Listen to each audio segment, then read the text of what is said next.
Lo siento mucho, pero me voy, porque a tu lado me di cuenta que nada soy. Y me cansé de luchar y de guerrear en vano, de estar en la línea de fuego y de meter la mano. Acepto mis errores, también soy humano, y tú no ves que lo hago porque te amo. Pero ya no tengo más nada que hacer aquí. Me voy, llegó la hora de partir de mi propio camino, seguir lejos de ti.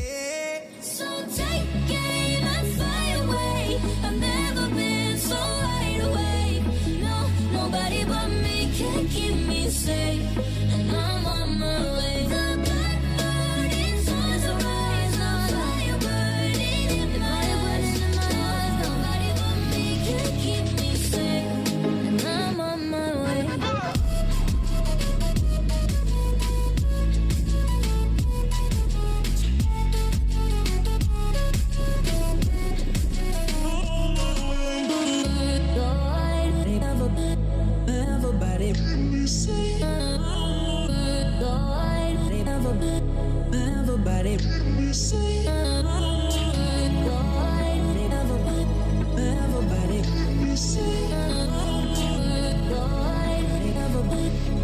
Everybody. So take aim and fly away. I've never been so wide awake. No, nobody but me can keep me safe, and I'm on my way. The blackbird is on the rise, the fire burning in my eyes. No, nobody but me can keep me safe, and I'm on my way.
I'm sorry, but don't wanna talk. I need a moment before I go.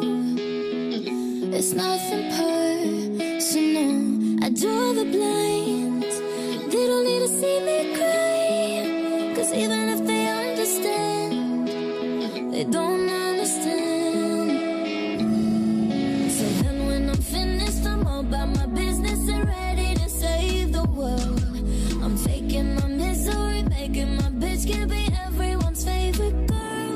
So take aim and fly away. I've never been so wide awake. No, nobody but me can keep me safe. And I'm on my way. The black moon is on the rise, a fire burning in my eyes. No, nobody but me can keep me safe. And I'm on my way.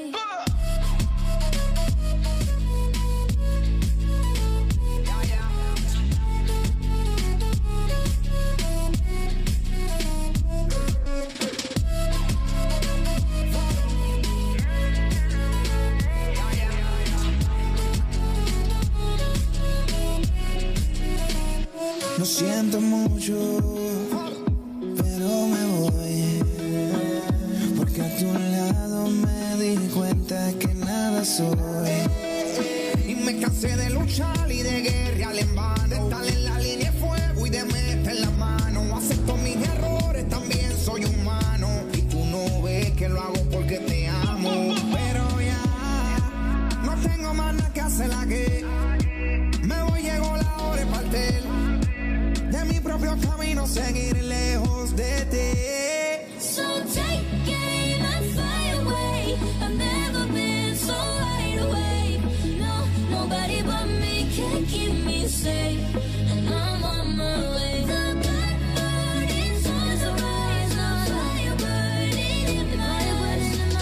Nobody but me can keep me safe.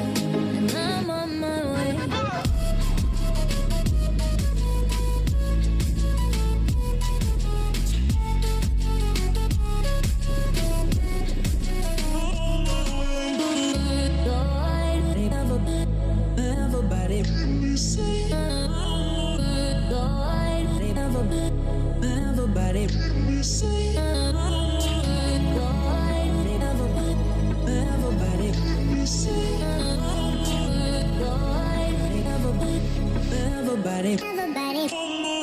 So take aim and fly away.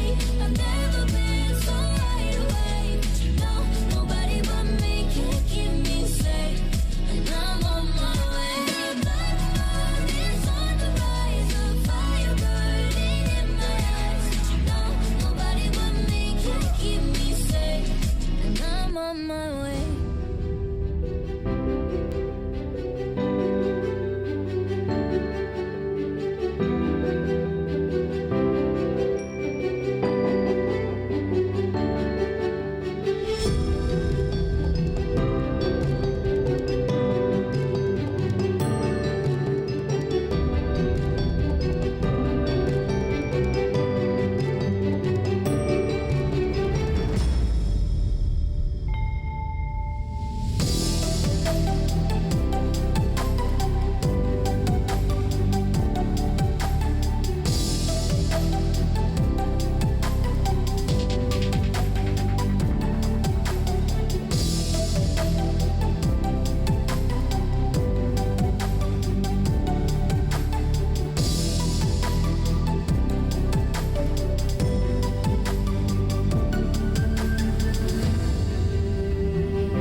sorry, but don't wanna talk. I need a moment before I go.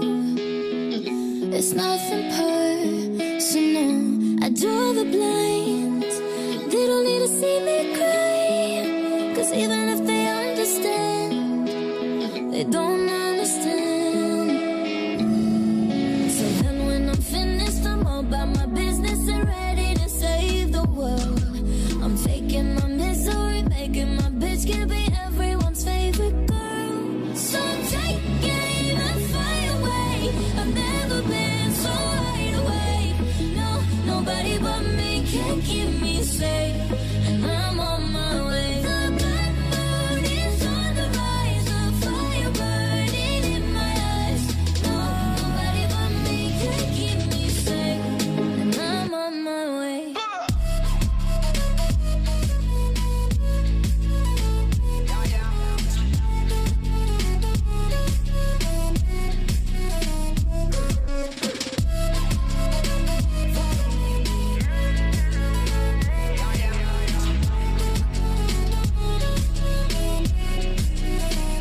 Lo siento mucho, pero me voy. Porque a tu lado me di cuenta que nada soy. Y me cansé de luchar y de guerrear en vano. De estar en la línea de fuego y de meter la mano. Acepto mis errores, también soy humano. Y tú no ves que lo hago porque te amo. Pero ya, no tengo más nada que hacer aquí. Me voy, llegó la hora de partir. De mi propio camino, seguir lejos de ti. So take aim and fly away. I've never been so wide awake. No, nobody but me can keep me safe. And I'm on my way. The black moon is on the rise. The fire burning in my eyes.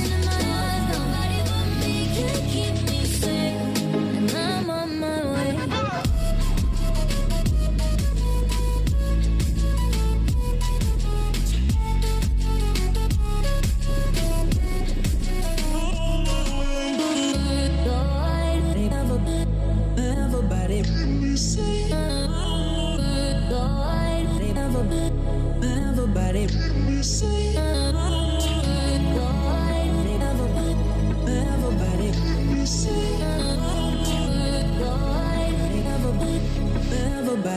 Everybody.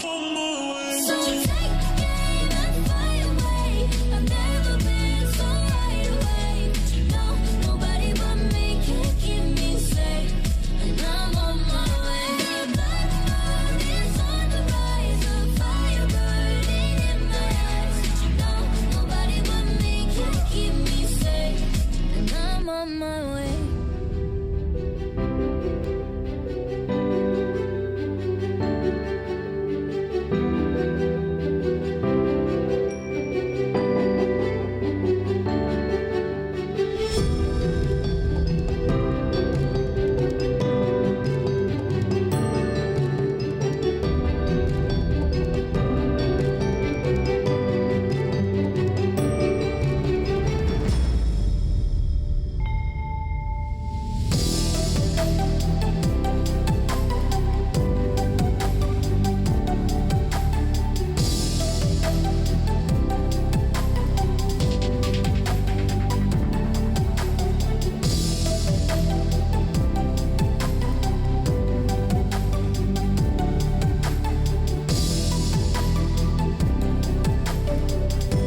I'm sorry, but don't wanna talk.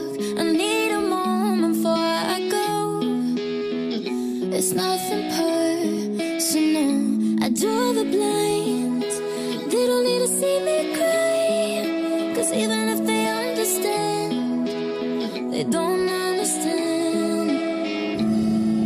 So then when I'm finished, I'm all about my business and ready to save the world. I'm taking my misery, making my bitch can be everyone's favorite girl. So take aim and fly away. I've never been so wide awake. No, nobody but me can keep me safe. And I'm on my way. The black moon is on the rise, a fire burning in my eyes. No, nobody but me can keep me safe. And I'm on my way.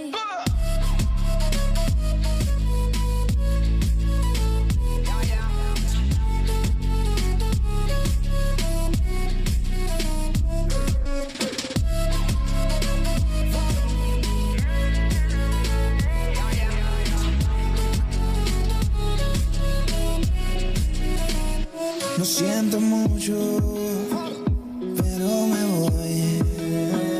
Porque a tu lado me di cuenta que nada soy. Y me cansé de luchar y de guerrear en vano. De estar en la línea de fuego y de meter la mano. Acepto mis errores, también soy humano. Y tú no ves que lo hago porque te amo. Pero ya, no tengo más nada que hacer aquí. Me voy, llegó la hora de partir. De mi propio camino, seguir lejos de ti. So take aim and fly away. I've never been so wide awake. No, nobody but me can keep me safe. And I'm on my way. The black moon is on the rise, a fire burning in my eyes. Nobody but me can keep me safe. And I'm on my way.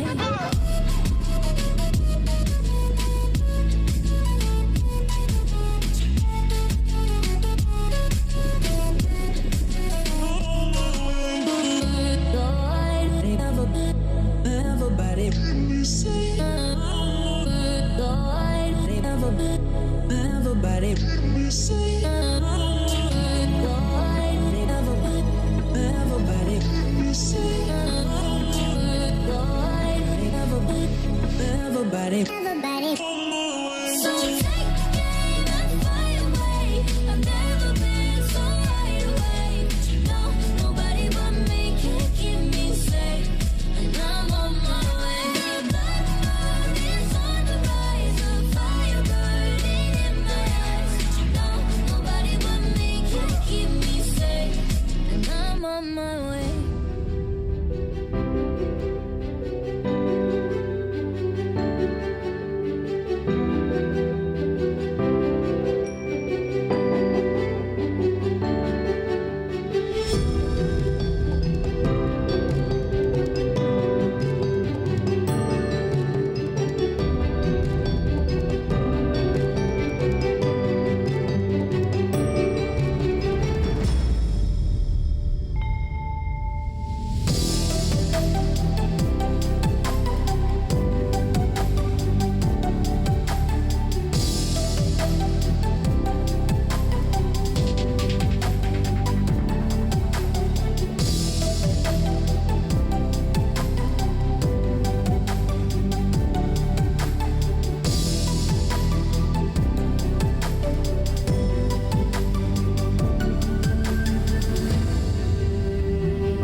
sorry, but don't wanna talk.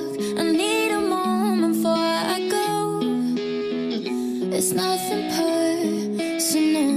I draw the blinds. They don't need to see me cry. 'Cause even if they understand, they don't understand. So then when I'm finished, I'm all about my business and ready to save the world. I'm taking my misery, making my bitch can be everyone's favorite girl. So take aim and fly away. I've never been so wide awake. No, nobody but me can keep me safe. And I'm on my way. The black moon is on the rise. The fire burning in my eyes. No, nobody but me can keep me safe. And I'm on my way.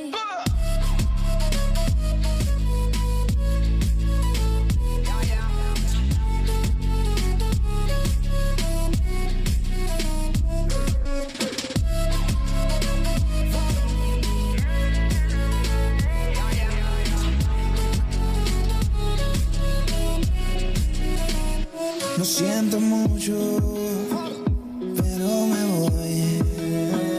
Porque a tu lado me di cuenta que nada soy. Y me cansé de luchar y de guerrear en vano. De estar en la línea de fuego y de meter la mano. Acepto mis errores, también soy humano. Y tú no ves que lo hago porque te amo. Pero ya, no tengo más nada que hacer aquí. Me voy, llegó la hora de partir. De mi propio camino, seguir lejos de ti. So take aim and fly away. I've never been so wide awake. No, nobody but me can keep me safe. And I'm on my way. The black moon is on the rise. The fire burning in my eyes. Nobody but me can keep me safe. And I'm on my way.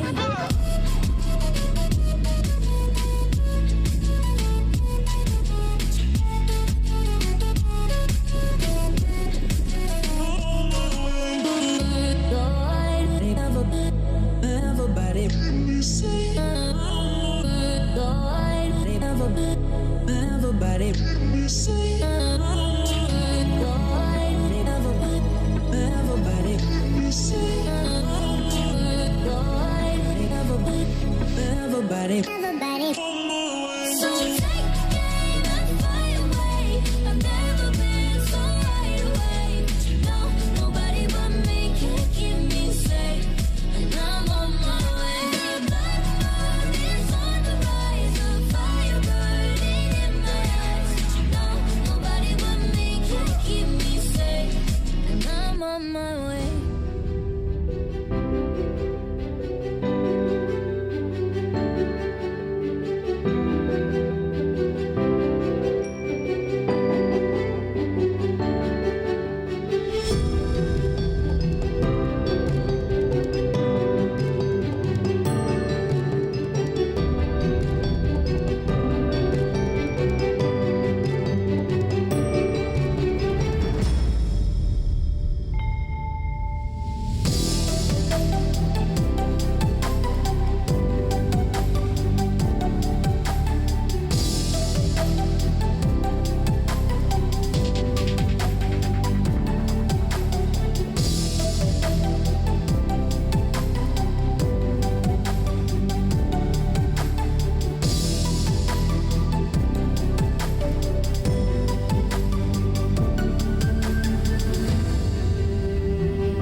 I'm sorry, but don't wanna talk. I need a moment before I go. It's nothing personal. I draw the blinds. They don't need to see me cry. 'Cause even if they understand, they don't understand. So then when I'm finished, I'm all about my business and ready to save the world. I'm taking my misery, making my bitch can be everyone's favorite girl. So take aim and fly away. I've never been so wide awake.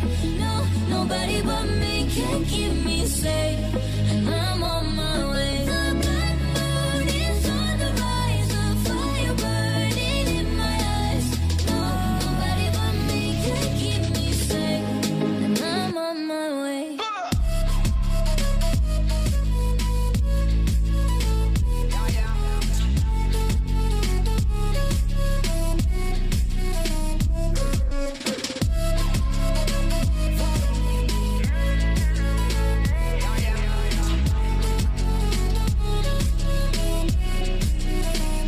Lo siento mucho, pero me voy.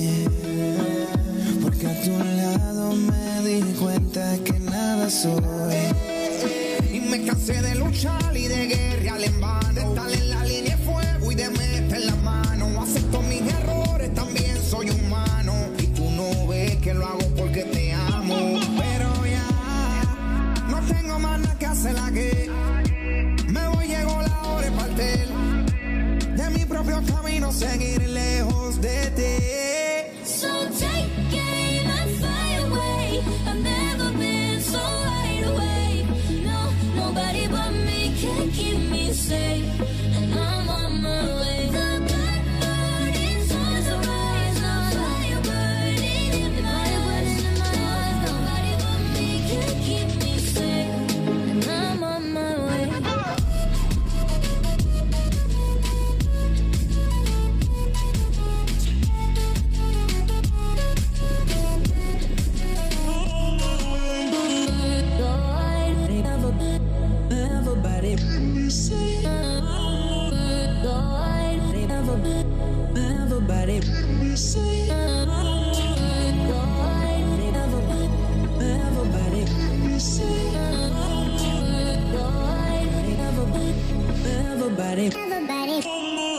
So take aim and fly away.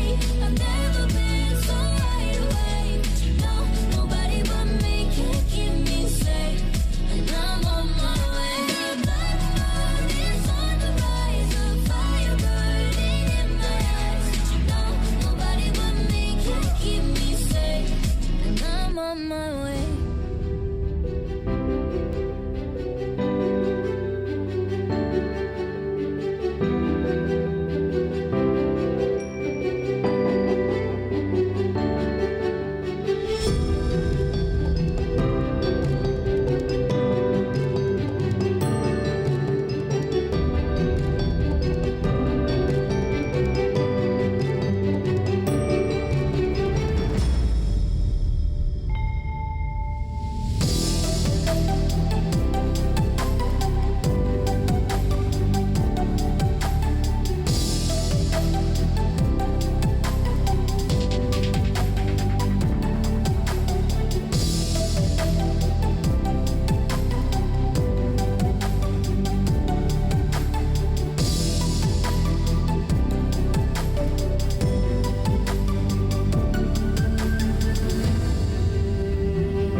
I'm sorry, but don't wanna talk.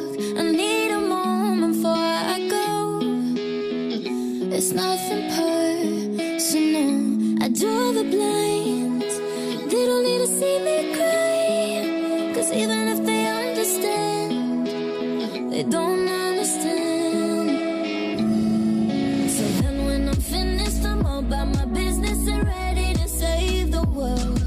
I'm taking my misery, making my bitch can be everyone's favorite girl. So take aim and fly away. I've never been so wide awake. No, nobody but me can keep me safe. And I'm on my way. The black moon is on the rise, a fire burning in my eyes. No, nobody but me can keep me safe. And I'm on my way.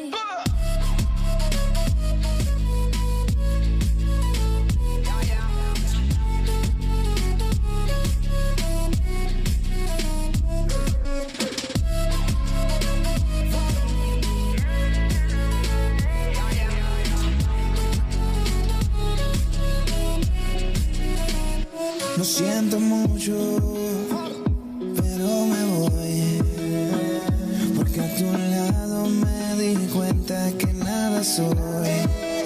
Y me cansé de luchar y de guerrear en vano. De estar en la línea de fuego y de meter la mano. Acepto mis errores, también soy humano. Y tú no ves que lo hago porque te amo. Pero ya, no tengo más nada que hacer aquí. Me voy, llegó la hora de partir. De mi propio camino, seguir lejos de ti. So take aim and fly away. I've never been so wide awake. No, nobody but me can keep me safe. And I'm on my way. The black moon is on the rise, a fire burning in my eyes. Nobody but me can keep me safe. And I'm on my way.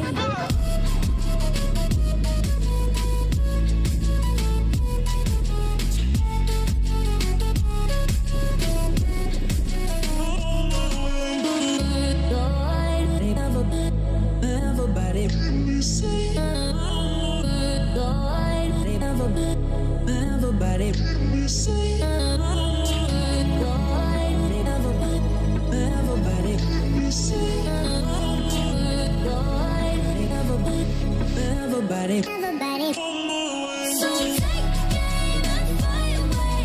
I've never been so wide awake. No, nobody but me can keep me safe. And I'm on my way. The black moon is on the rise, a fire burning in my eyes. No, nobody but me can keep me safe. And I'm on my way.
but don't wanna talk. I need a moment before I go. It's nothing personal. I draw the blinds. They don't need to see me cry. 'Cause even if they understand, they don't understand. So then when I'm finished, I'm all about my business and ready to save the world. I'm taking my misery, making my bitch can be everyone's favorite girl. So take aim and fly away. I've never been so wide awake. No, nobody but me can keep me safe.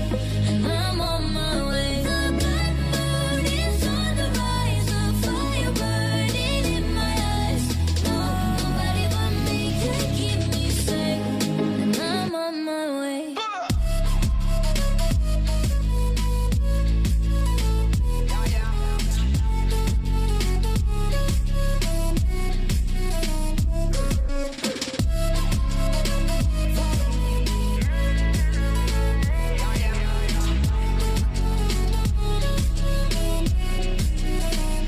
Lo siento mucho, pero me voy. Porque a tu lado me di cuenta que nada soy. Y me cansé de luchar y de guerrear en vano. De estar en la línea de fuego y de meter la mano. Acepto mis errores, también soy humano. Y tú no ves que lo hago porque te amo. Pero ya, no tengo más nada que hacer aquí. Me voy, llegó la hora de partir. De mi propio camino, seguir lejos de ti. So take aim and fly away. I've never been so wide awake. No, nobody but me can keep me safe. And I'm on my way. The black moon is on the rise, a fire burning in my eyes. Nobody but me can keep me safe. And I'm on my way.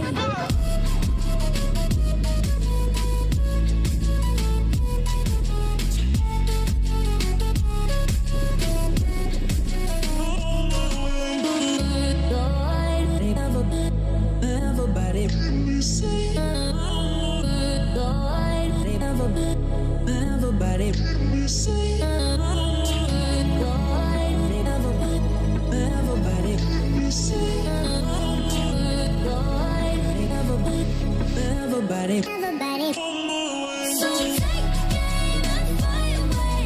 I've never been so wide awake. No, nobody but me can keep me safe. And I'm on my way. The black moon is on the rise, a fire burning in my eyes. No, nobody but me can keep me safe. And I'm on my way.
Alright, ladies and gentlemen, welcome back to the PMCO Southeast Asia Fall Split 2019. My name is Aries, and casting alongside me for today, I have none other than Contra. That's right, ladies and gentlemen, and we are back for day number 3 of the PMCO SCA action. For those of you guys back at home who just tuned in, we got so many matches coming your way, and we're going to be playing out in all 4 matches, but we're going to go down to break down the rules and regulations for those of you guys who just tuned in. But before that, we got to give a huge shout out to all our sponsors as well as our organizers for making this possible. Right, a big shout out to Tencent Games, PUBG Corp, VSPN, and our official title sponsor, Vivo. And speaking about Vivo, who's ready to beat anyone on the battleground, it's time for seamless and uninterrupted game time with the Vivo V70 Pro. Well, of course, here comes the glorious chicken dinner. Right, it's gonna bring you more immersive, more powerful, and more stunning performance. So remember to check the phone out right in front of us. Pretty cool. I mean, all the participants are using it, and we got our hands on it as well. We tried it out. I mean, what better way to beat your opponents than having the V70 Pro? I mean, you can't blame anyone, right? The best of the best right here in Southeast Asia are using. But now talking about being the best, let's take a look at the schedule and the rules for today. As always, we're gonna start off by breaking down the teams for you. No, that's right, and of course, the PMCO SEA League 2019 Fall Split will consist of 20 teams from 4 regions plus 4 wildcard teams, getting divided into 3 groups, respectively A, B, and C, through a draw event with 8 teams in each group. And the SEA League Fall Split consists of 4 weeks of games, 6 match days per week, and we've already got the updated score rankings, which will be played out throughout the rest of the tournament. It used to be 30 points for chicken dinner, so there's a little bit of difference in that. Alright, and not only that, in order to qualify for the grand finals, we're gonna find the 4 highest ranking teams individually from Vietnam, Indonesia, Thailand, and Malaysia. They're gonna qualify for the grand finals. On top of that, we're gonna find the next top 12 teams in the league itself to qualify alongside those 4 teams. Remember, they're gonna participate in the Fall Split grand finals and fight for the Southeast Asia FS Championship. That's right, FS stands for Fall Split and Lead, and this will be the prize pool breakdown, totaling up to $34,800 US.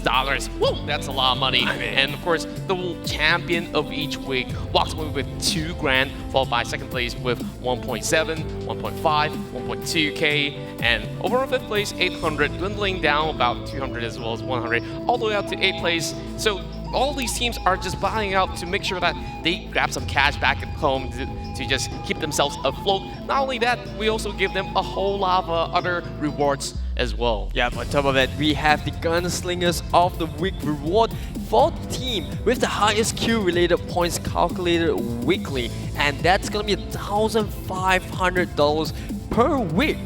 No, that's definitely going to be something that all these players are chasing after. And now on top of the table, we've already got Bigetron already have their eyes on the prize. So $1,200 will be given away to each of the teams as an allowance. So during their whole entire stay here, they will be able to actually make sure that, you know, everything's covered up for themselves and make sure that they actually perform really, really well. I mean, on top of it, they get $2,400 for teams that are performed, and this is going to be insane because you've got the Gunslingers, you've got the allowance, you've got the highest amount of queues as well. But coming up next, this is the match schedule for the day. Coming in at 5 p.m, we're going to start off the day with Vikendi, followed by Sanhok, Miramar, and Erangel.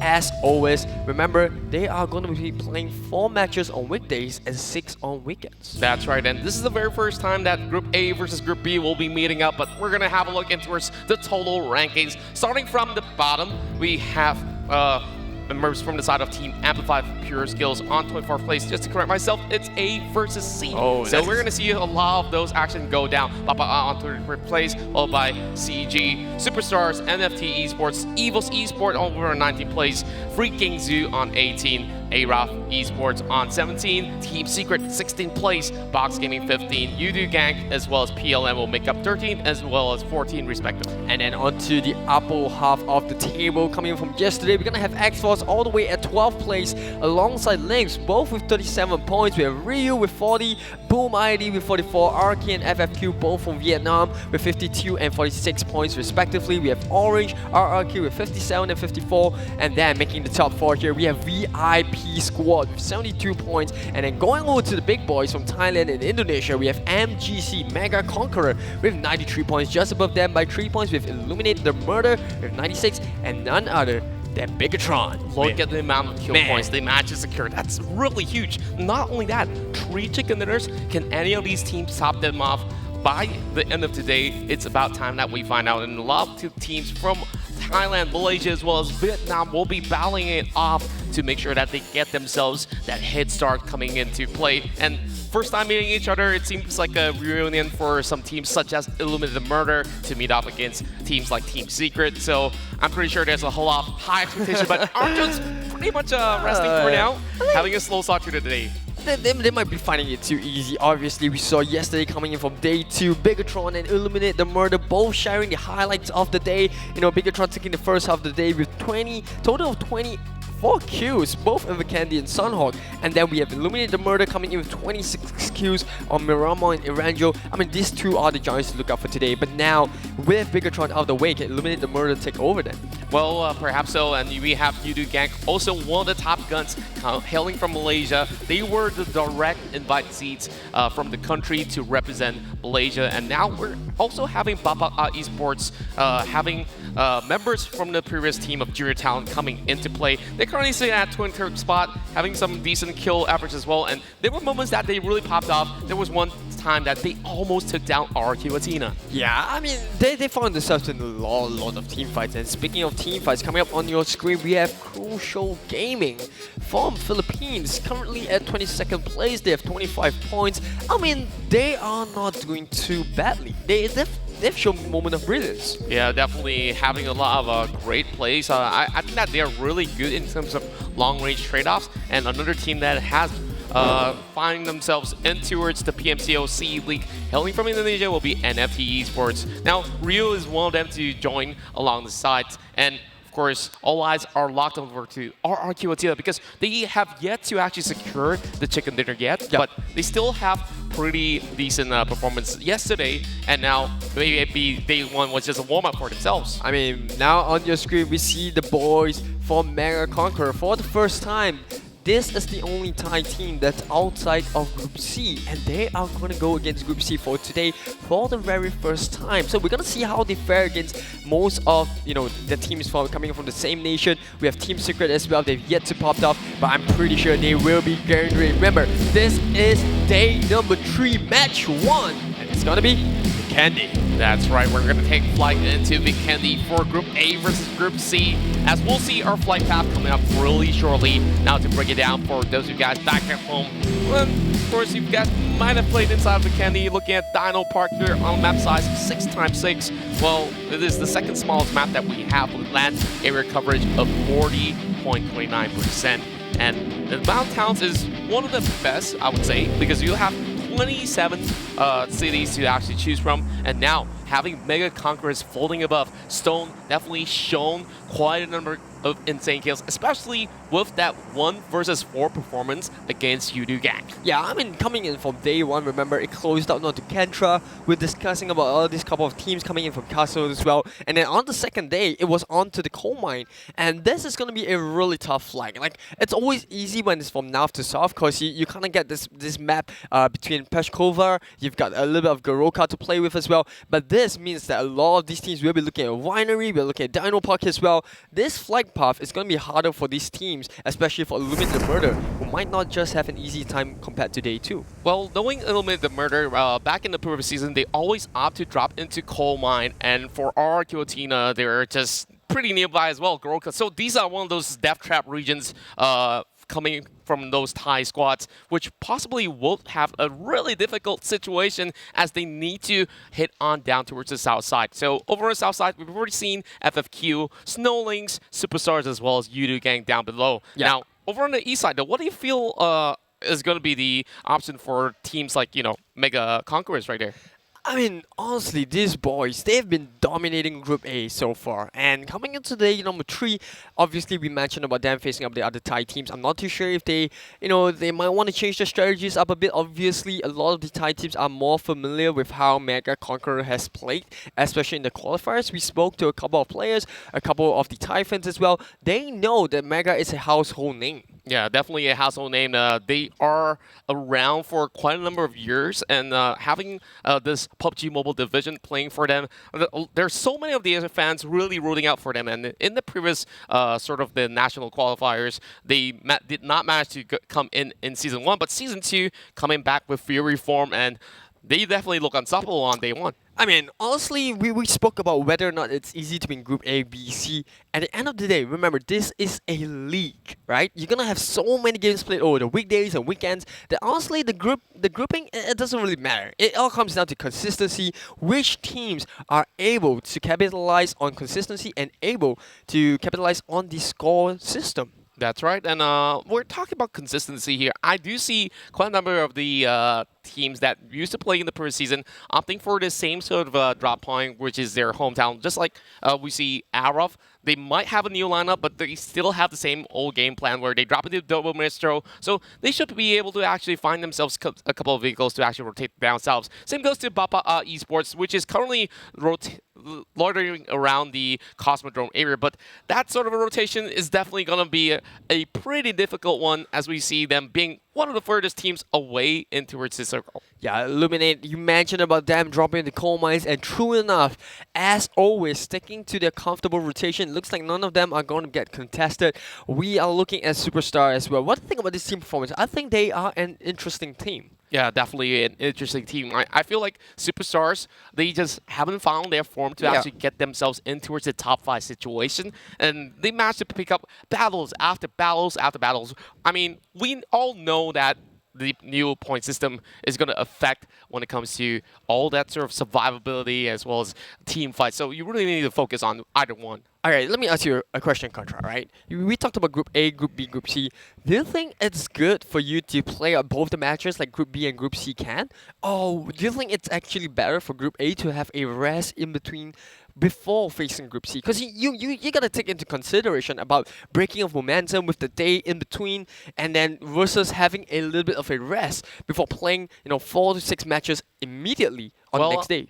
I think Group C definitely having that extra one rest day will have themselves to strategize a little bit more. But I feel like it's pretty even. Like they get 2 days of games. Yep. So I wouldn't really say that is a really favorite advantage for some of these groups, because we already know Group C is a group of death that we're talking about here. I mean, who really wants to be stuck with ILMN? You don't really want to always face off against RRQ.ATHENA. I mean, it's really scary to be there. as well. Yeah. We got 3 giants in Group C, and then you think, all right, if you're Group B, right, you think, all right, I'm gonna avoid all these teams coming into Group C when I go up against Group A, and then come in are the boys from Thailand as well, Mega Conqueror. Yeah, I mean, there's a lot of rave on this team for a very good reason. They're still taking their time inside of Cement Factory. No sort of battles have taken place so far in the span of 5 minutes of play. Raphael is pretty far away from the rest of the members, though. I mean, he's got that snowmobile going for him, but Hyuga is not going to be able to spot out the members of Snowlinks. They are the first one to actually make a move as compared towards the rest of the squad. But here comes EVOS as well, having Foxy just driving around on that UAZ, and he's trying to get himself on top of the hill, and we see Chopper over on the lower side of the compound. Yeah, I don't think he's going to take this fight, though. EVOS, they're still pretty spread out across the map. He's just going to drive past Abby. I don't think he really wants to contest for this town, although it looks like he's just circling around the area, making sure there's no one. But speaking about Vikendi, we mentioned about them, mentioned about this map having 27 towns. It's the second smallest map, just second to Sanhok, obviously, among the 4 maps itself. But that's generally the case, right? The smaller the map, the more the towns, because you gotta give more protection and I would say more cover for these teams to actually play around. Yeah, definitely. That's a really huge factor coming into it. It's a picture, but Foxy's just tapping it out. Just sometimes fat fingers happen, or he just really wants to I think warm he's those. testing out. I think he's just making sure that everything is more, sensitivity as well. Remember, all these players are playing on the V17 Pro. It's a brand new phone. It's newly released.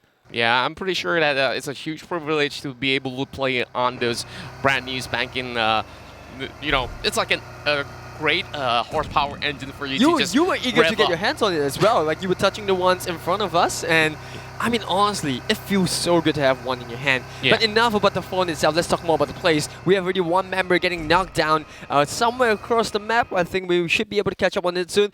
There we have it, Ryu not having the best of time right there. We have AROV gonna be going up against Ryu, and we have Jenny. I think he's trying to zoom in for the kill. Yeah, we see Jenny already getting that knock over the side of Napakor, and he's just hiding behind a tree. There's no members of Rio to Yeah, even it's a lost cause. anywhere close to them, so this one's pretty much a goner for the side of Napakor. Yeah, I don't think they'll go for the revive right there. You can see Smokey. I mean, fair play to them. They're giving all the respect to Ryu. Even though they managed to knock him down, they still make sure that the coast is clear. They're covering all the right things. They're making sure that they're doing what it takes to secure the kill. And this is not the best start for Ryu. Yeah, I mean, we've seen some of all these players coming from the side of Ryu on the very first day of play. They were extremely aggressive, and this time around, getting caught out so early is just going to negate them from having that high firepower than usual. But LYNX, they're coming pretty close. There's EVOS also rotating across. Team AMPLFY is trying to book a spot as well, and Abby seems like that sweet spot for them to actually pick off a fight. SnowLynx seeing EVOS on the back as well. This does not look great for Aro as he tries to run for his life in between two of these teams. Yeah, that's going to be plenty of information for Oro, as you mentioned. He's going to join up with the rest of the teams on South Abbey. Meanwhile, Amplify can't say the same for them. You know, they're going to be in a long, drawn-out fight with LYNX. Yeah, we see Amplify coming in for pure skills. They were the top wildcard team, managing to actually get into the C Grand Finals and did a pretty decent job at it as well. And I'm hoping to see a lot more from them because they've already had a little bit of a roster change as well. They won't have Few playing with them because he's already moved to a new team called Onyx Philippines. Now, Mega Esports having a little bit of that rotation across with FFQ shooting back at them. Now, both pawns get clipped away. Seems like they're just going to go for the reload, and that Vice is not going to be able to hit any of these members. But both pawns, it seems like that's going to be that tree stopping him on the tracks for a little bit, but he's still alive no matter what. I don't think it's too early to really get yourself involved in a full-blown fight. I can't say the same for a couple of these teams. Obviously, we saw freaking Zoo. We saw a couple of teams with like Box Gaming as well. They really like to involve themselves and dive right into early team fights as soon as they drop down. But a couple of these teams, they have a different strategy in place. They want to play something a little bit slow, a little bit drawn out, and obviously we're talking about teams that want to pick up economy as well. And speaking of economy, I think Illuminate the Murder, they know where FFQ are.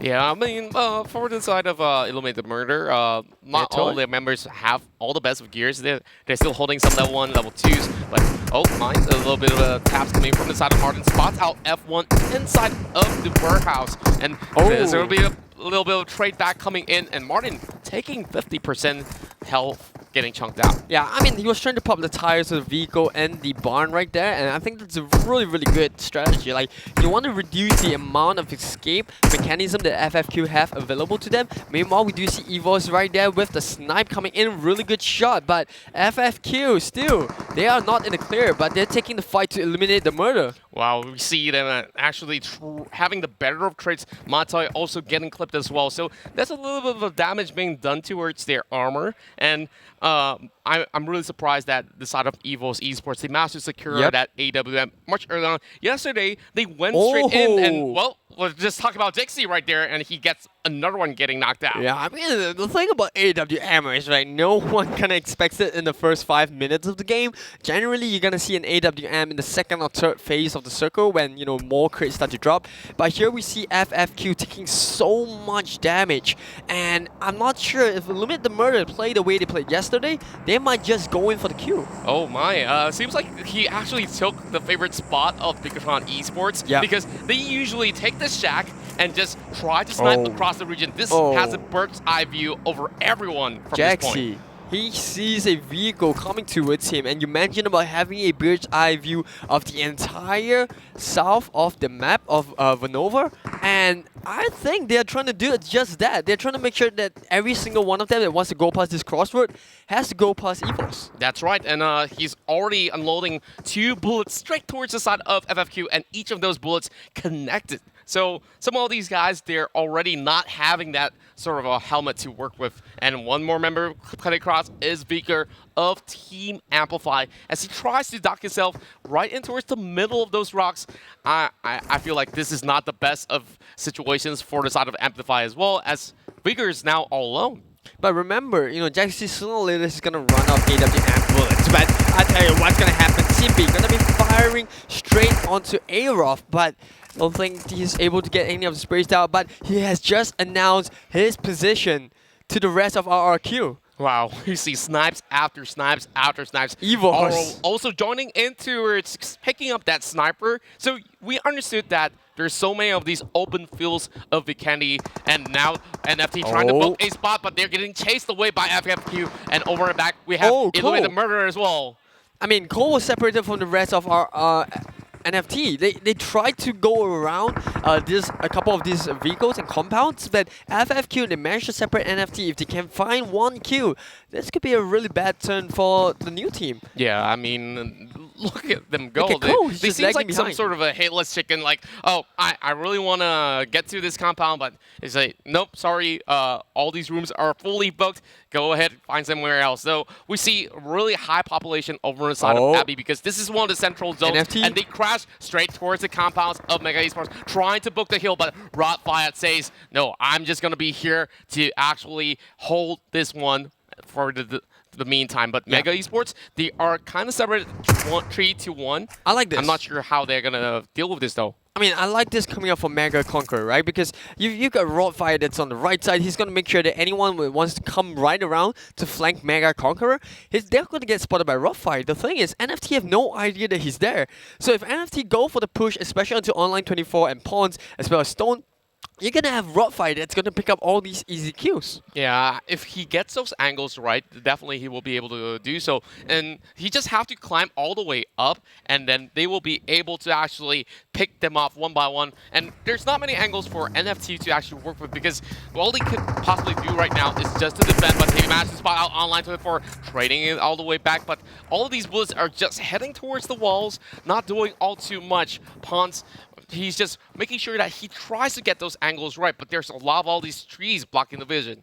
Remember, they are just south of Trova, where you don't really have much open plains to, or rather you don't have much cover to play with other than all these buildings. And NFT here, finding themselves taking a little bit of damage. Gaga just has to get right behind the rock. Online 24 just popping off. Yeah, I mean, Online 24 just negated them from rotating across with that UAZ being taken out. Now, Mass Gaga holding them back as well, and he's the only one kind of separated by that broken UAZ. If he really want to cut across to join the rest of the team, he really has to go prone and slowly make his way there. Now let's have a look into towards the next phase, which will be having Volnova being the center of attention.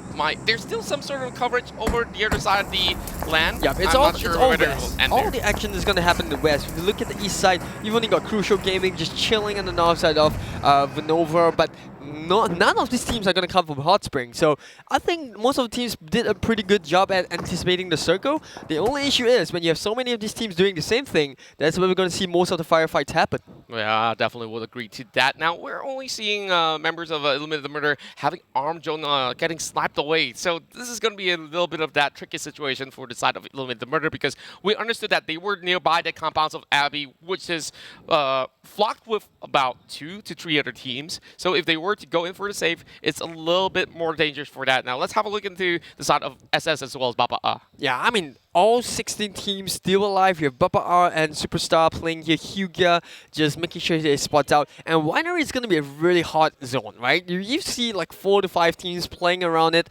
Superstars are the only one that really are nesting themselves in the middle of Winery. Meanwhile, we see AMPLFY. We've got Vigor already taken down. I don't think there's any way out of this. We have NFT all over him, and they should be able to secure this one. No problem there. The only issue is you see a lot of these teams, they heard those gunshots, and they know that NFT are there. Yeah, you know, Volnova is a really tricky place to play across. There's too many different layers. Mega is already opting to rotate across the central zone and towards the middle of the river, but here comes EVOS Esports just driving by. That UAZ is not going to hold on for too long. They are already dropping out of it. They are trying to bring down the rest of the members of Team AMPLFY, and Foxy will be able to take down not only Fox, but Mel as well. I mean, there's so many members. It was kind of like a last-ditch attempt to kind of seek cover. But now they're only down to Lassie, who's desperately trying to revive his teammates. Meanwhile, we have Foxy already going around. He spots him out. He may be able to get another kill. And that's going to be AMPLFY going out in 16th place. Well, that was some really unlucky run. They are just trying their best to just hold on to this compound. But we understood that Volnova being in the middle, everyone just wants to book their slot before anyone else comes in to take them down. But they were just taking one small hut and they got cornered by EVOS. But I felt like Team AMPLFY here, they could have played that out a little bit better by not having that aggressive approach, and they just gave themselves away to EVOS Esports. Yeah, I mean, AMPLFY, I think they were just unfortunate incidents, right? You see them going up against EVOS and then Foxy just being so aggressive, right? You kind of don't expect that. Generally, you know, you take down 2 members, but good communication coming out from EVOS as well. They are starting to pick up the pace. We did speak about them coming into day number 3, and sure enough, here they are, strutting their stuff. Yeah, I'm like, look at this sort of scenario here for the side of Bonk. He's all alone, and that thing's going to connect. Whoa. I mean, from look at that downtown. angle, though. Like, Mamparang lobs a perfect one, and now Ryu just waiting for his time. There's just no way that they can do it much. But look at Zuni, though. He's driving across, and he does not know where the rest of Purple Moon are. So if Purple Moon wants to take up this fight, they can, and they do have a little bit of that advantage. Look at that. They're just circling around him. They don't even want to secure the kill. They're just making sure that no one cares as them. He's just probably going to bleed out to death. Yoodo doing a really smart thing. Doesn't have to commit to the fight. But then again, do they know where Purple Moon are? Now looking at the screen, we got the circle coming up. It's going to close even more onto Winery. Yeah, and over on the southern side, we've just seen Team Secret try to actually skim themselves across, while Bapak has been holding the same sort of compound for the longest time. And Ryu, they've already lost the very first member on the get-go, fighting off in Double Mistro, and they're only down to 2 men. I don't think that they should even go for the save or even consider about it. But Ponce got himself that AUG tornado over the side of NFT. He knows that there are body corners of the window, but there's no angles to work with. 40 bullets to actually go in for the spray. And I really love the AUG, which you could either find from a crate or, in this case, in Vikendi, in the secret tunnel. Yep. I mean, we didn't see any of the teams going to the secret tunnel. EVOS yesterday. They did. Oh, they did yesterday, but not today so far. Today they did get the AWM from there as well, because we did see any sort of crate getting picked up, and that was a huge surprise factor for us. I mean, we did not absolutely did not expect an AWM to queue out to come out so early into the game, but it did for EVOS, and definitely they have the upper hand in terms of firepower. We just saw them, go up onto AMPLFY, but now onto the eyes of Mega Conqueror. Remember, they are the favorites of Group A, coming up so strongly in day 1. Yeah, definitely showing up strong. But here comes Putra knocking down one side of Snowlings. Bapak trying to have a little bit of an attempt over the side of Stone. And Mega over the back of the hill. Hazel having that vehicle explosion over on the side of AROV. It seems like they will turn this one around. And over to the close to head-to-head combat. It's Hazel going for the spray down. Looking for Boyga, knocks him down on the ground. And it's between him and the rest of them. And they are trying to spot out one of the final few members of the side of AROV. Only Putra left. And now going in. He's going to go for the spray. Oh my goodness. They do take them down. Snowlings with 4 kills in the bag. I mean, Snowlings, they were taking the time to go up against AROV as well. Good information. Oh, Purple Moon's coming in the picture as well. No, Lynx, they're just recovering. They're not ready for another fight. But Purple Moon, they don't care. They're just going to the buildings. And they're just gonna scout out Lynx. They know that Purple Moon have arrived. But how well can they take this fight? They haven't even recovered from the last one. Now Jasper is just waiting for the attack. Jasper, though. Jasper with the bullseye, and now we're gonna see the circle close up now. But now Win, he's got the angle. Does he go for the kill though? He sees Purple Moon. He's moving on to the side. Now going to go right around the building. He might be able to pick a kill one there, but it's against the 1v3. He goes back into the building as of now. He's picking a wrong fight. He tries to pick up a kill, but there's so many angles that he has to cover. He has the support of his teammate, but Hazel will dive right into the building. Nope, second toss just gonna bounce right up. Peter, meanwhile, going to throw the grenade right into the building. Yeah, we see Purple Mood juggling across. I like how now he goes in for the pre-fire, trying to take down Hazel, but he sprayed a little bit too much, and because of that, he loses too many of those bullets and he has to go in for that reload. Oh, Hazel, no! The nade! Hazel, unlucky there coming up with no links, but it is not over yet. There's still Peter right in the house, but Purple Mood, they're considering this one. They're not gonna finish the deal. They're gonna bait links coming up, but we already see CZL. He doesn't give a damn. He's gonna dive right in. He might be able to get Peter. Yes, he does. Now it's down to I. He's running right behind the vehicle. They might be able to spot him. Yes, Jasper, he knows where it is, and that's gonna be a free pickoff coming in. And links. Oh, unfortunate. Well, Kama bit them right back immediately in that sort of scenario where AROV, they got taken down by Snowlinks, and in return, Purple Mood hungry for the kills. Yesterday's performance wasn't the best that we've seen from the side of Purple Mood, and it's great to see them back on Fury 4 on day 3 of the PMCO C-League. Now, we have so many teams, about six teams right outside Volnova's entrance, and I feel like some of these guys about to drop, and there's no good way to actually go out in the open fields because NFT is gatekeeping the entry points. Yeah, the thing about NFT, right? We saw them in a really bad spot previously, but now they are in a perfect spot. They've got Mega pinned down in the house. You know, you've got FFQ just nearby in the surrounding compound as well. You have RRQ on the top side. We see Ernie still lagging behind, but CG driving right through EVOS in another fight with Bapak as well. But Empty, he's all by his own. Where is the rest of Crucial Gaming? Well, Crucial Gaming, I think they were just rotating across, and they are getting spotted out by the rest of Bapak. Matoy finding one in the form of the Philippines member. Shiki is getting knocked out. But Ernie, as well as the rest of RRQ.ATHENA, they were not really trying to reveal themselves, but here goes Mega getting knocked out by the rest of Superstars, as well as NFT. Liquid goes in for a spray down there. We'll be able to find Online 24. And now Rafa trying to actually fight back. He is one of the only hope for the side of Mega Conquerors as he needs to go in for the revival. No, Rafa. I mean, we saw them coming. Oh, but Liquid, he has the angle. Oh, the grenade. It misses the window. He has one more. He's gaming for it. He might be able to pick up 3 members as well. They're going to heal up. Oh, Mega. Then the best spot. The grenade comes through. But it's not going to be enough damage. Liquid, if he plays this one smartly, he can pick all 3 of them off. That is a little bit of missed opportunity. He lopped one nade, hits the window pane right outside of the zone, and now Rafa is just going to be pretty much healthy to actually trade back. Liquid all too far front, and the rest of the members. Aeon's over back though. He might just go into actually go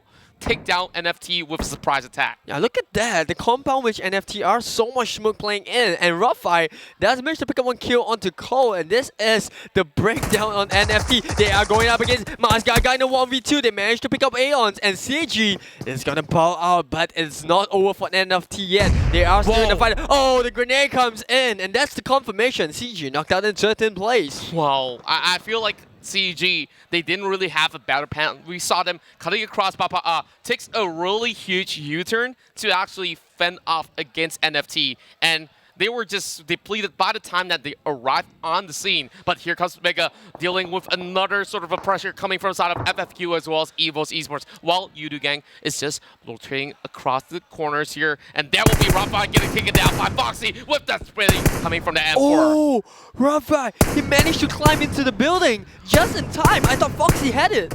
Oh man, like he could have actually secured a kill with a couple more bullet taps, but he's still keeping it up. And Jughead finds one of the hits right across with a Car98 tap. Foxy is not giving them any sort of a chance. NFT, they're trying to make the getaway and they will drive right into the containers, but they are not safe yet. We saw FFQ that's already taking up stage. There's ILLUMINATE burn as well, but here, right in the middle of all this action, Purple Mood in a 1v3 fight. Oh my, look at this face. It's not favoring anyone at all. It's in the open fields and Purple Mood already getting beaten down to dust. It's only up to Jasper as Team Secret tries to fend them off. They are right in the middle of the fight, and here comes Mega joining into the party as well. This is a frenzy attack coming in as my boy goes in for the spray, finds another from Mega as well. Wants to actually go in to secure the kill, but there's enough smoke to give them a little bit more time. Can they go in for the revival? My boy keeping it up. trying to tap this randomly, but does he have the nade though? If he has the nade, he might just actually kill over the rest of the Mega Conqueror side. I mean, NFT, this is a long drawn-out fight with Mega, and neither of them are willing to buckle. Meanwhile, we have Team Secret still on the side of the hill. EVOS, he's got a really good view, but he doesn't know where the two members are. Yes, he does! And Purple Moon somehow gets backstabbed, but now Aura in a really tough spot himself. He gets spotted out. Meanwhile, we have RRQ still picking up members of Purple Moon. Lucy, Masgaga dropping one Molotov, burning one member off the side of Mega Esports. Stone still alive though with one tick of health left, but all the way from downtown, it's Bapak Esports taking them off. They were keeping the rest of the teams for the longest of time, and they wiped them all pretty much clean in that sort of scenario. I mean, this is a good time for FFQ because they've got the compound locked down, but the only issue is if the circle doesn't favor them, which in this case it does, they will have to go out. So definitely happy days for Purple Moon so far, as well as RRQ, but Illuminate the Murder coming in with the smokes. They have to press into the compound. Remember, FFQ, they are the gatekeepers of that vicinity. Yeah, and FFQ right now is just trying to play really defensively. Same goes to Illuminate the Murder. They haven't really found that much of a kill, but the circle is definitely favoring the side of RRQ. And we have Warrun here all by himself coming out with Team Ryu. I think he's the last member standing.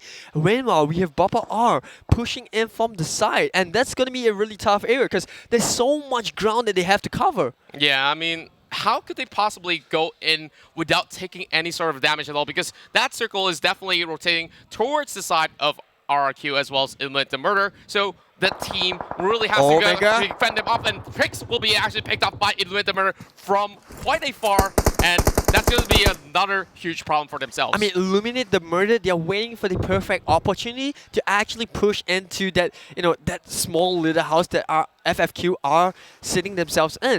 The only issue is, if a team nests, oh, there we have it, Bapak R with the rotation, they're coming in, Illuminate the Murder, they know that they are there, but Bapak R, they're not afraid to take this team fight. Meanwhile, the players are gonna remove one, Illuminate, they're gonna blow them up, and Bapak R, what have they done? They are going into a massacre, and they are getting wiped out. They almost take down Stone, but that's not going to be enough. Stone all by himself, that's going to be a circle closing in. Does he have enough time to actually heal up? Yes, he does, but he needs to run quick and needs to take up this fight against FFQ. Speaking of FFQ, F1 will find Ryu, and that will be our top 5 teams still playing it out, and Ryu will have to sit out this game for now.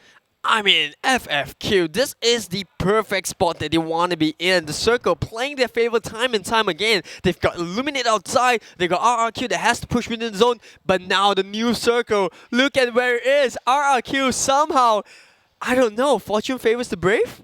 Well, I would say that they definitely have the greatest prediction in that sort of scenario. They've been keeping quiet for the longest of time, and now a lot of smokes being expected. Bapak still have 2 members trying to pick up a fight against Illuminate the Murder, but they're being bitten down to a pickle here as Martin will be able to find out. Only 1 member left, and here comes F1. He's doing so much work for the side of FFQ, and so far we see a couple more smokes being expected. They know that they need to cut across. This is no longer a play area for the side of FFQ as Friend Forever Gaming. They understood that Illuminate the Murder is just by the corners of the wall, but this is RRQ having the best view. From the top side, we have G9 just scouting it all out. Perfect. So they're just lobbing one nade in towards the side of FFQ, hoping to connect, but drops one towards the side of Darling. And now we have Illuminate the Murder. They're using all the vehicles as cover, trying to find as much space as they can as they try to close out. But there's Guda getting spotted out, but F1 not in a good spot himself. Martin from Illuminate gonna be able to pick up the kill. Meanwhile, we see G9 picking off members of Illuminate the Murder, and one by one, the team from yesterday are falling. G9. Oh my goodness, G9 just managed to take one off from the side of Illuminate the Murder, and over on the side of FFQ, they're still having this situation to actually cover grounds, and we see Matoy already by the corners of the blue. He's gonna hop into the vehicle. Same goes to Martin, trying to get himself in, but he has to pick this fight up, and FFQ will delete the rest of the members of Illuminate the Murder. But now, having this circle closing all the way in, D2E just goes in for the middle, looking for Bucky, but Bucky will fall as well, leaving only 1 member behind, and RRQ.ATHENA, the defending champions, finally get themselves the very first chicken dinner for themselves. I mean, COD skill, COD luck. RRQ were they the luckiest bunch ever as the circle kind of forced FFQ out of that building? Yeah, you could say so, but at the very intense situation where we see so many teams were on that open grounds, they already tried their best to actually pick off all these fights, but RRQ, they stayed safe the whole time. They were playing a lot more defensively than they used to, and it definitely favored them, well, especially with you talking about, you know, that sort of luck going in their side, and they managed to close out the game in pretty much great fashion. I mean, FFQ, like, they must be feeling hard done by the circle right there. They were in the compound, they had the best of views, they were gonna force Bapak Esports in a really bad position. We talk about the wide positioning that they had to cover as well. We were talking about the large planes they had to drive through. And true enough, Bapak Esports found themselves in a really tough positioning. But then, the circle update, RRQ didn't have to fight into the compound. It kind of forced FFQ out. Yeah, it forces everyone to actually go into places where they don't really want to go. Like, especially for Bapak that you were just mentioning about, that was BAE, just trying to find a solution to actually get themselves in towards the next point. And because they don't exactly know where exactly Illuminate the Murder was, so they drove all the way towards the back and met up with Illuminate. And the moment that they arrived, two members just got taken out with that vehicle explosion, and leaving only Nga as well as Trix to actually suck by the corners of that smoke. And when it subsides, they fell short. Yeah, I mean, Illuminate the Murder, they were a little bit unlucky as well. You know, they tried to go into the compound, but there was FFQ already, you know, gatekeeping that certain area, and they were also caught in a three-way fight with Bapak Esports. So they had two tough choices to make, right?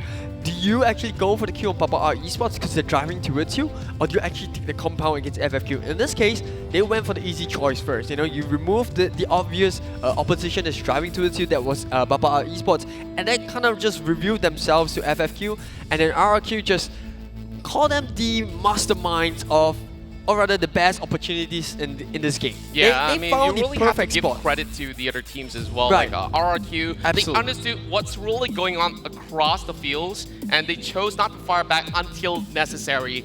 And at that sort of final moment, they just knew that, okay, it's time to actually get out of that hut and just go in for the sprays to get that sort of win. They were not involved in the fight at all. Like NFT versus Mega, versus FFQ, versus Purple Moon, versus Team Secret, versus the entire, every single team in the area. Everyone was there. It was And then you had RRQ just sitting back, chilling. They were out in the open. They did not have any. They didn't really have any hut to play with. They only had one small hut. The rest were all like barns and bushes. So that just shows like RRQ. They have, I would dare say, one of the best, you know, map awareness and situation awareness in that scenario. I would definitely agree. And same goes to FFQ. They booked themselves that warehouse for the longest of time, but because there's so many of all these attention being brought upon them, they have to trade back. They also managed to actually secure a couple of kills. I believe it was 2 kills before they're getting forced out of that scenario. They hold it on for the longest of time. This sort of gameplay that we saw in Game 1 is more about making sure that the best defense is the best offense in that sort of case. And so RQ managed to walk away with that chicken dinner. This is going to be them bouncing back up and stake their claim as the defending champions of PMCO SEA League. I mean, for a moment we thought, you know, Illuminated Murder might be able to pick off where they left off from yesterday, but that's not the case. Like, sometimes you just get hard done by the circle. By coming in early into the game, I think we saw AMPLFY and EVOS in a little bit of a fight as well. And boy oh boy, the Foxy from EVOS, man, was he aggressive. They knew that 2 members of AMPLFY were down, and then we talked about EVOS picking up the AWM really early into the game as well, coming from the secret base or the secret tunnel.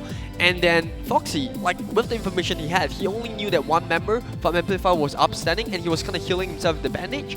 And then they just went in for the kill, and that's 3 easy kills for them. Yeah, definitely. And also, AROV Esports got picked off early on, and Purple Mood eventually find the rest of the members of SnowLynx, and it was them just showing up that sort of firepower that we've seen them from the previous season. Now it's great to see them having that sort of aggression. Then you know, yesterday we see them play a lot more passively, and at least 4 kills in the back for Purple Moon. They should be somewhere in the middle of the pack. But EVOS Esports, now understanding that they need to make sure that they keep themselves on that ranking charts, and maybe by the end of the day, they will be able to be on the upper half at the very least. Okay, let's break down two really important fights, right? We talked about AMPLFY versus Esport for the EVOS.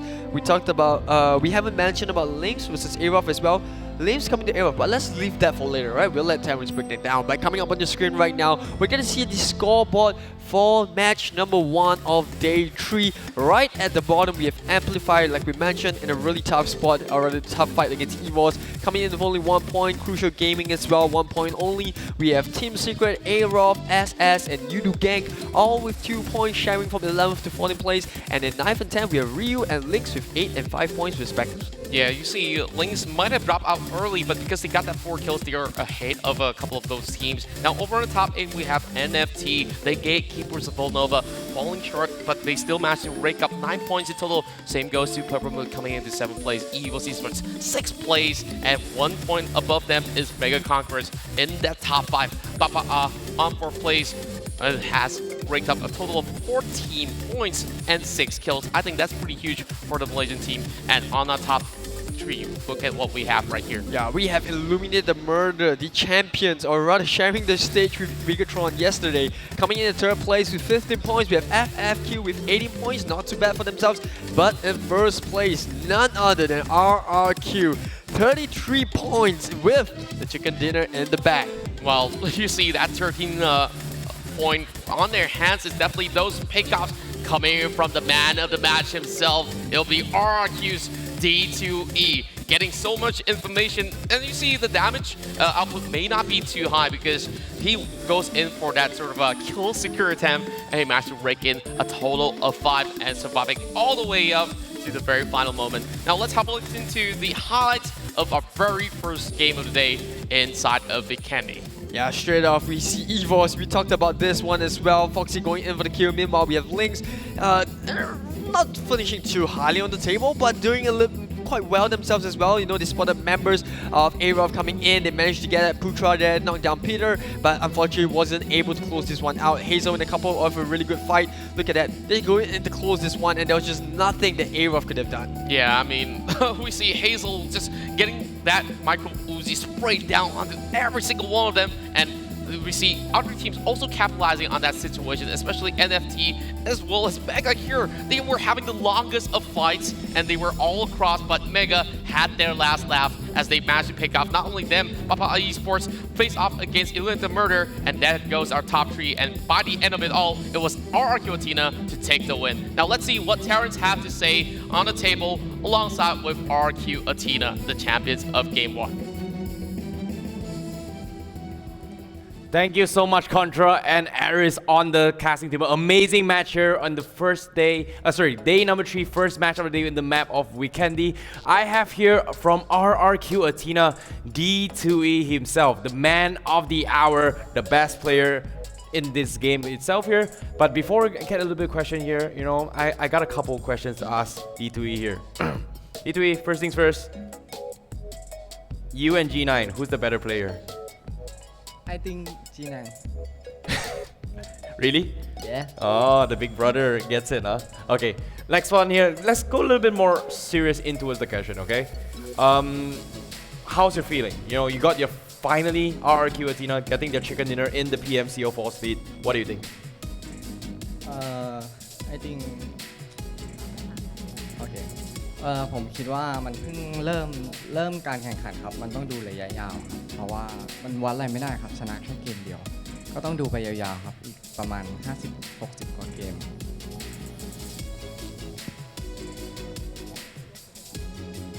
It felt great to win the first game of this long journey, but this is their first step to their success, and there's so many games to go.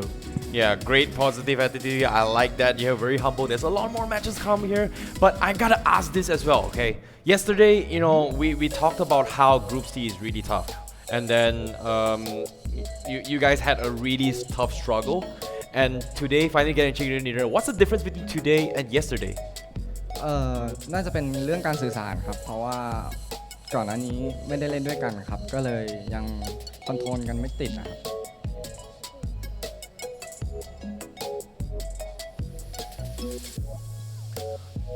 The problem of yesterday mainly in their communication of their teammates, and they cooperate very little before this game. So it's a tough one for them, huh? Very hard? Yeah. Very hard. Okay, last one before I send you off, D2E. Any advice you want to tell to the fans, or anything you want to say to the fans here, or on how to become a better player like yourself?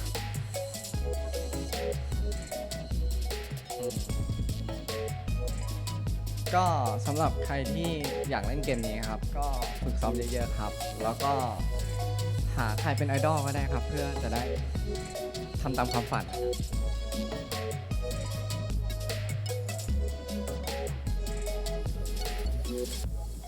Okay, more practice and find the goal for yourself.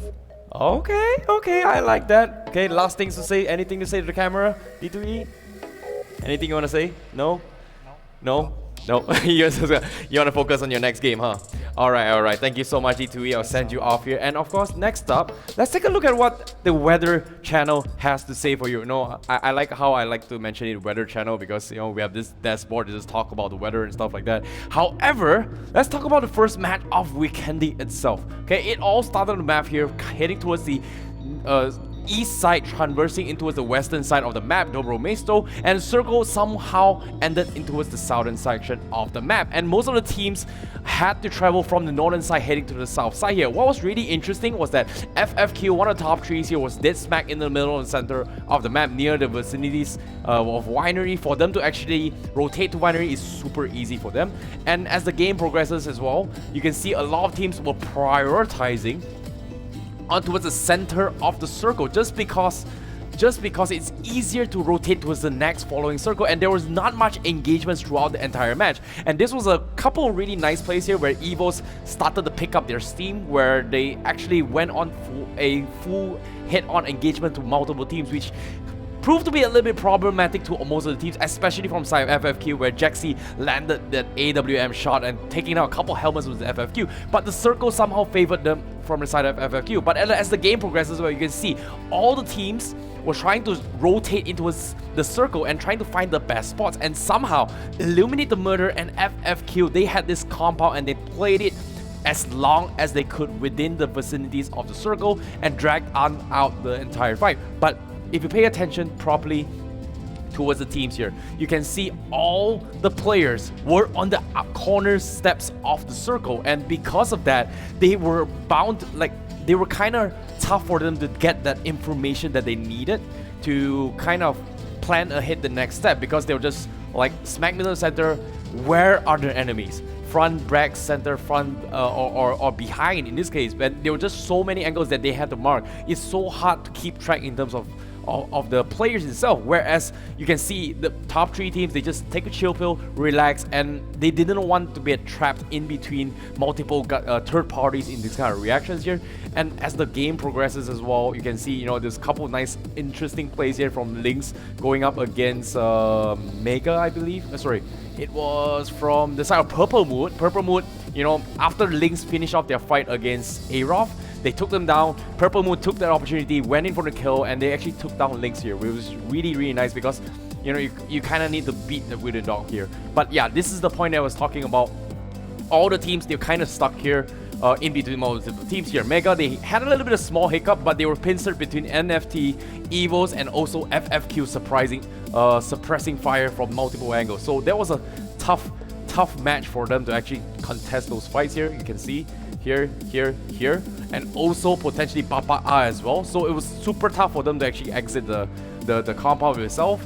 But one thing was really nice about this fight was that RRQ, Illuminate the Murder, just laid low at the entire fight here. If you pay attention here, they were just constantly taking a chill pill, waiting for the right moment to take that final chicken dinner. And it was a little bit of partial luck as well, because they kind of forced they kind of needed to force Illuminate the Murder and FFQ in towards the final fight, which is really spectacular to watch here. And you can see a couple of nice smokes here from side of Illuminate the Murder trying to move in here. Matoy tried to sign up, kind of like park the vehicle to provide a little bit more cover for the rest of the teams to actually proceed to the next circle. But they were kind of exposed from the side of RRQ. Like the only person that has the best advantage was RRQ.G9, because if you think about it from this angle, you can see he was hiding under this bush. He had perfect angle at this particular vicinities, and they've been fighting for so long, which kind of makes it the win for RRQ, because you know they cleared out the entire map themselves. They know there's like about 2 teams left, and like, hey, you know what, we got this, and they got that perfect chicken dinner. And that's about it here from the post interview. My name's ICBaby12. Hope you guys enjoyed your day, and looking forward to see game number 2 on how all these teams here from the side of Group C and Group A in the PMCO fall split. As of now, we'll be taking a short break and see you in game number 2.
We've talked about how XForce was struggling from the start. Yep. And now they made it to the top 2. I'm not sure how they did, but Nah, there's just no way. I don't see a way that X-Men can fight into this. I'm just gonna call it here. Bigetron, they've got the yeah, chicken they've got dinner. it. They've got it. They want to Like an kill. They X-Men. want to kill point. They're gonna X-Men, kill. X-Men, Exactly. X-Men. He's gonna kill right. Oh.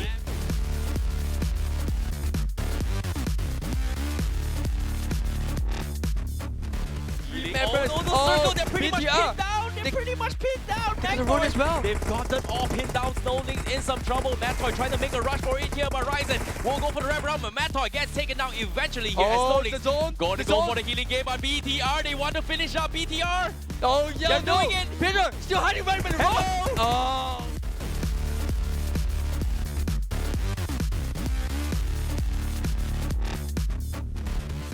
Play the aggressive plays here. I mean, 4v3. they saw the last smokes coming up. They know it's a 4v3, but how are they gonna play this? Look at all the grenades. They're trying to pick out members of Senior and Ernie, but they're playing so safe behind the smoke. And Nice LYNX. ping there from Mattoy going for the spray. He gets one, and because of that 4v2, RRQ in some trouble. Ernie going for the spray now, gets taken out. Senior right turns the smoke here by ILLUMINATE. Will he get finished off, and he takes.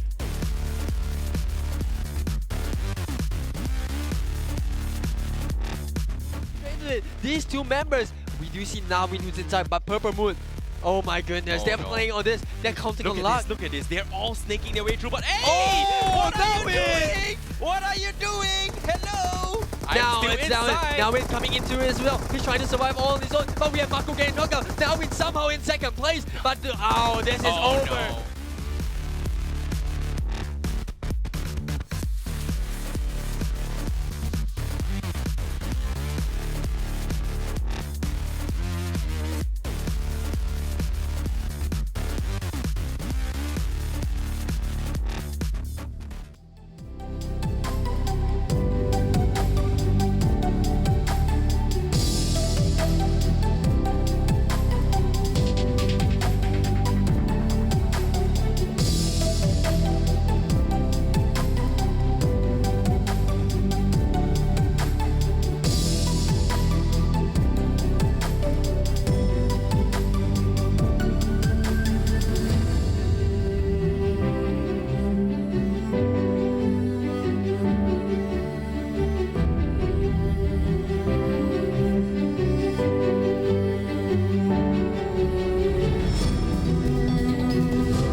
I'm sorry, but don't wanna talk. I need a moment before I go. It's nothing personal. I draw the blinds. They don't need to see me cry. 'Cause even if they understand, they don't understand. So then when I'm finished, I'm all about my business and ready to save the world. I'm taking my misery can't be everyone's favorite girl. So take aim and fly away. I've never been so wide awake. No, nobody but me can keep me safe. And I'm on my way. The black moon is on the rise. A fire burning in my eyes. No, nobody but me can keep me safe. And I'm on my way.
Greetings to all the PUBG Mobile players.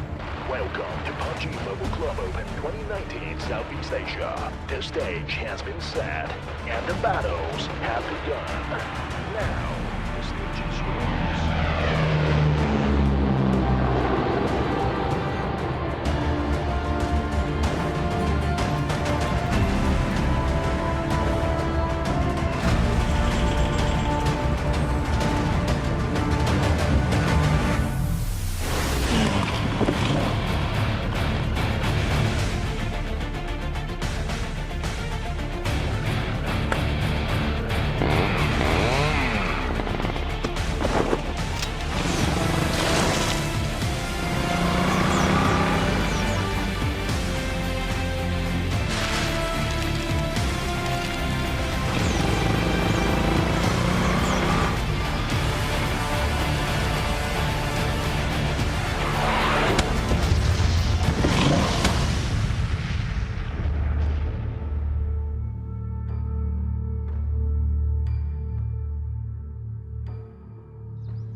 And welcome back, ladies and gentlemen, to the PMCO C-League 2019 Fall Split. My name is Contra, alongside with is Eris, and we've just concluded match number 1. And we're going to match number 2 in a short while, where we see RRQ.ATHENA finally getting themselves their very first winner chicken dinner. And speaking of that, who's ready to beat out anyone on the battleground? It's time for seamless and uninterrupted gameplay with the Vivo V7 Pro right at their fingertips. Right, absolutely. Remember, if you play the Vivo V70 Pro, you have more immersive, more powerful, and more outstanding performance than none other with the Vivo V70 Pro. Remember, here comes the glorious chicken dinner. And speaking of chicken dinner, RRQ. Game 1 showing really strong in Vikendi. You know, you've got 13 kills. I mean, the Thai teams, man. Oh yeah, they were just absolutely monstrous coming in towards that round of Vikendi, where I felt like if any sort of casual player were to be playing there, it's like, what would be the optimum scenario if you were playing on top of these hills? To even climb down that hill, you're just gonna get all these bullets flying your way already. But yet again, RRQ.ATHENA managed to find themselves that shack to hide, and as well as pick off all the other teams with those snipers as well as those sprays at the very end to get themselves that first win of the day. Now, for these guys back at home watching, of course, we got all these scores being tabulated, but RRQ in that round itself, you're speaking about 13 kills as well as a chicken dinner, so that should be about 33 points in their hands. 33 points. So that's a lot of points, but they did not exactly have the easiest of time coming into day number 2. Obviously, we did see them, having a couple of top 3 placements. It was, after all, Bigetron and ILLUMINATE running the show for day number 2, but RRQ stepping up to the plate, and they had a little bit of luck in their favor. But you gotta give credit to them, right? Don't count them out. They made the luck happen. And speaking of which, NFT, oh, did they have a rough game? Oh, that was some really interesting plays coming from NFT. They were fending off against Mega Conquerors as well, and they did a really good job at it until, you know, too much pressure cracked them all the way down. And Ryu seems like another rough starter coming in towards match number 1, but I'm pretty sure that they're a little bit more comfortable when they go inside of Sanhok, and they've got some pretty high kill average, and they're currently sitting at 9th on the table, so looking sharp, my boys from the Indonesia. Yeah, absolutely, Ryu right there. They got a couple of kills off themselves, but now we're gonna look at the boys from Thailand. I mean, you just look at the ranking, right? You see G9, you see D2E, and D2E put up an exceptional performance yesterday. Then they're picking up where they left off from today, right? They didn't get any chicken dinner in day 2, but coming into day 3, absolutely a strong performance in Vikendi. They had the right placements, they had the right kills, they found the right fights, and it's no wonder that they are the team to look out for today. That's right, 6.4 kill average is a huge number. That's like 1.5 team that you pick off every single game. And now, over on the side of Mega Conquerors, one of the Titans coming in from Group A. We see them pretty much looking sharp, but of course, please don't take your nose in front of the camera. Yeah, I mean, he's just making himself comfortable. Can't really blame him right there. Mega is like, gotta make themselves feeling like good. home, you You know? must be feeling good, right? But coming into the rest of the teams, I think a couple of these participants are getting ready and preparing themselves for match number 2, which will be played on Sanhok. Yeah, good Team Spirit coming in across the table, as well as we see Team Secret having those fist bumps coming in, and Sanhok's gonna be pretty much wild and rowdy. And a lot of all these other squads that we see, Bapak Esports, they were coming in as the top 4 team in that first round, and they were having a really tough time trying to beat out Illuminate the Murder, FFQ, as well as RRQ.ATHENA. Now, maybe they might just be able to secure a lot more points inside of Sanhok, as we will slowly get ourselves in towards our second match inside of the jungles of Sanhok. And ladies and gentlemen, buckle up, because we are about to go into flight. And what better way to go to flight than the jungle terrain of Sanhok. Match 2 for the day. And this is going to be the smallest map available among the 4. I'm sure a couple of these teams are looking to drop here. We have Paradise Resort, and remember, it's only 50% amount land area. A lot of bodies of water needed to play. Not too many towns to go around with as well. But more importantly, Contra, which of these teams are you favoring? Well, it's really hard to tell. There's so many great Thai teams. There's a lot of Malaysians playing today. Same goes to the Vietnamese side as well. But we understand that Sanhok is the smallest map, so every single town is actually within reach because of this flight path coming from the northeast over on towards the southwest. Now, I'm thinking about the middle section here, because EVOS Esports are known to grab inside boot camp, but will there be any sort of contestants who will be able to challenge them? As we see Mega Conquerors, they are trying to secure places like Ruins, as well as, you know, the northern side of Ruins will be a really great place to be as well, and Team Secret always inside of Hatton, while Superstars all the way down south towards Sami, Ryu, opting to hit towards the dock, so they're going to be playing pretty much from the corners of the map. And let's have a look into towards the very first phase, which will be in towards the central north. I mean, you see Yoodo as well, all the way at the top, rather the north side, northeast area towards the top. But now we have match 2. Remember, this is brought to you by none other than our title sponsors, Vivo. And coming to match 2, we see Mega and EVOS just...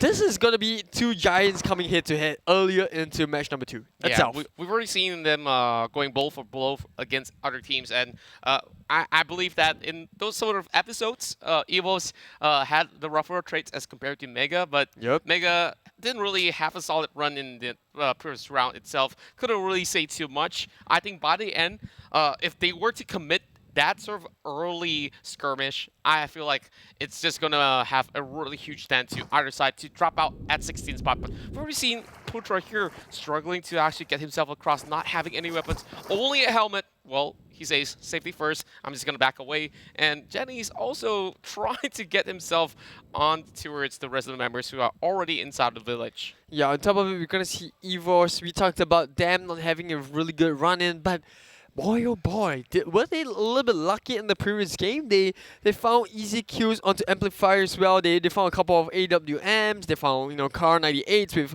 all kind of scopes. They were picking left, right, and center. But Sanhok, They were decked out.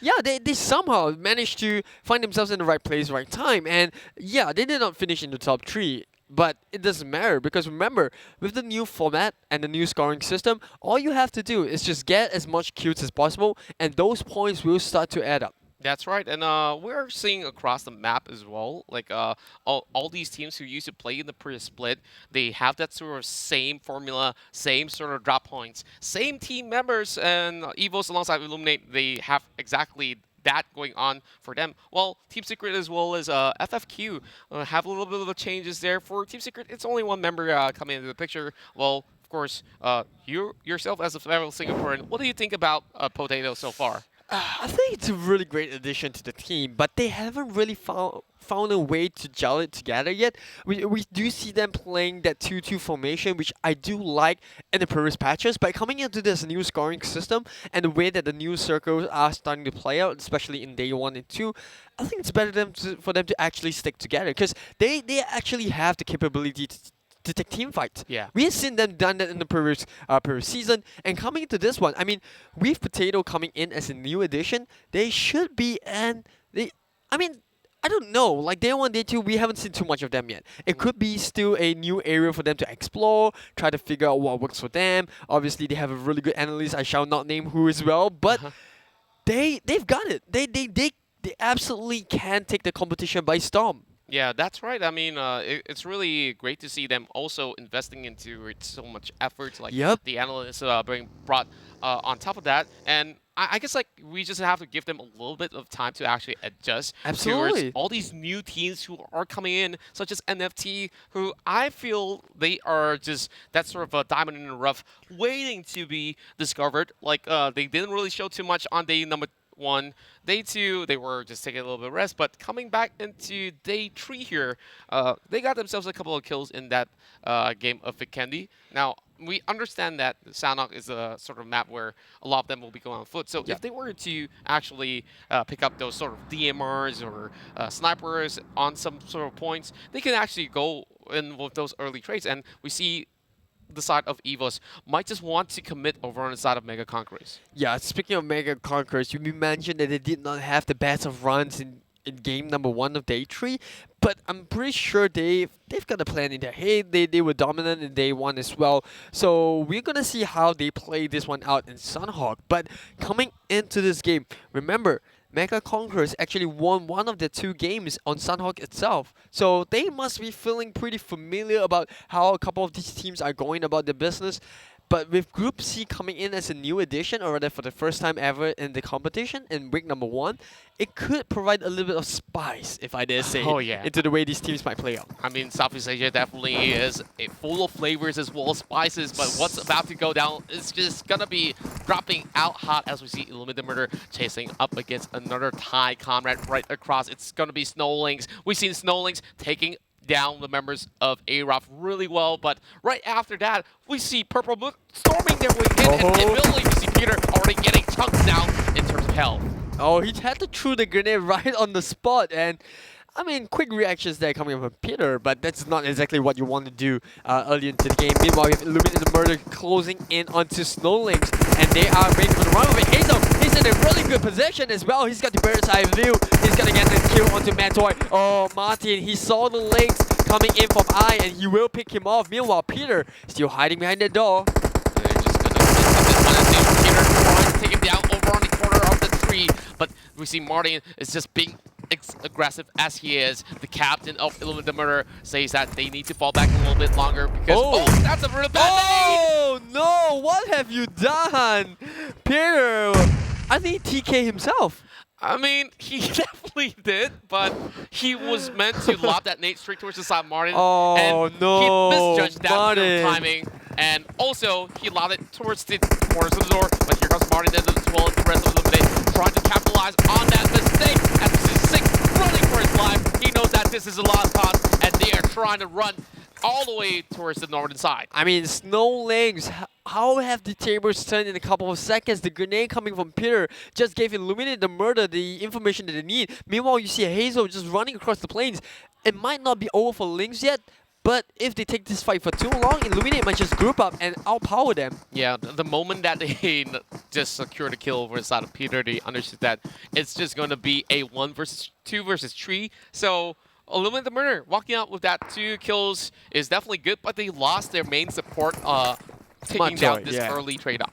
I mean, Matoy is a really important, personnel in the team. We talked about support as well. You interviewed him yesterday. He mentioned that, the most important thing that you have to give a team is their ability to take fights. And now ILLUMINATE the Murder without Matoy, the captain, do you think they can actually have a good run in this game? Yeah, we've seen them run with one man just working like a full squad before. Yep, I believe that they definitely will do so. Now, Team Secrets just marching up forth. They heard those sort of battle that happened right in those compound right there. So they're keeping their eyes locked and fixated over on that side. But we see RRQ.ATHENA also joining in towards the boot camp. I feel like this is just going to be an epic brawl inside of a place where, every single game in Sanhok, if you were to play in public matches, this is that perfect hot drop point to actually battle out with that sort of trades and skill, just to show off, who's boss at the end of the day. End of the day, like you mentioned, boot camp, it's a highly contested area. We have EVOS here just nestling themselves pretty comfortably. I don't think anyone's going to challenge them for long. RRQ might want to go against that statement that I just made. But Foxy here, he's got a really good eye view. He's got the M4 as well. Just gonna make sure that the entire, planes on the uphill are just, not gonna have anyone coming down to EVOS. But look at this. They are right in the middle of a 3-way fight if one does break out between Mega and RRQ. Yeah, I mean, this is their hometown that you're talking about. They will definitely draw blood, and they're definitely going to put up a really great fight. Now, another 3-way battle, of course, we talked about Team Secret from the north side. They are just chilling by the corners of the shore, and now it seems like Martin might just know what's up. He might have seen a little bit of movements coming from Potato as well as Alex, but that SLR does not find any sort of angles, and he's trying to rotate across, and from here on, he might just be able to see Pubg on the other end. Yeah, I mean, Mega as well, we talked about it a lot, but now coming to this, I mean, if a fight breaks up, I don't know, will Team Secret actually go for the fight? Because we saw yesterday they were not too confident in it, but I tell you who's confident. Once again, Arrow with that long-range snipe out coming in from bootcamp itself. They're going to spot up members right across the hill, and they're not exactly in the clear just yet. Yeah, definitely not in the clear. What I really love about the M16 is that you can change it towards a single tap, and if you were to put it 4 times or 6 times, it's pretty darn accurate. And with that accuracy, managed to go in to take down Masgaga, already getting pit revived by his allies over top side. NFT trying to get those really high points, but this is where JXC understood that this is one angle that EVOS really needs to take care of, because there's going to be teams that cuts across from Painan, from even Quarry, if I may say. So that's a lot of points to actually consider about. I mean, there may be players that are coming from Paradise Resort as well. In fact, Bootcamp just going to middle all of it. We're going to see Pupamut go for a little bit of a swim, but the first crate going to be found by Bapak Esports. Well, Bapak Esports here having a pretty good day.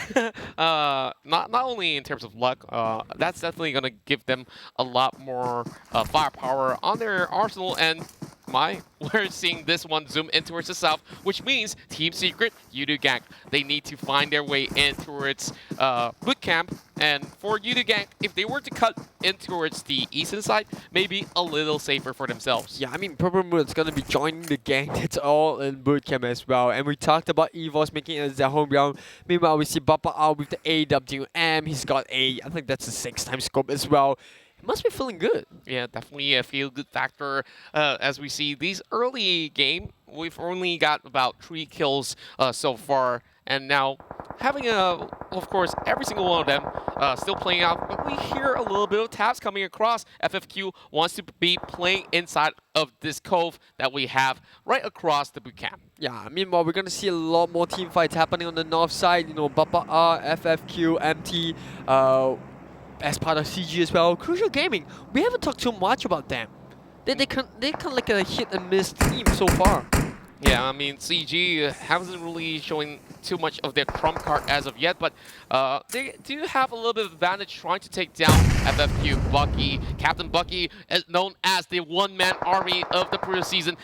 We've seen him actually take on a lot of all these players, but now by the corners of Bond, it seems like CG does have all of them clumped up all together. Empty's just trying to pick off over on the side of Papa as well. Oh, that's a shot to the feet. F1 all the way from across the map. Gonna get the kill on the Empty as well. Meanwhile, he's gonna find more members of CG on the other side of the map. We're gonna see Bucky as well closing the distance. That's gonna provide so much firepower. F1 as well, just with the suppressive fire as Chopper comes in. Aeons is trying to fire right on the Chopper, but the flank comes in from F1 and FFQ. They must be feeling good. If they take this fight pretty quickly, they might just wipe out CG. There's also Yoodo Gang coming in as well. They really have to be careful. They should not actually risk this one too much. If they need to back away. But Purple Mood just got in, and they really want to take this fight head on against EVOS Esports. AROV already spotting out Jasper moving in towards the lower end. So he's just going to be trying to put some of all these bullets of the M4 in towards CZ's head. I mean, this circle is just forcing every single team into bootcamp as well. We talked about Paradise Resort. They are heading towards the west. Now you've got 5 different teams surrounding bootcamp itself. We have NFT who's already built out. But then, how will EVOS handle this? We see Illuminate the Murder fighting up against Yoodo as well. That's going to be a really good headshot with the Car 98 onto Martin.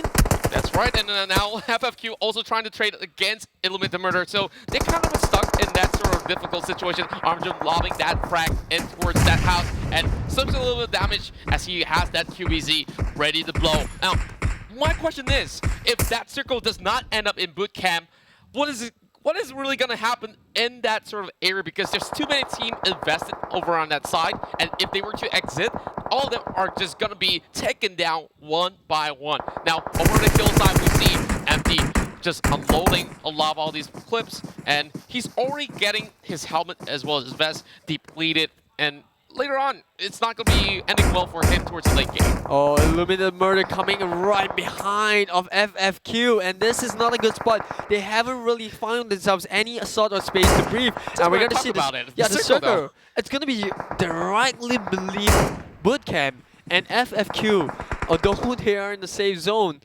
they're not exactly safe. I mean, You look at that. The zone's gonna close down Yoodo, so they're gonna push up here. You have Team Secret that's on the side. You have Illuminated Murder that's trying to kill FFQ. Every single one of them wants to go up here. Yeah, there's too many layers to actually consider in terms of this fact. But we're already seeing all these members from the side of Purple. I mean, he gets that perfect free over the side. No, he gets taken down. But that's a 1-for-1 because Purple Moon has just arrived to the scene and will be able to secure that one kill towards the side of EVOS Esports. Junk hit alongside with JXC, trying to actually find a way to actually avenge their fallen allies, but they are trying to gatekeep whoever comes across from the north side of boot camp. Remember, I talked about EVOS and how they were going to manage this invasion coming from the rest of the teams, and they spread themselves a little bit too thinly.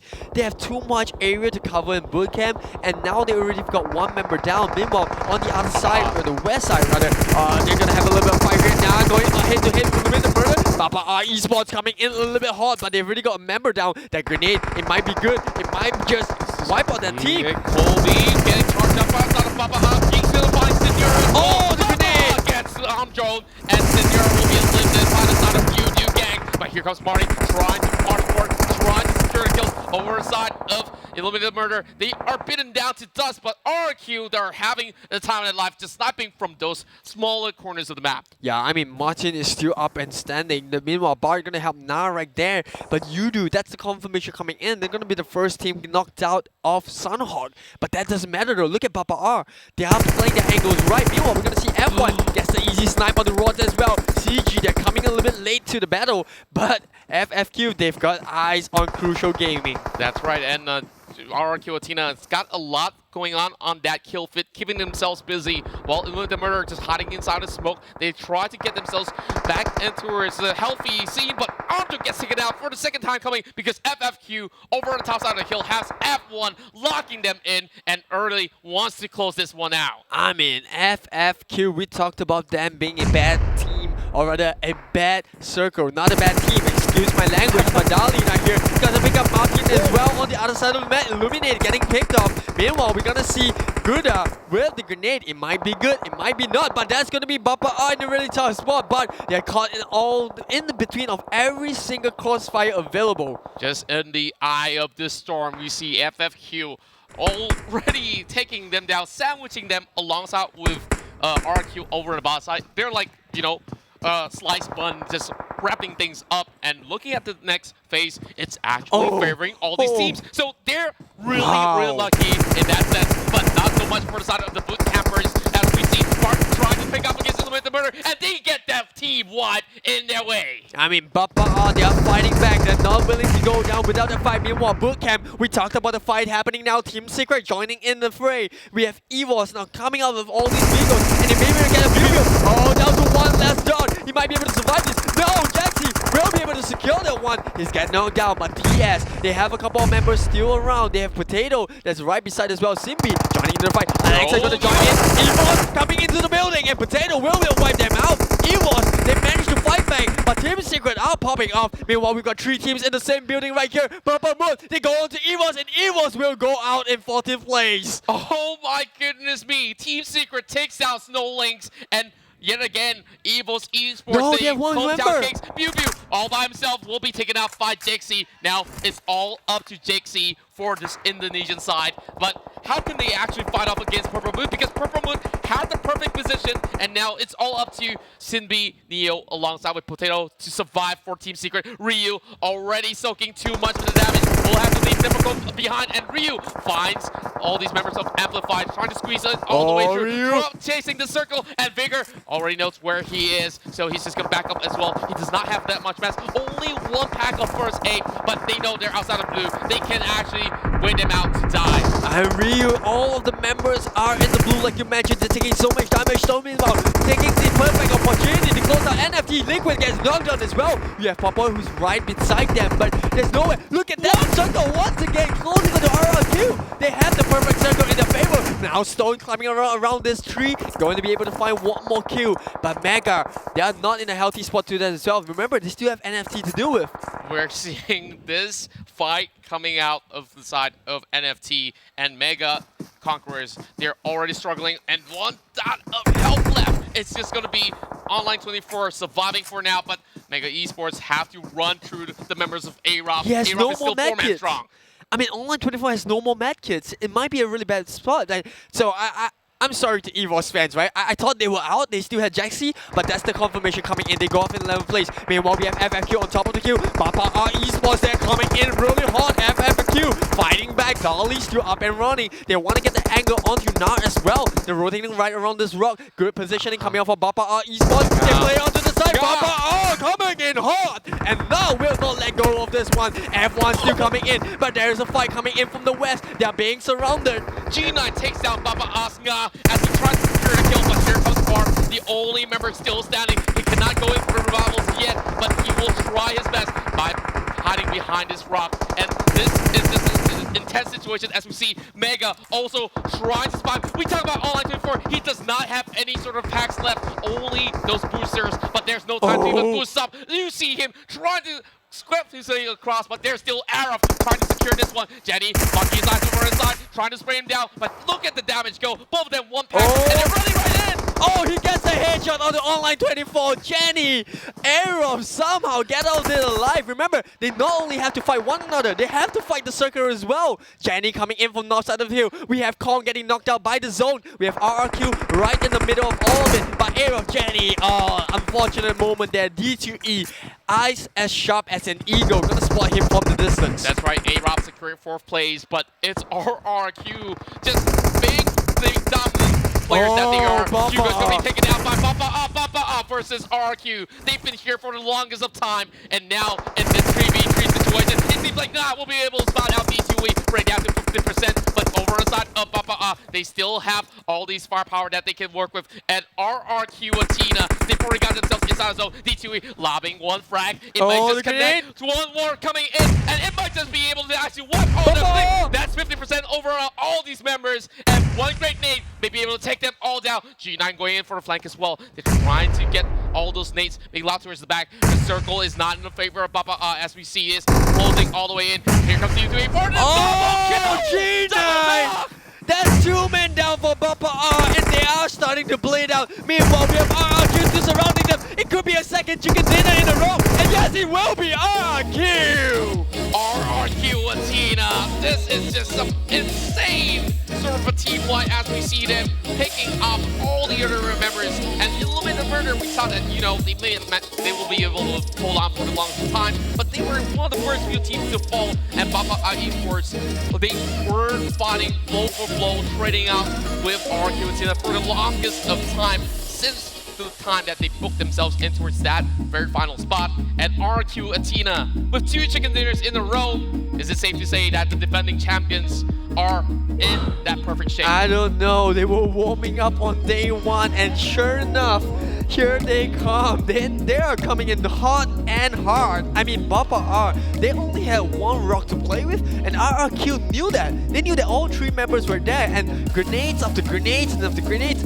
I mean, how many grenades will miss? Finally, one of them hit out 2 members of Bapak Esports, and I mean, unfortunately, RRQ, as vicious as always, finding the right time to go in and seal the deal. That's right, and D2E, oof, definitely popped off with those sort of frags that he kept towards that very final few circles. And the first few may have been lobbed a little bit too far, but when one dropped right in between, that took it to 50%. And that's where, you know, the rest of RQ says, okay, let's just charge them right through, because they were having no angles to work with other than to pop their heads for 1 split second to try to take down D2E. But over on the back though, we already see G9 already rushing upwards. So even if they focus onto the side of D2E, you not only have him to actually worry about, there's still G9 over on the other end as well. I mean, really great communication within the team as well as to who's going to push, who's going to provide that suppressive fire. And on top of that, I must say, man, you got to give it to RRQ. Second game in a row where the circle comes into their favor. I mean, it may be luck the first couple of times, but when it happens for too many times, it's not luck anymore. They're anticipating the right circles, they're playing it in their hands, and they've got the entire competition in the palms. That's right. And speaking of having that competition in the palms, I was having this sort of a discussion with you for a little bit, because a lot of all these other teams were actually bagging it to be inside of bootcamp. And this is where I pointed out that if the circle does not favor that area, then we have a really huge issue right across. We see Team Secret, Purple Mood, EVOS Esports, Mega, Snowlinks, all getting stuck inside that sort of area, and leaving only a few members alive. Team Secret still managed to run across. Remember, but there was ILLUMINATE the Murder tough as well. There was so many members in the bootcamp, and EVOS, they just spreaded themselves way too thinly in my opinion, right? They had the perfect spot. So they knew that all these teams were coming in, but instead of grouping up, they wanted to take, they were a little bit greedy per se, right? They wanted to get too much area of bootcamp, they want to get so much kills, but then we saw Purple Mood stopping in like a unit like they always do. They took the first kill coming in onto the north side through the waters, and then after that you had Team Secret pushing in from the side as well. We saw Pubg getting picked off, but then the rest of the team, you spoke about Potato, and boy oh boy did he showed up. They put EVOS to the test, and for a moment I thought, you know, they were knocked out in 15th place, and then suddenly they still had Jaxi still alive, but there was just too many fire action happening in bootcamp for him to do it over. Yeah, and right outside of bootcamp, this is where RQ alongside with FFQ were having a free shooting range over on the side of Yoodo Gank as well as ILLUMINATE. I mean, they were trying to cut across on the back of that sort of slope, and they got themselves in danger. They don't really know what's coming until RQ just unleashed all these blitzes, and they had nowhere for cover. And Yoodo alongside with ILLUMINATE, those trades didn't favor either one. They were the earliest ones to actually fall in that sort of scenario. And over on the back, we also have NFT on the other end of that sort of compound, also trading back. So that was actually a four-way fight. There's so many of these you teams had all NFT, around. Yeah, you had NFT at the back. You have FFQ against CG, against ILLUMINATE, against Yoodo in a really tricky spot, a tricky terrain per se, and it was just tough for all of these teams. But FFQ, they were caught in an unfortunate position. Yeah, they got flanked as Yeah, well. they got flanked.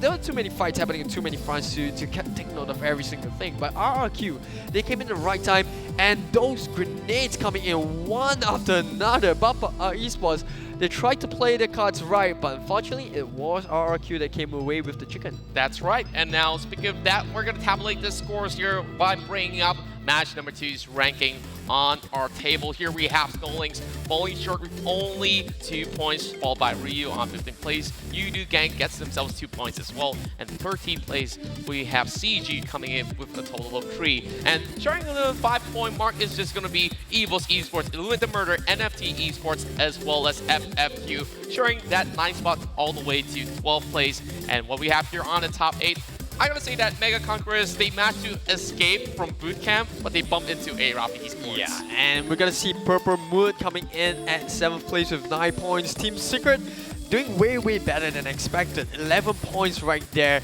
All the best to the boys, right? And AMPLFY coming in at 5th place with 12 points. AROV, you mentioned about them, 13 points, not too bad. But coming into the top 3 for this match number 2, SS with 14 points. Bapak, oh my goodness, what a game they had. 19 points right there with 14 points coming in from rank. And we have RRQ taking the chicken dinner with a total of 9 kills. Total, 29 points. Wow, that's a lot of points being racked up by the side of RRQ.ATHENA for today. This time around, the man of the match will be the other twin brother of D2E, which will be G9 coming out hot with that 6 kills in total.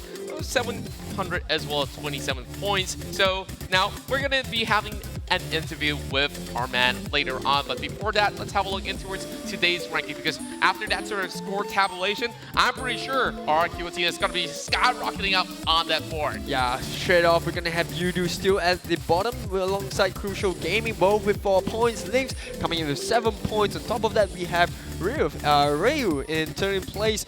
We have A1 and TS both sharing 13 points, NFT with 14 points, AROV coming in at 9th place with 15 points. That's right, and of course, we look in towards the other side of the brackets, and we see Superstars going in towards 8th place, which will be sharing the points alongside with EVOS over 7. Purple Moon will make up top 6, while Mega Conquerors now 5th place alongside with ILLUMINATE the Murder with 20 points. Now on our top 3, we have from Vietnam, Friends Forever Gaming with a total of 23 points, and right above them will be Bapak with 33, and RRQ.ATHENA. After 2 chicken dinners in a row, they're looking strong with a total of 62. Wow. Now, we're going to have a little bit of that highlights coming our way, but what are your thoughts coming into this as we slowly break down this matchup? I mean, 29 points ahead of Bapak Esports. RRQ must be feeling good. But coming into the highlights right here, we see ILLUMINATE the Murder starting off the match number 2. They get a couple of hits there.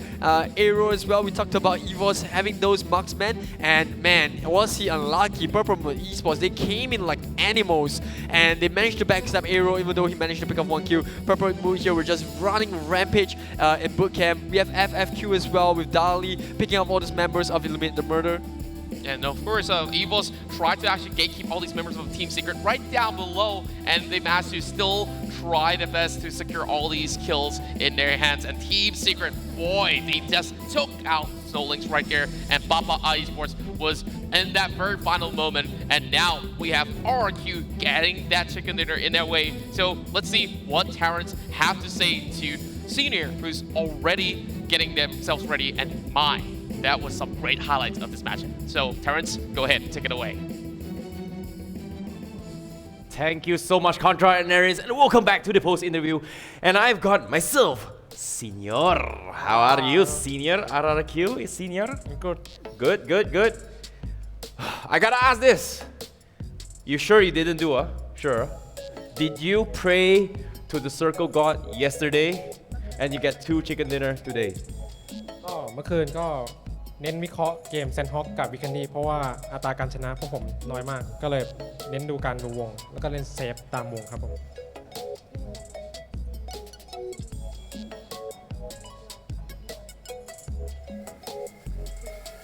Thank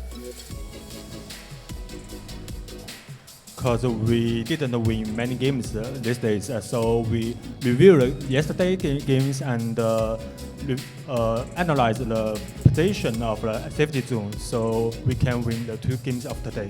Okay, that's pretty okay here coming from Senior.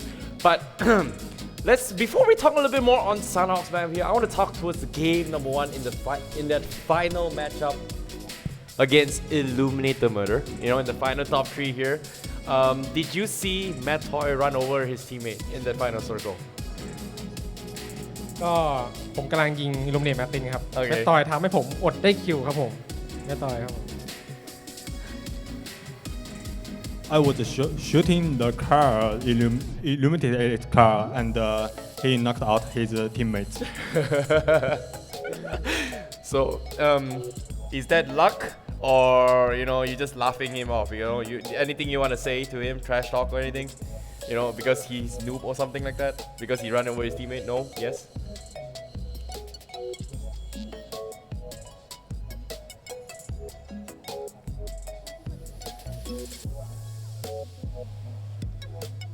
No? No? Sure?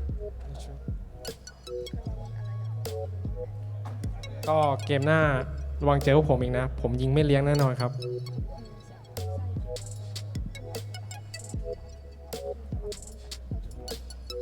Don't do the same behavior next game. I didn't even hurt you. I like you, Senior. I like you. I like you. Okay, last things first, Senior. What are you going to be expecting in game number 3 after taking 2 chicken dinner? 3rd chicken dinner? Yes? yeah Easy? no easy You sure? 2 chicken, not easy? no position easy I buy safe zone You buy the safe zone? Yeah. Okay. I pray for the circle god, you buy the safe zone. Okay, thank you so much, Senior. That's RRQ Senior for you. And let's take a look at the match as well as the map of Sanhok, okay? Thank you so much. Thank you. See you, Ben. We'll send you off. Good luck for game number 3, okay? See you, you. Ben. Okay, come towards the weather channel. Here is where we have the analyst desk of the game of Sanhok itself here. For those of you who missed out the matches, let's take a look at how the circle went, okay? Pretty much the circle is pretty much a very balanced one for all these teams here. But the thing about this map was that all these teams were kind of spread out throughout all the maps, okay? If you pay attention properly, you can see Yoodo gang all the way top right, CG on the top right as well, Bapak who's somewhere in the middle, Mega and EVOS is somewhere in bootcamp, and then Purple Moon, AROV, and also NFT on the southern corner. Team Secret is always going to be going in Hatin, RRQ will be taking Painan, and it's pretty much a very spread out map. But what was really surprising about that map was that in the maps of Bootcamp, we know that Mega and EVOS has been a stalemate for at least about a couple of 2 to 3 circles, which is pretty normal for me, pretty expected here because they don't want to get taken out rather early. But what was really surprising was that during the 2nd circle, if you pay attention to this, somehow everybody is just going there to pick a fight against Mega because yesterday's game Mega's got 2 chicken dinner, and this time I have no idea how, but somehow everybody just wants to prioritize the middle circle. They just went into the bootcamp itself, and because of that, all these teams were kind of jabbered up all the way in towards the northwest section of the map because the circle eventually ended somewhere in the vicinity of RRQ, which they were in the compound for quite some time. But what was really surprising was that because of this play, you can see here, we had Purple Moon crashing to bootcamp, picking a fight against EVOS. Megas is still into his warehouse compartment. But as the game progresses as well, you can see even Team Secret was also in the vicinity in the final few circles later on. But of course, you know, there were a couple of really nice plays towards the latest game of the stage here where Bapak Esports were playing on the eastern side of the map, going up against ILLUMINATE the Murder, and it was kind of really messy fight by all these teams here. But at the end of the day, you can see here, EVOS is here, Team Secret was just dodging the fight barely on the if, very slowly, right there. You're just dodging their way through, they're just passing through by. It was like super hard to fight against all these teams because there's just too many people in boot camps, and it was super hard to rotate away here because all the players were forced into a situation where they had to contest against RRQ. If you pay attention here, you can see Purple Moon, EVOS, Team Secret still in towards the boot camp. Bottom side they have Mega, they have NFT as well, and of course AMPLFY was at the bottom side as well. Superstar, same for them. FFQ, the northeast section. And somehow everybody needed to push in towards RRQ. And because of this, I'm not surprised why Senior said he bought the circle, because apparently 2 games in a row, great start for him, you know. And I agree with what Eric says. Sometimes even if the circle, you know, you can say 1 game is fine, it's luck. But this team is a really strong team here, because even if it's luck, the circle favors them. If you do not have the skills to pull it off, it's almost pretty much impossible to win the game. And as the game progresses as well, you can see a lot of teams just messing around towards the side of the games here. But eventually, that was pretty much what happened in the game 2 of Sanhok for day number 3. And looking forward to see how the next game is gonna go for today. My name is Terrence ICV12 Young, and hope you guys enjoyed that post-interview as well as this analyst that's here, as we are gonna be taking a short break before we go into the next game. See you guys in a bit.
I'm sorry, but don't wanna talk. I need a moment before I go. It's nothing personal. I draw the blinds. They don't need to see me cry. Cause even if they understand, they don't understand. So then when I'm finished, I'm all about my business and ready to save the world. I'm faking my misery, making my bitch can be everyone's favorite girl. So take aim and fly away. I've never been so wide awake. No, nobody but me can keep me safe. And I'm on my way. The black moon is on the rise. The fire burning in my eyes. No, nobody but me can keep me safe. And I'm on my way.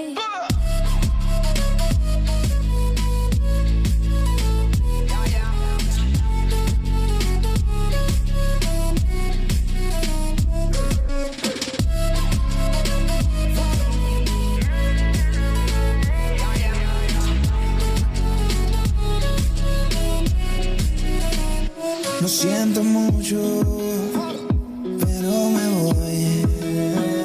Porque a tu lado me di cuenta que nada soy. Y me cansé de luchar y de guerrear en vano. De estar en la línea de fuego y de meter la mano. Acepto mis errores, también soy humano. Y tú no ves que lo hago porque te amo. Pero ya, no tengo más nada que hacer aquí. Me voy, llegó la hora de partir. De mi propio camino seguir lejos de ti.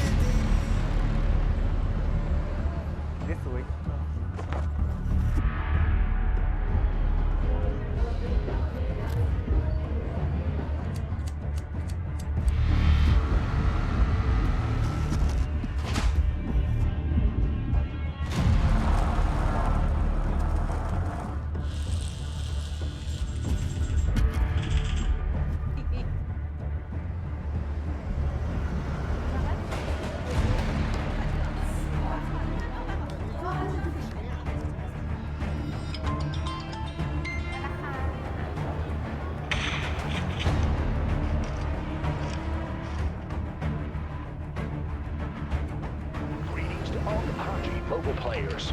Welcome to PUBG Mobile Club Open 2019 Southeast Asia. The stage has been set and the battles have begun. Now, the stage is yours.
Welcome back, ladies and gentlemen, to the PMCO Southeast Asia 2019 Fall Split. My name's Contra. This is Aris here. Of course, giving you guys lots of hearts as well as lots of amazing chicken dinners coming your way. And we've already seen RRQ.ATHENA securing 2 chicken dinners in a row. This is looking to be a deja vu of day 2. I mean, Bigetron pick up 2 games, but then ILLUMINATE the murder coming up strong, but now coming into day 3. Man, has RRQ.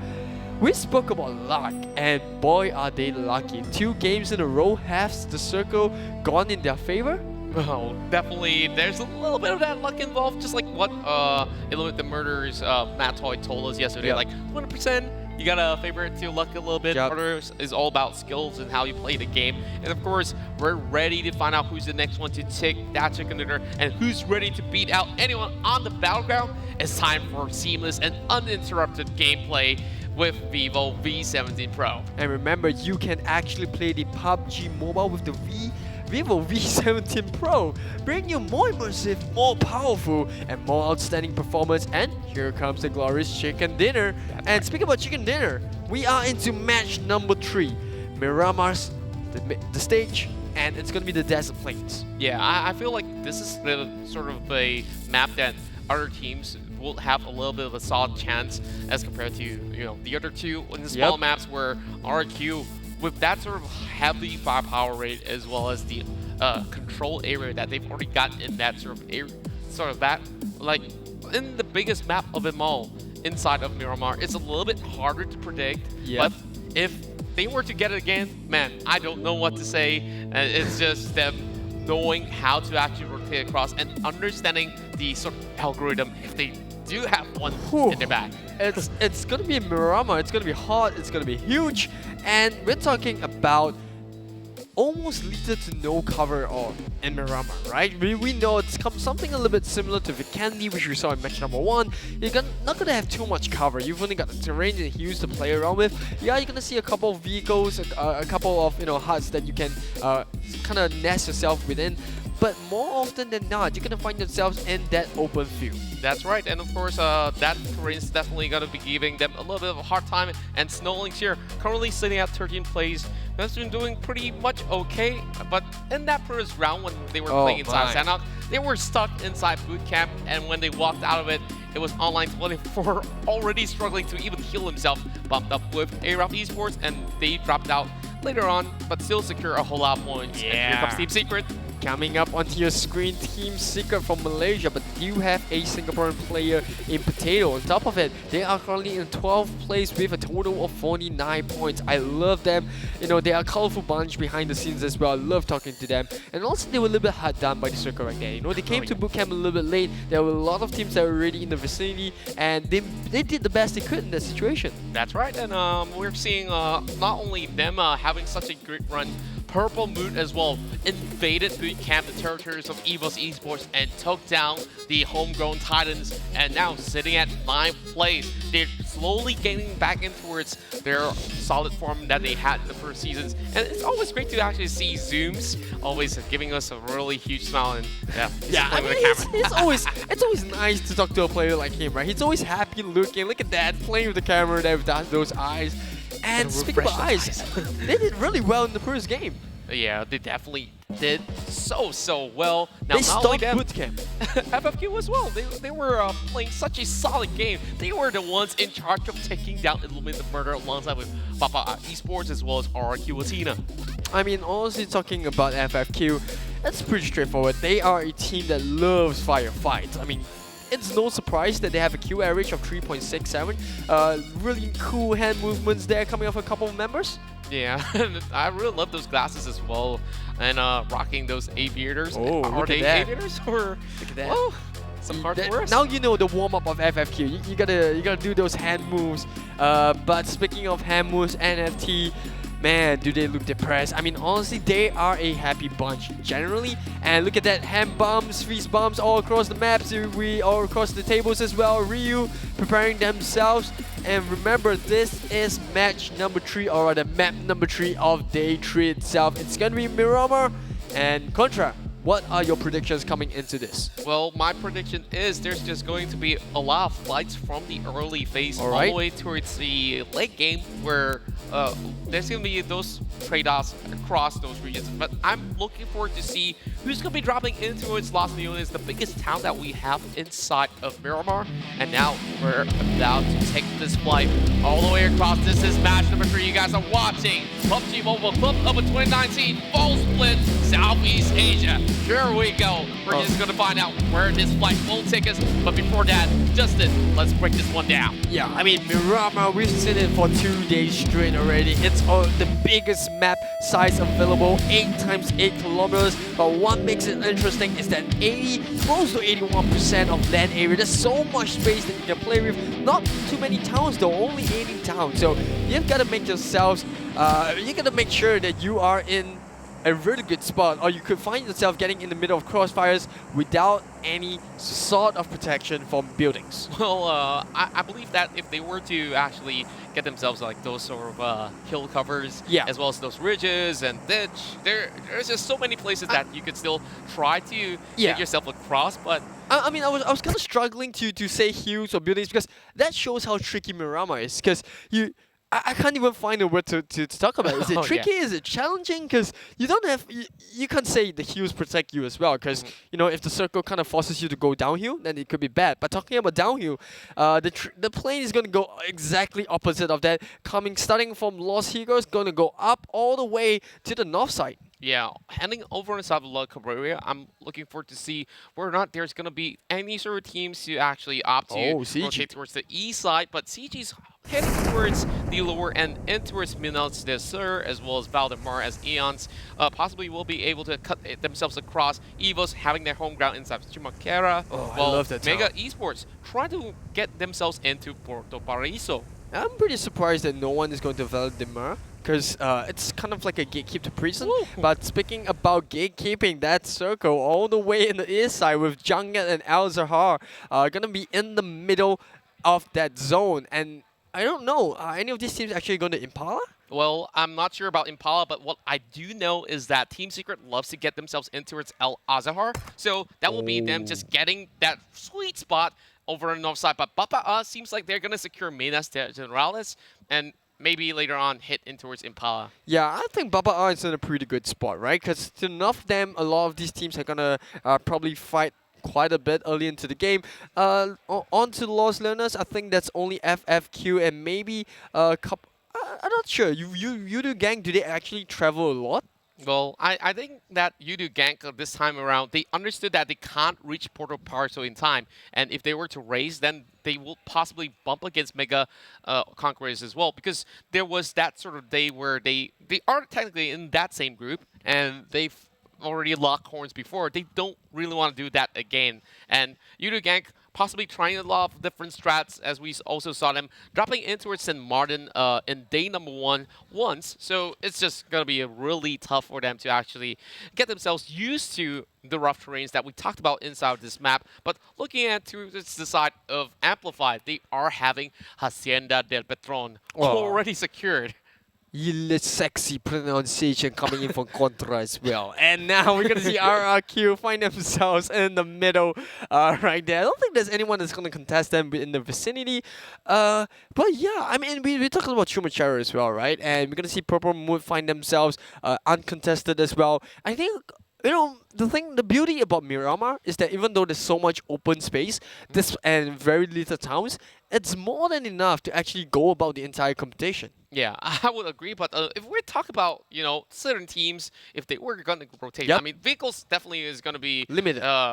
limited in certain points. But it's really crucial that they secure it. And the ones furthest away from that next phase is definitely going to be RRQ.ATHENA. So we talk about Circle Luck in those Spirits round. This time, it's not going to be as a smooth ride as before. Hey, I mean, honestly, RRQ in the previous game, they were not in the favor as well. They were actually south of bootcamp, and we did speak about them saying that, oh, they had to travel so much, they got to fight so many teams, and then, you know, the circle just went, oh, RRQ's there, well, let's Smack go. it right in yeah, the middle. let's put RRQ in the middle of it. So it might happen again, but for now, obviously, like you mentioned, not an easy circle to play with for a couple of these teams. We see Team Secret once again, just beneath Al Azhar, if I'm not wrong. There is going to be quite a couple of traveling for the teams, especially for those that drop in El Pozo, especially for RRQ, NFT a little bit south of La Cabrera.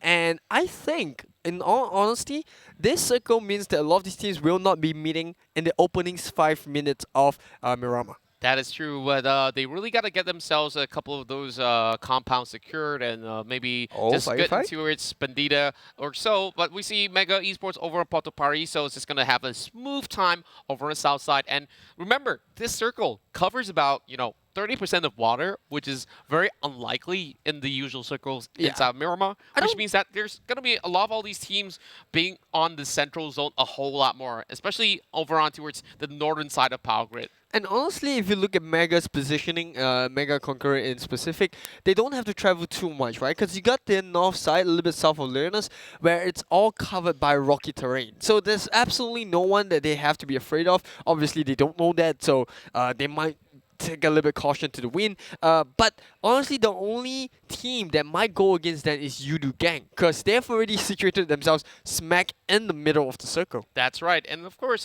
we've talked about Ryu having a great day number 1, but day number 3 here seems like they haven't really got themselves that sort of high volume kill that we've seen. We've seen in day number 1 that we talked about. And LYNX now over on the Cruise Deval, I think they're sitting pretty. If they were to move any sort of muscle at all, this is gonna put them in danger once again because they're just by the corners of the north side and Peter's all by himself.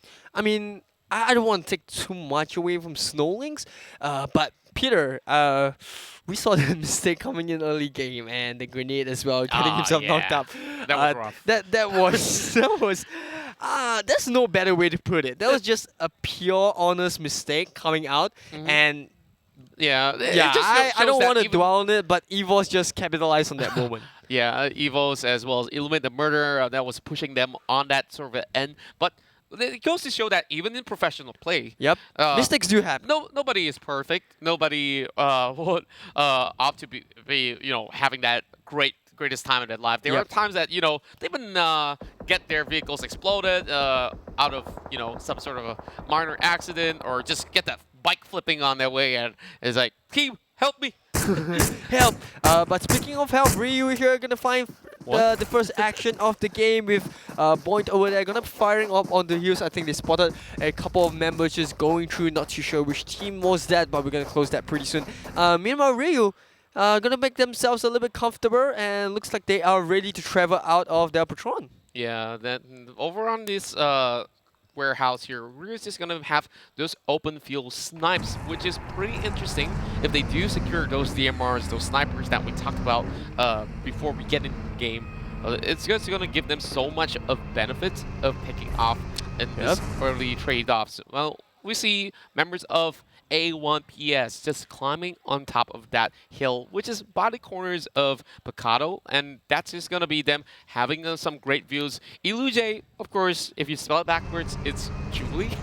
Yeah, I'm just gonna call it Julie, right? Because this just makes more sense. But Leon over here, I mean, Superstars, we talked about Game 2 as well. They were a little bit lackluster, but they are picking up their form. They're finding a lot more better team fights now. Obviously getting a couple of kills under their belt, but they're looking to improve that in match number 3. Illuminate the Murder though, man, was that a rough game in Game 2 for them? Definitely it was rough. They had a good start. That was one of the harshest one that we've ever seen, because Illuminate the Murder, they got Map Toy getting picked off, and after that, I mean, without your support, you're kind of like playing without one eye. Yeah, I mean, you have the hands and legs, obviously, you have the firepower needed, but you don't have that scout, right? Because you're focused on taking the fight in front of you, you don't have someone that's helping you, give you a really good vantage point.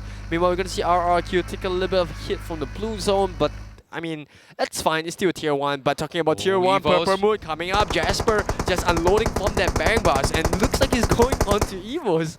Oh my goodness me. Seems like it's a little bit of a rematch from that first round, and he's trying to take down Jughead, but Jughead is still not going to give him any sort of sweet time. But here comes Oro. Oro just getting some of all these bullets squeezed towards the shoulders, but will not connect that headshot to get that secure kill. But understanding that the blue is chipping in, he's just going to hop straight over in the back of the bike, and yeah, a little bit of time. I like the way he was playing, right? They read the situation as well as always.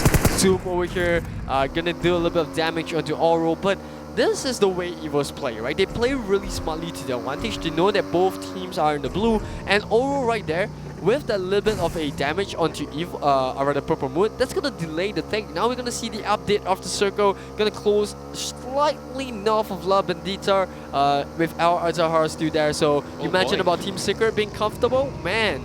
Oh, this is definitely going to be them having the sweetest time of their lives, because you understand that El Zaza's Western Point is a straight road up ahead, and they can definitely guard that section and stop teams from coming in. While over the south side as well, we're seeing a lot of crowd coming in towards the southwest, so that's going to be some tough challenge up ahead for teams like AROV, for teams like ILLUMINATE, and now we have FFQ crashing straight towards the side of Superstars. And now here comes the first team fight happening. Yuga getting taken down. Chopper, he wants to secure the kill, but so many vehicles on the way, or rather in the way.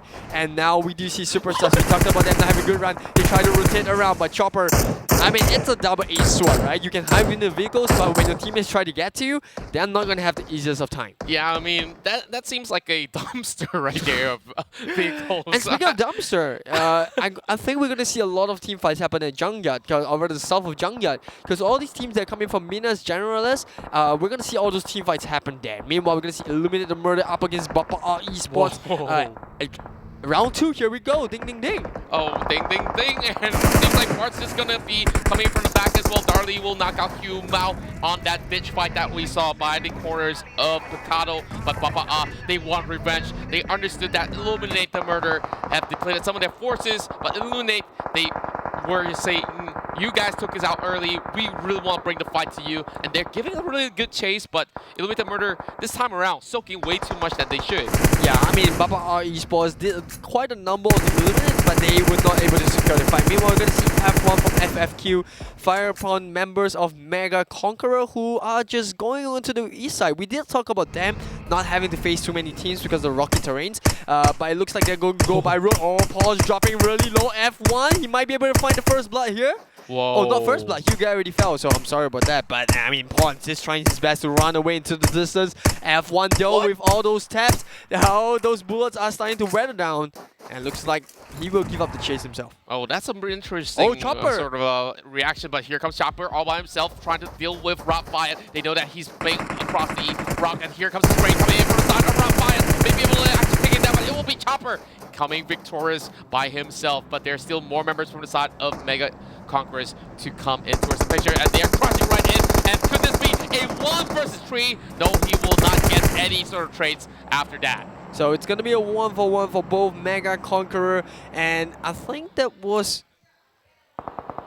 Well, of course, one of the members of the side of FFQ. Yeah, He's trying to emulate Bucky. Yeah, but FFQ. I'm sorry, FFQ. How can I forget about FFQ? My goodness. Yeah, I mean, FFQ, they've always had one stray member trying to scout out in the above. And this time around, EVOS Esports having Martin marching up. They've already got one knock over side of EVOS, and Oro trying to provide a little bit of cover on the back. But Bucky will be able to find one all the way back, though. So I'm pretty sure the members of Mega, they would be a little bit unhappy about that. Yeah, I mean, Oro has consistently been the eyes of the team. You know, he's always on the back foot, being the lurker, making sure that he disseminates the information. But now Jones taking a little bit of fire, I think, from the rest of EVOS. Meanwhile, onto the bottom side, over to the west side of the map, we see Yoodo gang. They're starting to pick up the pace. They know that FFQ and Mega are onto the shoreline. The thing is, do they have the angle? Well, it's just going to be Mega leaving him to die. And on 24, we know him as the longest of survivors, usually for the side of Mega Conquerors, but FFQ capitalized on that. And this is 1-for-1 blow. Yoodo on the middle of the road. What are they up to? Yeah, they're gonna cut Mega Conqueror, so that means that they are not being able to pursue that anymore. Meanwhile, Yoodo gang still trying to find themselves a hard to really set up base. And it looks like they found themselves a comfortable spot. Meanwhile, FFQ, they were trying to chase down Mega, but they've taken note of the new contender in Yoodo gang. Meanwhile, EVOS and ILLUMINATE, don't think they will go hit-to-hit anytime soon. They've already had those long-range trade-offs there, but I feel like they don't really want to commit 100% because that circle is going to close in a couple more seconds here as we see Zuli fighting back, trying to give enough breathing room for the rest of the members of Yoodo gang. But here Kong is just chasing in, trying to take down Zuli, and he will hop right out, and that is a really bad move. But yet again, he will fall, and AMPLFY gets 1 kill. Yeah, I mean, coming in at the right time as well, capitalizing between both Yoodo, Gank, and FFQ. But now, AMPLFY, what can they do here? They managed to find 1 kill through Kong, and they're trying to close on the distance. Meanwhile, Ryu and AROV, they are out in the open, and boy, oh boy, is this bad for AROV. We see drone coming from the side, but now we see Mepe kind of just trying to fire onto the smoke, and this is really bad for AROV. They're all blinded by their own smoke, but they need it for protection. Good knocks over the side of Boyka as well as Jenny, so it's all up to Smokey, and this is a great team wipe coming from Nevacor as well as Bro securing not 1, not 2, but all 4 members of AROV Esports. I mean, not exactly highlight material, but Ryu just doing a really good job. Now we're gonna see the circle once again, close topside. We talked about RRQ and the circle, and Contra, what is happening today? RRQ went all the way from El Pozo, cutting across the northern side, and now getting that great prediction going on for them. This is just going to be them securing some of the best spots, and now they possibly will contend with Team Secret when it comes to that sort of circle. But Purple Mood, long range trades with Ryu after Ryu secures the kills over on the side of AROV. And talking about Team Secret, we're gonna see LYNX as well as EVOS right through the side. But now we see AMPLFY up against FFQ. We talk about the new boys coming in through the wild cards. And Team AMPLFY, they are here to show what they're about. Remember, it's AMPLFY Pure Skills. Yep, Pure Skills, a household name from the previous season. But we've already got those new lineups. And we were talking to the other casters today. There's a lot of names that resembles cute animals, like cats. Like we have meow, we have cows, we have crocodile, we have everything on the table here. But casters coming in. They're just gonna join the fight, and now FFQ are on the run. Meanwhile, Jasper running right into the house, taking a little bit of damage, but Dali on the chase right here. Remember, his vehicles might just blow up. Jasper on the chase. We have Zoom as well, running right behind Dali. They're gonna fire right away. I don't think that vehicle can take too much more damage, and Dali's gonna go right into the water. Meanwhile, Manpro taking too much damage from Yoodo as well, and AMPLFY gonna be joining on the chase. This is just action-packed in this desert. Yeah, I mean, it feels like a James Bond movie already to me, as we see Friends Forever Gaming all segregated because of that sort of a firepower coming from the side of Purple Mood. And with AMPLFY giving chase, I'm not sure whether or not they will be able to survive, but remember, FFQ, they had some stellar performances throughout the 2 days that they played out. Esports, they're on the queue as well. Bar here gonna take down F1, and we could see him secure the queue. Meanwhile, we're gonna see Trixie play a little bit more aggressively, close the distance between them. We have Baki taking out 1 member of Bapak Esports as well. Bar is getting flanked right here from above the hill, and Bapak Esports have the table turned onto them. Baki taking a little bit of shots coming in from Nor as well, and that's a little bit too much for him to deal with. Yeah, it's a 1v3. Gonna lock his eyes over on the top side here, but F1 slowly playing out. That will be a kill secured over the side of Papa. Too little, too late. FFQ will have Bucky to secure this one. Martin's gonna blow up the vehicle over the side of Purple Moon, and Purple Moon having Real to actually take them down as well. So they're getting bitten pickled. Well, I'm bubbling all over the place, but look at all of these teams go committing into all these fights. As Marty gets another knock towards Nevacor. Yeah, Mentor here just gonna spray a little bit of the 6 times. I think he managed to pick up the vehicle as well. It's gonna blow him right up. And he does have Boeing, but how long can they end for? If Mentor actually knows that behind it, and there it is, the pickup coming in, and they might be able to just blow 1 or 2 more vehicles, and that's gonna close away the excess of Ryu away from that tough spot. Martin, is he gonna blow those vehicles up? Well, he's just gonna try to snipe off those guys right behind the rocks, and he's gonna pop that couple of smokes to make sure that they manage to get those sort of kills, but got it!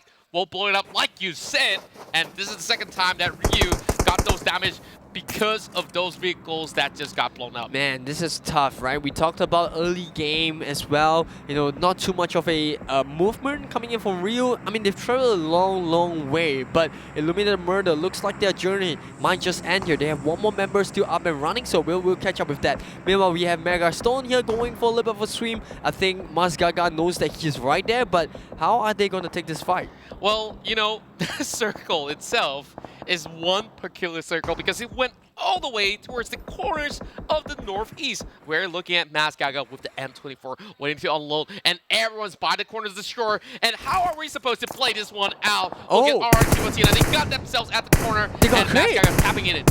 they're gonna create for themselves as well. It's right in front of them. Meanwhile, NFT, they're just gonna blow up all these boats coming in. They see CG that's out in the open, but how are they gonna reach that?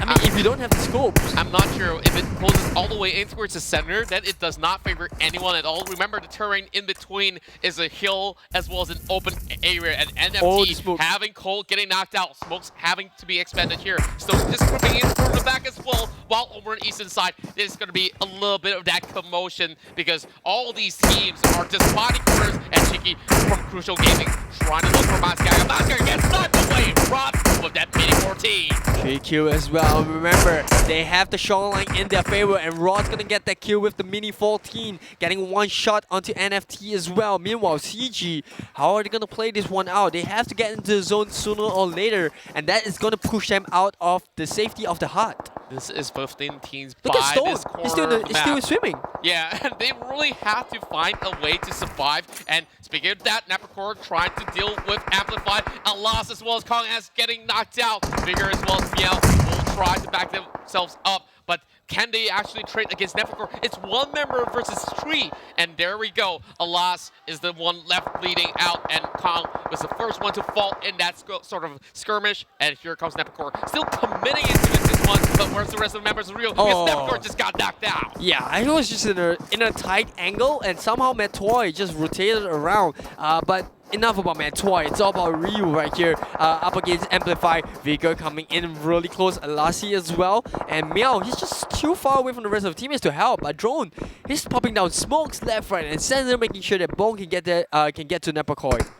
We see Bong managing to actually go in for the revivals, but alas, will still bleed out. And there's not enough time for the rest of the members of Amplify Pure Skills to actually secure much. But over the lower cam, there's more action coming in. What's with Amplify and vehicles? I mean, they always find themselves near vehicles as well. They use it as an extra form of barricade, but we're having a little bit more action towards the side of NFT. NFT, we see them trying to survive the longest time, and now we're seeing some teams dropping out from the other corners of the map. Already is going to find one in the form of eye shots with Yoodo Gank. Remember, hit shotted over on the other end, and here comes Crucial Gaming. They tried to run him over, but he's just too far away. That doesn't matter though. Cole still gets taken down. CG going for a drive-by. They spot out Papoy, who's right in the hut, and they might be able to secure one more kill. NFT in a really bad spot. Here we go. Papoy will draw as well. And NFT, man, this is a rough game. Oh, this is such a difficult one. Let's have a look. It's in the middle of those crossroads there, and LYNX, my oh my, seems like they're already in the lead. And it's trying to look for one. Stone just gonna take his shield a little time. Yeah, this one of Stone, he's been there for the longest of time as well. We spoke about Mega, and that might just pick him out. Oh, Stone, how is he still surviving? I mean, the water just absorbed a little bit of that sort of impact, and we see Lucky just falling back a little bit because there is enough pressure coming from the side of CG as well. Yeah, while Superstars having only LYNX. How does LYNX play this one out?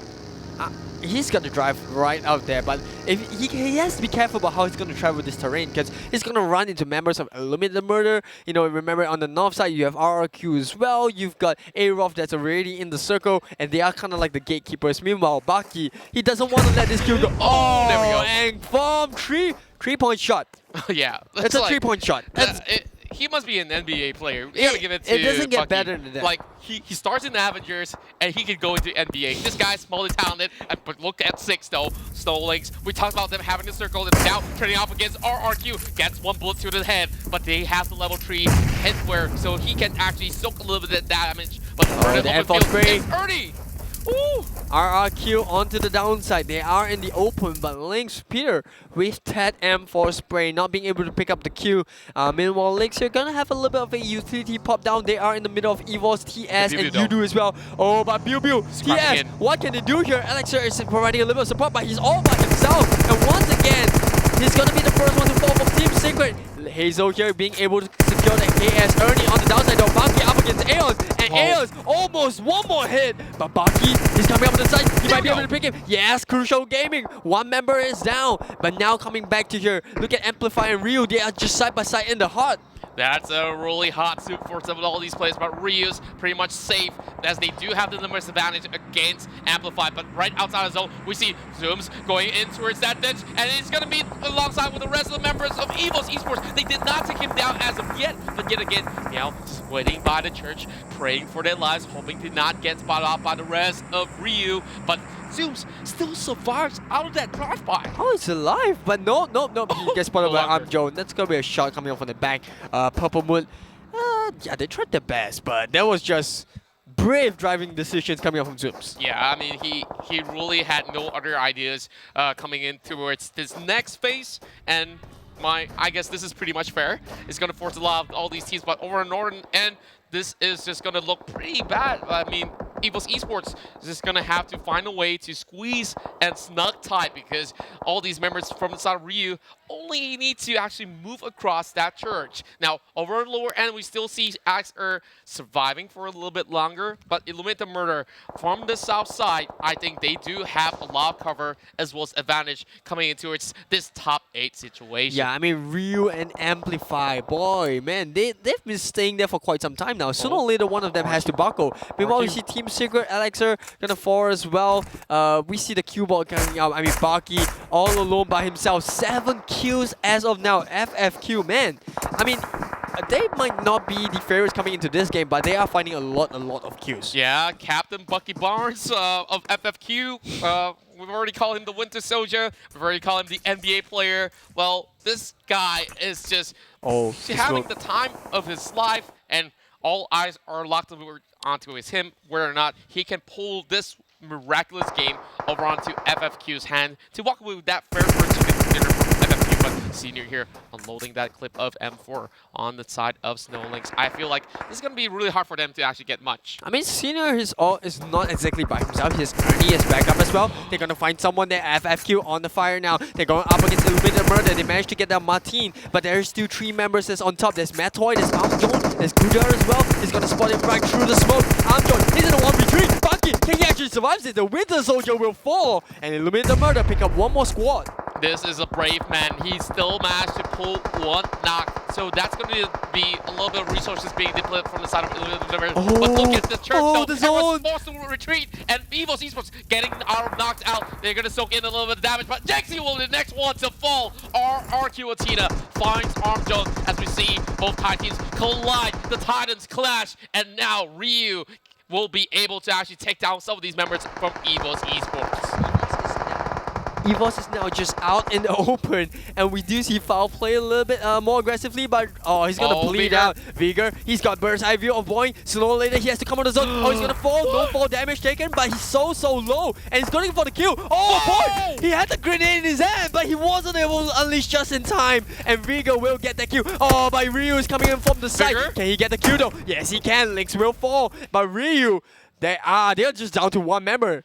My, oh my. We see AMPLFY Pure Skills almost pulling out that sick clutch, but RRQ.ATHENA is coming in hot, lobbing those nades towards the side of EVOS Esports. Can they defend themselves? And that's going to be G9 soaking a little bit of that chunk of frag as well. JXC already pretty much healthy, but the rest of the members of EVOS are just trying to find a way. How would they actually push in towards RRQ? Because RRQ look at has D2E. the circle. D2E is actually driving straight to ILLUMINATE Murder, but the grenade comes in. That Peko, he might be bringing a kill onto EVOS. Not he misses, but that doesn't matter though. RRQ against ILLUMINATE the Murder, Gudar and Matoy, they have the zone in the... what kind of view was that? It doesn't matter though. It hurt ILLUMINATE, they're going head to head with D2E. He has the support of Senior. The grenade almost picks him up. And RRQ, they are pushing in. They are fighting against EVOS and ILLUMINATE the Murder. We have Ryu on the top side as well. Remember, we are down to our last 4 teams. And now it's between ILLUMINATE the Murder versus RRQ. They understand that they need to crash right into the top of immediately. Gotta get it tucked down. D2E on the forefront, trying to eliminate all of these teams. That's gonna be a great blow over on side of the buggy, and that's gonna negate them from moving any further forward. And here comes Frank's going up against the wall. He might be able to get a ticket. Right behind the rest of the members of RRQ, so they're in the disarray. But EVOS Esports, they gotta push in, and ILLUMINATE the Murder are getting flanked left, right, and center. That's gonna be a frag right in the top side, and that will be Matoy trying to heal up the very final few members there. Gotta get back on his knees now, but Conqueror will be dropping down. This is your top tier situation with EVOS Esports coming into the picture as well, getting that 1 kill. 11 kills in the back for the side of RRQ.ATHENA, and looks like AMPLFY will be able to take down D2E. I mean, RRQ, they are in the third position right now. ILLUMINATE, everything was going well for them, but the vehicle drive coming into the middle of it, can't say that's the best of decision coming in. But now we have EVOS closing in from the north side. They want to eliminate Guda. He's the only remaining member, but they don't know that he's there. RRQ though, they've got eyes on the vehicles. The zone is going to close right onto them, and EVOS are making themselves comfortable in the center of it. Meanwhile, RRQ, they are the only team with 4 members. Remember, it's a 4v3v1. Could this be a triple chicken dinner for the side of RRQ.ATHENA? They've already gotten 2 today, and now ILLUMINATE Murder looked like they were the best team to actually challenge them, but because of that circle favoring RRQ once more, now Guda is trying to just pro his way in, and that's the smoke coming in for Guda. Gonna get taken down. He's got decided, and G9, he might be able to find Foxy. No, he doesn't. Senior with the first on the 4, but look at the zone. It's starting close out. Guda's already been taken out. RRQ, they want to force their way in. EVOS, 2 members already down, and it could be chicken dinner for the 3rd time in a row. G9, you're going right around the side. 1 more member still up and running. We have Foxy up against D2E. They know where it is. It's a 3v1, and RRQ might be able to get the chicken dinner. Foxy's still up and running, and G9 coming on the side, spray right through smoke. And for the 3rd time after day, we have RRQ getting the winner chicken dinner. That was an epic trade-off there, blow for blow between G9 as well as Foxy. Foxy almost wiped away all these members of RRQ, but in that very final moment, they managed to squeeze those bullets in towards the grass, and we now see Ernie just giving a little big kiss over the back. And now, 3 chicken dinners in a row. This is just unbelievable. I don't know what to say. I'm lost for words. RRQ. I mean, we saw the circle play, right? We talked about them having a little bit of luck, but that was not it, right? In that case, the circle actually favored ILLUMINATE the Murder because they had the dish in their favor. They had a really good view of EVOS. They had a view of RRQ as well. But then, I don't know, like ILLUMINATE the Murder, we had Guda driving straight into the middle of the circle, and that was just a bad position coming from ILLUMINATE the Murder. I don't know if it's the nerves, I don't know if it's a miscommunication, but that gave EVOS and RRQ a target to team up with, and they fired onto the vehicle, and the moment that ILLUMINATE Murder lost the first one, EVOS and RRQ, it was all down to them. Yeah, and speaking of RRQ here, we saw them training with so many of these teams, and EVOS, because they actually pushed in from the lower side and in towards the church, they met up with Ryu as well as AMPLFY, and yet again they picked them off, and having that dish to work with. RRQ was lobbing those nades, but they don't really have that sort of angle to just pop up their heads to actually peek and shoot, so they chose to commit towards the side of ILLUMINATE the Murder, full force swinging over the side. And over on the side of EVOS, remember, they came from a really tough spot because they rotated from Conqueror all the way in towards that northeast side. This is one of the best games I've ever seen inside of Miramar. I mean, it's been, if I dare say, it's the best game I've castered for the entire 3 days, because it was pure firepower, a show of firepower coming up from RRQ, and obviously EVOS as well. You talked about their rotation. Obviously, you know, we talked about their sharpshooter having the best of positions as well. We talked about AROV being able to snipe players from afar, and coming into this game, EVOS Esports actually put up a really tough fight. They come in for the vehicle. Remember, they were up against Ryu and AMPLFY, who were just playing the circle a little bit too risky, in my opinion. They stayed in the house for way too long. I would definitely agree with that. Yeah, the zone just pushed them out of the hut, and that just gave EVOS all the time and space in the world to pick off members that were just rushing to get out of the zone. And after that, they had the control of the higher ground, but then RRQ pushed in the right time. Honestly, I did not expect RRQ to come up alive. I thought that ILLUMINATE the Murder should have won that. Well, I would say so as well, but because they were forced to push in that very final ending circle, this is where they were pressurized to actually get into that section. But I'm going to give a little bit of a special mention to one of these players that we're playing in this game, and it's none other than FFQ's very own Bucky, because that man took out Mega, took out some of all these members from the side of, if I'm not mistaken, it was Yoodo. They were AMPLFY cutting across as well. They were the one playing from the southern side. I mean, he took out so many members, I lost track of who he took out, but I remember there was one particular moment he was going to the 1v3, and it's those kind of plays that shows you... Challenge. Yeah, he's so comfortable in that element, in that zone, that he doesn't really matter how many members he's going up towards, because he's got excellent situation awareness. He knows that there's no one against his back. He can just focus on the front. You know, he found positions where it was actually good for him to take fights. Yeah, and I would say that he still managed to actually get one knock in because of those smokes covering over his side of Illuminate Murder. He doesn't really get those angles, but when it's subsided, he still went in for a spray. He knows that it's double or nothing, and this is the sort of player that you really want to keep your eye out to go all the way to take home those titles. But of course, FFQ, now they're looking hungrier than ever. Who knows, one day they may be able to catch up with RRQ.ATHENA, but RRQ.ATHENA, 3 chicken dinners.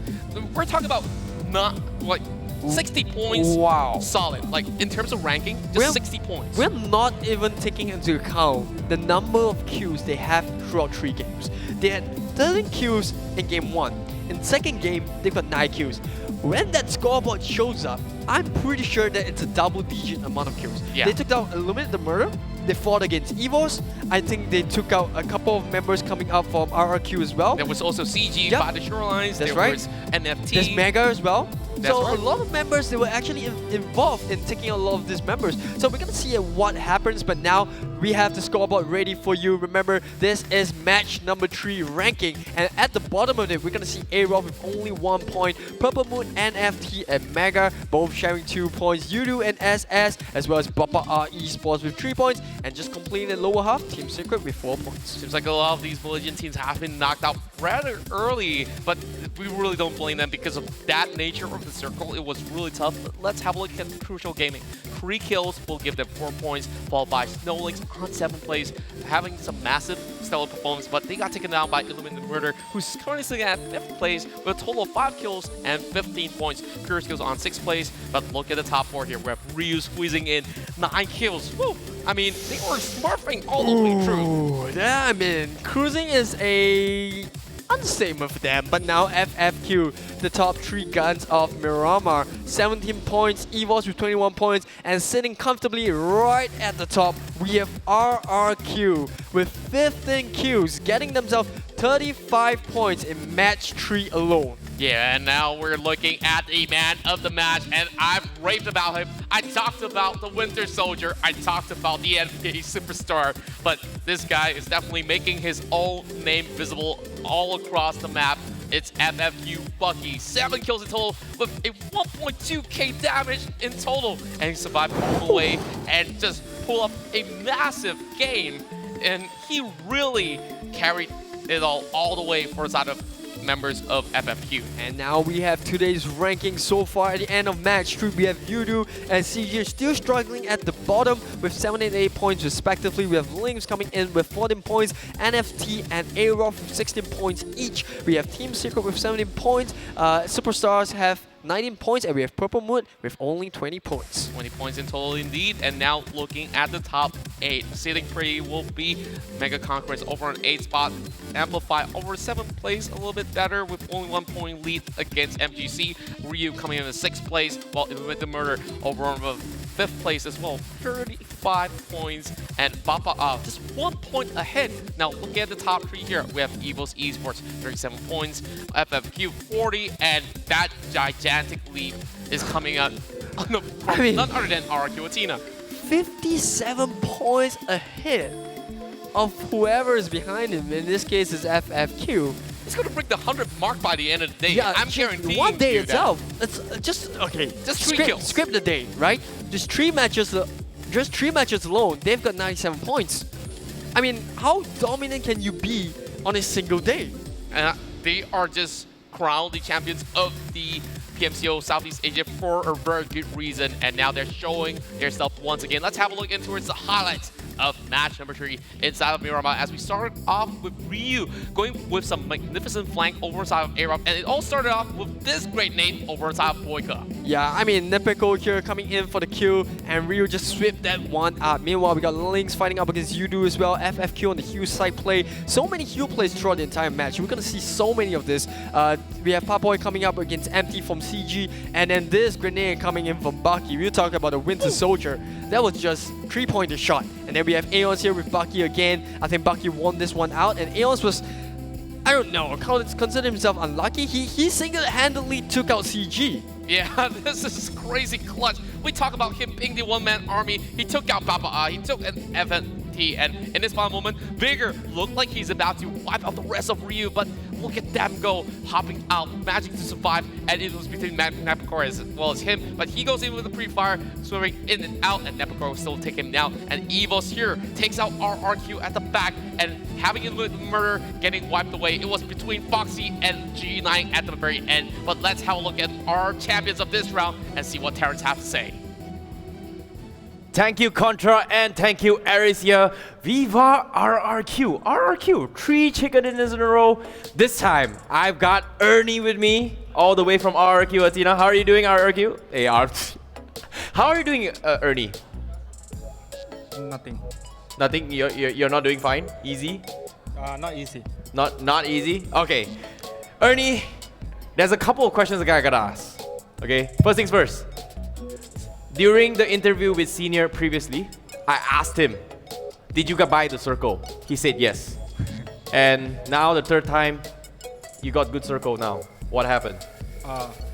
ก็จริงๆก็ไม่ได้ซื้อวงขนาดนั้นนะครับเราก็มูฟมาตลอดแต่โชคดีที่วงสุดท้ายที่เข้าที่เราแต่เราก็มูฟมาเรื่อยๆแล้วก็ศึกษาแผนการเล่นจากเมื่อวานที่เล่นไม่ค่อยดีเท่าไหร่ก็ไปดูไลฟ์วิ่งของคนอื่นว่าเขาวิ่งกันยังไงครับ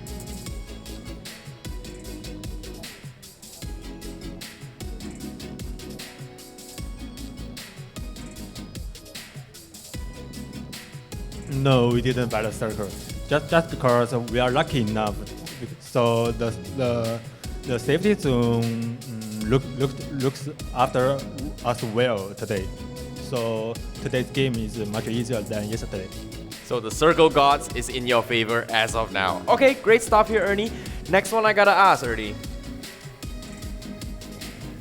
Your fans has always been asking me about you a lot.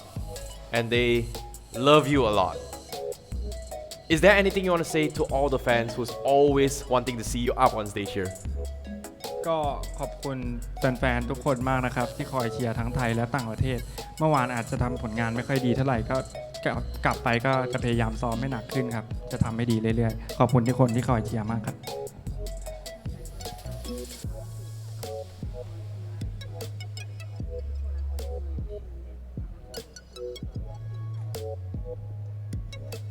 Thank you for guys.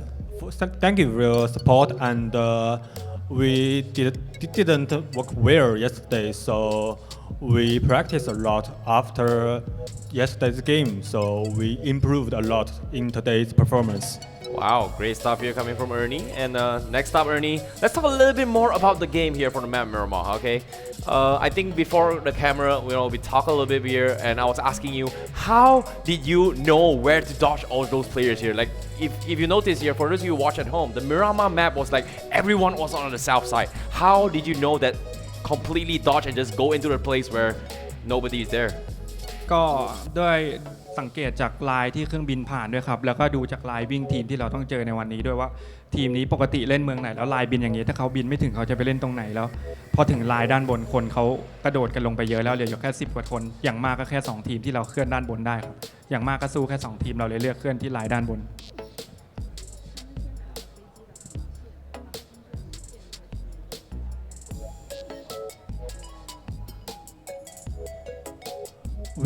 We checked the aeroplane line and after we landed and decide where we will enter the safety zone. Okay, so pretty much you counted all the players, you know how many people is dropping into the south side and they just rotated there. I like that, Ernie. That's great advice here coming from Ernie. But last but not least, Ernie, who is taller, you or me? Of course, me. Thank you so much, Ernie. Good luck for the game number 4. Hopefully, you try and get the 4th chicken dinner, right? Okay, before that, let's go over towards the LS dance here as we go and take a look into what happened in the game of Miramar. I agree with what Aris and Contra mentioned as well. It was the most exciting match out of all the games that we've casted. Why? For starters, the macro gameplay of that map was insane. Let's talk a little bit more of what Ernie mentioned about how he calculated how many people dropped into the early phase of the circle here. If you pay attention, the flight paths were on the southwest corner, more of the western side of the map, traversing into the northwest section of the map as well, whereas the circle ended in the vicinities on the eastern shore. So based on this drop itself, you can see that a lot of teams have to rotate from the east side and venture into the circle, which is somewhere from this direction. If you think about the macro gameplay of the map itself, right? The way to travel into the Impala section, there's a couple of roads you can use. This side, the bottom side of this map, this side, and either way from Torre Ahumada. So if you think about it, in terms of rotation, because we know Miramar's map, the mountain itself is really tough and rocky, and based on this 1, 2, 3, 4, 5 rotation pathways, there are not a lot of places to actually go into the next circle, which brings me to the point here, as you can see the second circle as well, the macro gameplay of setting up roadblocks by all these teams, right? If you see this, you can see a lot of teams are prioritizing near the roadsides because they want to set up roadblocks here. We have, for example, ILLUMINATE here, we had AMPLFY, we had LYNX, we had Bapak, we had EVOS setting up shop, Team Secret as well, rotating the nearest road to actually set up shop to go for a couple roadblocks. Here as well, Yoodo, Gank, Superstar down below, and also there's just a lot of teams just setting up shop here. And what was really crazy was that as the game progressed, you can see there were just multiple teams just camping up towards the roadblocks, trying to set it up, and each time they pass a roadblock, they always set another roadblock for the team who was previously gatekeeping down to the southern side. And as the game progresses, well, a lot of teams are doing that in this vicinity. And as the circle closes, you can see everyone is just forced to push up here, whereas I like what Ernie mentioned about he paid attention towards the people who dropped early on. There were so many teams who dropped to the southern side. They made the rotation pathway to come in from the north, and because of that, they were pretty much the only team that were in the northern side, except for Team Secret, who came in from El Hazar and rotated down south, because I'm pretty sure in normal circumstances, based on the point system format, we're looking for a lot of kills. And Team Secret, you know, they were the closest to hearing all those gunshots and gunfights down towards the southern side. And because of that, you know, they made that decision to go down. But RRQ, they somehow pull out here. And yeah, you can see roadblocks. We had so many teams just doing the exact same thing over and over again. Like FFQ was one of the first few to set up roadblock. Overtake, they set up another roadblock later on as well. Ryu did the same thing. Illuminate the murder. They were one of the first to struggle the most, considering that they were the first to got hit up by the roadblocks coming from AROV, but they still came up on top. Same goes for EVOS as well. But they managed to sneak their way into the final circle, which is somewhere in the shorelines here, by delaying, by playing a little bit slow. And as the game progresses, well, you can see even pure skill, Team Amplify, they were struggling a little bit here. Rio as well. And yeah, everyone was just doing all the things that they can need to do. Roadblocks again, they were just a cluster one. And I want to mention about this play right here. In the final circle, the circle is somewhere in the vicinities of this region. And this Rio and also Team Amplify, they had the highest vantage point in a sense where they had perfect vision over almost everyone who's trying to snake their way through. And what was really crazy about that play was that I think one of the boys this is a better perspective. You can see almost everyone, and RRQ and Illuminate was the biggest threat. The people in this church would be the biggest threat towards RRQ and Illuminate the murder. But what was really fortunate for them was that the circle forced all these guys out, and they had to commit into the fight into its open fields, where Illuminate the murder, RRQ had that lower ditch, which perfect vision to see all these teams here. And yeah, there's a couple plays here, you know, we can see Team Amplify was on top of the church. They had perfect vision. They tanked the circle. They messed up Ryu's entire formation into a one man in the final circle, I believe, if I'm not mistaken. Yeah, we left with ReaperKiller, the only one left down below, and because of that, you know, there was a really, really tough fight. And of course, RRQ, we saw a couple plays by D2E as well, setting up with the bang bus just to try and barricade for the teams here to set out a final fight. So you have to give credit to this RRQ because they played that really well. They understood the entire macro gameplay and they just capitalized on that. So great stuff coming from them. Once again, this is the PUBG Mobile Club Open Southeast Asia Fall Split League here. My name is ICBaby12. We're going to be taking a short break before we go into its game number 4 in this jam-packed action gameplay. See you in a bit.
We've talked about how XForce was struggling from the start. Yep. And now they made it to the top 2. I'm not sure how they did, but Nah, there's just no way. I don't see a way that X-Men can fight into this.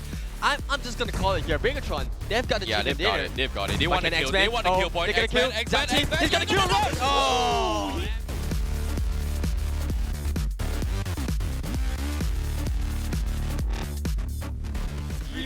on the Oh, circle. They're pretty much PTR. pinned down. They're pretty much pinned down. gonna run as well. They've got them all pinned down. Snowlings in some trouble. Mattoy trying to make a rush for it here, but Ryzen won't go for the wraparound. But Mattoy gets taken down eventually here. Oh, as Snowlings the zone, going to the go zone. for the healing game on BTR. They want to finish up BTR. Oh, yeah, They're no. doing it. Peter, still hiding right by the rock. Hello. Oh.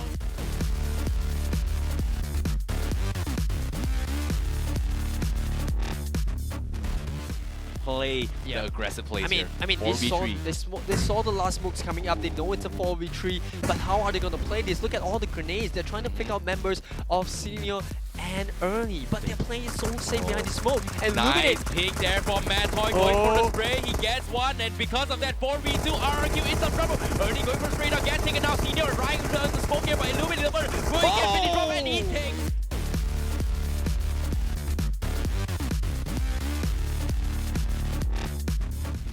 these two members, we do see Navin who's inside, but Purple Moon, oh my goodness, Oh, they're no. playing on this. They're counting Look on at luck. this, look at this. They're all snaking their way through, but hey! Oh, what are you Navin! doing? What are you doing? Hello! Now I'm still it's inside. Navin coming into it as well. He's trying to survive all on his own, but we have Marco getting knocked out. Navin somehow in second place, but this is Oh, over. no.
I'm sorry, but don't wanna talk. I need a moment before I go. It's nothing personal. I draw the blinds. They don't need to see me cry. 'Cause even if they understand, they don't understand. So then when I'm finished, I'm all about my business and ready to save the world. I'm faking my misery, making my bitch can be everyone's favorite girl. So take aim and fly away. I've never been so wide awake. No, nobody but me can keep me safe. And I'm on my way. The black moon is on the rise, the fire burns.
players. Welcome to PUBG Mobile Club Open 2019 Southeast Asia. The stage has been set, and the battles have begun. Now, the stage is yours.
Ladies and gentlemen, welcome back to the PMCO Southeast Asia 4 Split League. My name is Aries, and for the last time of the day, I have casting alongside me, Contra. It's such a pleasure to be casting alongside with Justin right here, of course, Eris.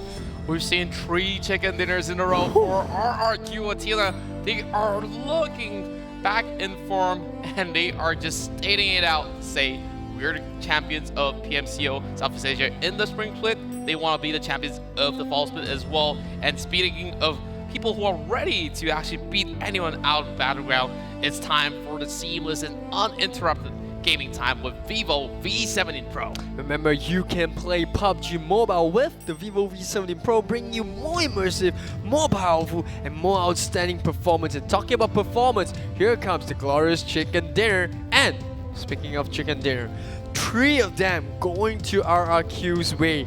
We talked about RRQ, starting to warm up a bit lackluster in the second day, but then, oh boy, have they stepped up. Oh yeah, day 3 was just the RRQ show. Like, they were catching up. They were catching up from day 1 and day 2. We thought Bigetron was impressive. We thought ILLUMINATE the Murder was dangerous and lethal. I mean, RRQ.ATHENA now looking like they were like just the bosses of the entire show. Like, they say, like, I command this circle to be here and it will fall upon me. I mean, honestly, it takes a little bit of a skill and experience as well to kind of expect or predict where the circle land. Obviously, the positions that they put themselves, where they kind of snatch themselves before the final circle sits in, it does them a really huge favor. We saw them coming into game 3, they were up against EVOS, they were up against ILLUMINATE the Murder as well. I think we saw a couple of mistakes come up from ILLUMINATE Murder, but take nothing away from both EVOS and RRQ. They put themselves there, and RRQ just basically showed that they might be one of the most feared teams coming into just pure firefight skills. That's right, and not only that, we've been talking about a lot of all these Thai teams as well as the Indonesians really stepping up their game, but we cannot forget FFQ now pushing their way up. They're on 4th place, and Bucky himself, that guy, just eliminated one whole squad by himself again. And this is the usual Bucky fashion. Like, if we open YouTube and slowly search for, like, FFQ Bucky, I'm pretty sure there's a whole lot of clip going on with him. I mean, Crucial Gaming had to be on the other end to kind of find out what Bucky could have done, but boy, that was a rough game for CG. They had to run into Bucky in a tough moment just when he was on fire. And speaking of fire, we are about to head into our game number 4, our final game of the day. And coming up on the screen right here, we have EVOS coming in 2nd in match number 3. They are currently situated in 8th place with a total of 64 points. I think EVOS has been doing a pretty good job, especially in that previous game. Foxy almost got that chicken dinner, and with that sort of spray down, he managed to knock another 2 members all in the back. But of course, it's a little bit of that unlucky moment in that sense. Well, G9 already got his eyes all locked over him. And now let's have a look at towards Group A because we got superstars. Of course, the new boys on the block. We have Yoodo as well as QML coming in. New three twin brothers on the table. Oh, they look pretty much well focused for the next game. And It's a camera shy. Too shy. It's a camera shy. Yeah. But yeah, we spoke to the Vietnam teams. Obviously, they are looking to improve not only as a team but as a region on the whole. Not doing too well in the late leaderboard, but I'm sure they will pick up somewhere. And speaking about picking up, AMPLFY, they've managed to find a couple of kills. They're now currently at 20th place with 39 points. Look at that, the boys throwing up signs at the camera.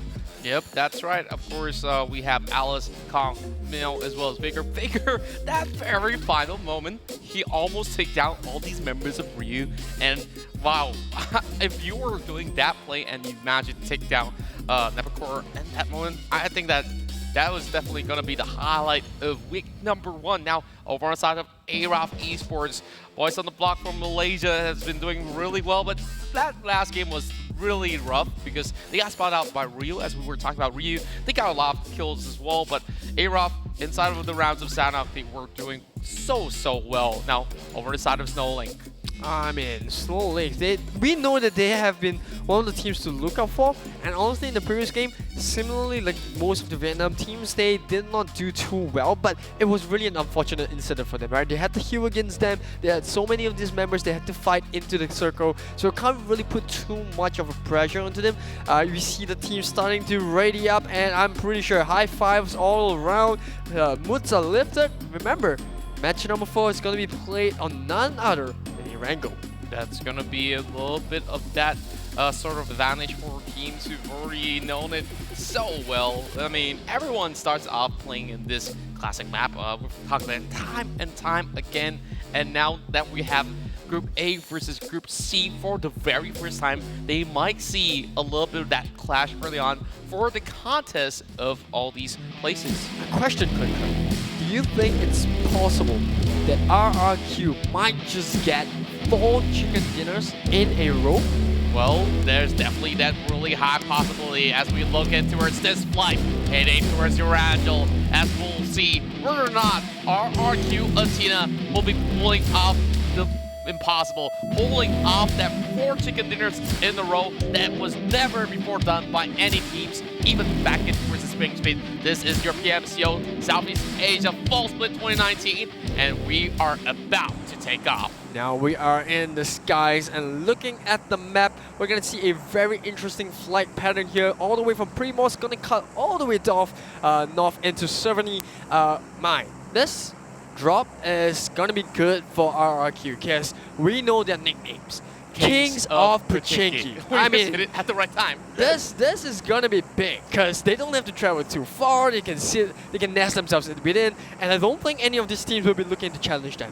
Yeah, when we talk about Pachinki, why this is such a place that teams would like to secure is because it's over on the central of the map, gives you enough loot for the whole team, and you have some great angles to actually work around with those teams passing by from military base or even from Gank. You rate them as great? I think it's perfect. Yeah, like it's a perfect place. is in the middle. You can actually take a look at school. It's on the higher ground as well. You've got a reach to kind of protect yourself. Any teams that come in from the west side, you've got a really good vantage point. That's right. And let's have a look into some of the teams that are dropping in. AROV will hit in towards their usual spot inside of Primos, while Superstars are over on Quarry as well as ReaperKiller. Now we see a little population over on the southern side as Mega kind of split themselves into 2, as we see Bapak will be playing across Gank, EVOS Esports over on the South George, and over on the northern side we have Yoodo, Purple Mood, as well as members of Team Secret heading towards Yesaya. I think Mega is going to go a really long way as well. We know that they like to drop into Muta, kind of act like a gatekeepers, just to make sure that none of these members will come on the military base, but I don't think we'll see too many teams do just that. But that first circle though, it's going to be interesting because a lot of these teams are actually dropping quite near the first zone. That's right, and we're talking about Yoodo Gank, who always uses 70 as their first starting point. So they are kind of having that sort of smooth run, but now we talked about Team Secret for a little bit, right? Like having some new member joining in. I They love also all have of an them. analyst. Like I've seen those changes. Seems to be working pretty well for them.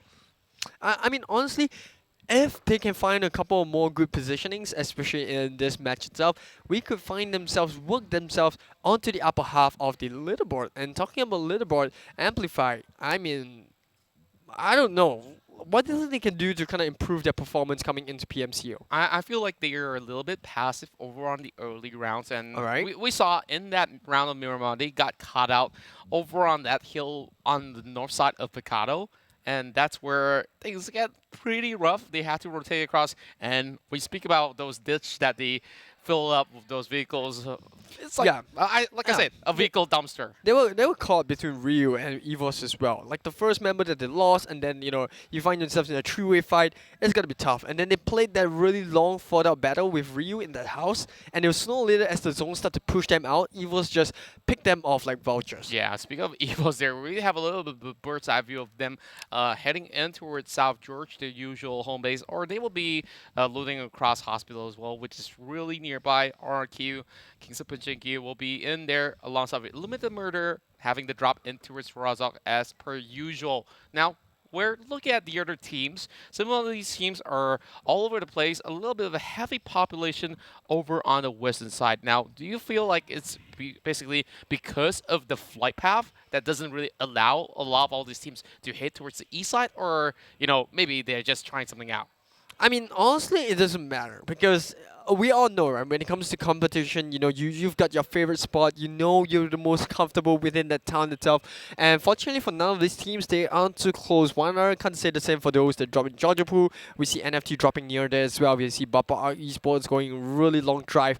But coming back to your point, right? You asked me, is it because any of these teams are because of the circle? Is it because I honestly think that being on the north side just gives you so much less pressure because you don't really have to travel too far, and more often than not the circle doesn't really go into military base. Yeah, so you want to be in the north side so you don't have to travel too much. I would agree towards having the lack of pressure, but the only problem about the north side is that there's a lack of loot. There's only absolutely. about a few towns. Like, if you want to exclude Zaki on the other end and Stopper as well as Kameshki, then you only have 70 smack right into the middle, as we see Superstars already having a little bit of that sort of the movement, trying to find a little bit of that cut around so that if there's any rotation from the island, they will be able to secure themselves those early sort of kills coming in. I mean, honestly, if any of these teams are feeling a bit brave, they can actually fight for Rojok. That's going to be pretty decent as well.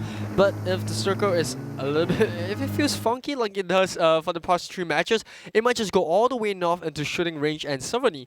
So I'm interested to see how these teams kind of anticipate where the circle will land and whether or not any of these teams have half the luck of what RRQ had today. Yeah, and I just remembered a fact that Pure Skills are also the team that usually would like to drop into 70, and now I would like to actually give myself a little bit of that correction, because knowing that fact, Yoodo Gank now occupy Zarki, but if they were to cut across from the northern side of George, then they might just bump into the rest of EVOS, because they're having that split 2-2, looting each side of the section. And there's also one more team, which is Ryu, which is not too far across. And NFT, they're already getting spotted out by Jixie right here as they are by the corners of the Harry Potter Tower. Yeah, we're going to see Mega as well. I'm going to take away a little bit of focus coming off the rest of teams. Let's talk about Mega in general, right? We saw them coming in day one as the favorites. They've not been doing too well in this competition itself, or rather in this match itself so far. But they are in their favorite spot right now. They're the only one on military base near Novo. One thing about this, there's no Mega this time around, right? There's not much of teams that are actually gatekeeping that eastern breach. Do you think this is an advantage that Mega can kind of capitalize on? Yeah, perhaps so. I mean, they just have some really smooth rotation, because the other time that we saw them play, they were actually in towards Milta, where this spot, knowing the fact that Bigetron is not playing today, then they can just easily go for that. But Jixie's going to have a little bit of that bullet raining upon Liquid. But rain on Liquid? Nah. it's just gonna give him a little bit more of that slippery ride. I mean, it's all on his own. He can't really press the issue here. He does have a buggy to kind of get himself out of a hot soup, if you put it that way, if he wants to. But now we're gonna have to see Crucial Gaming. They have been lying dormant throughout the entirety of today, but now looks like they want to go for a cutie spot on Jaxi. But will they go on the aggressive? They're gonna set up shop onto the houses just beside the sniper's nest, and Jaxi, he's gotten a hold of it. He knows he's all alone. He's gonna go on a drive. I don't think Aeons can pick up any kills on this. And we see Jaxi just trying to cut across. There's going to be a lot of pressure on the side of Jaxi.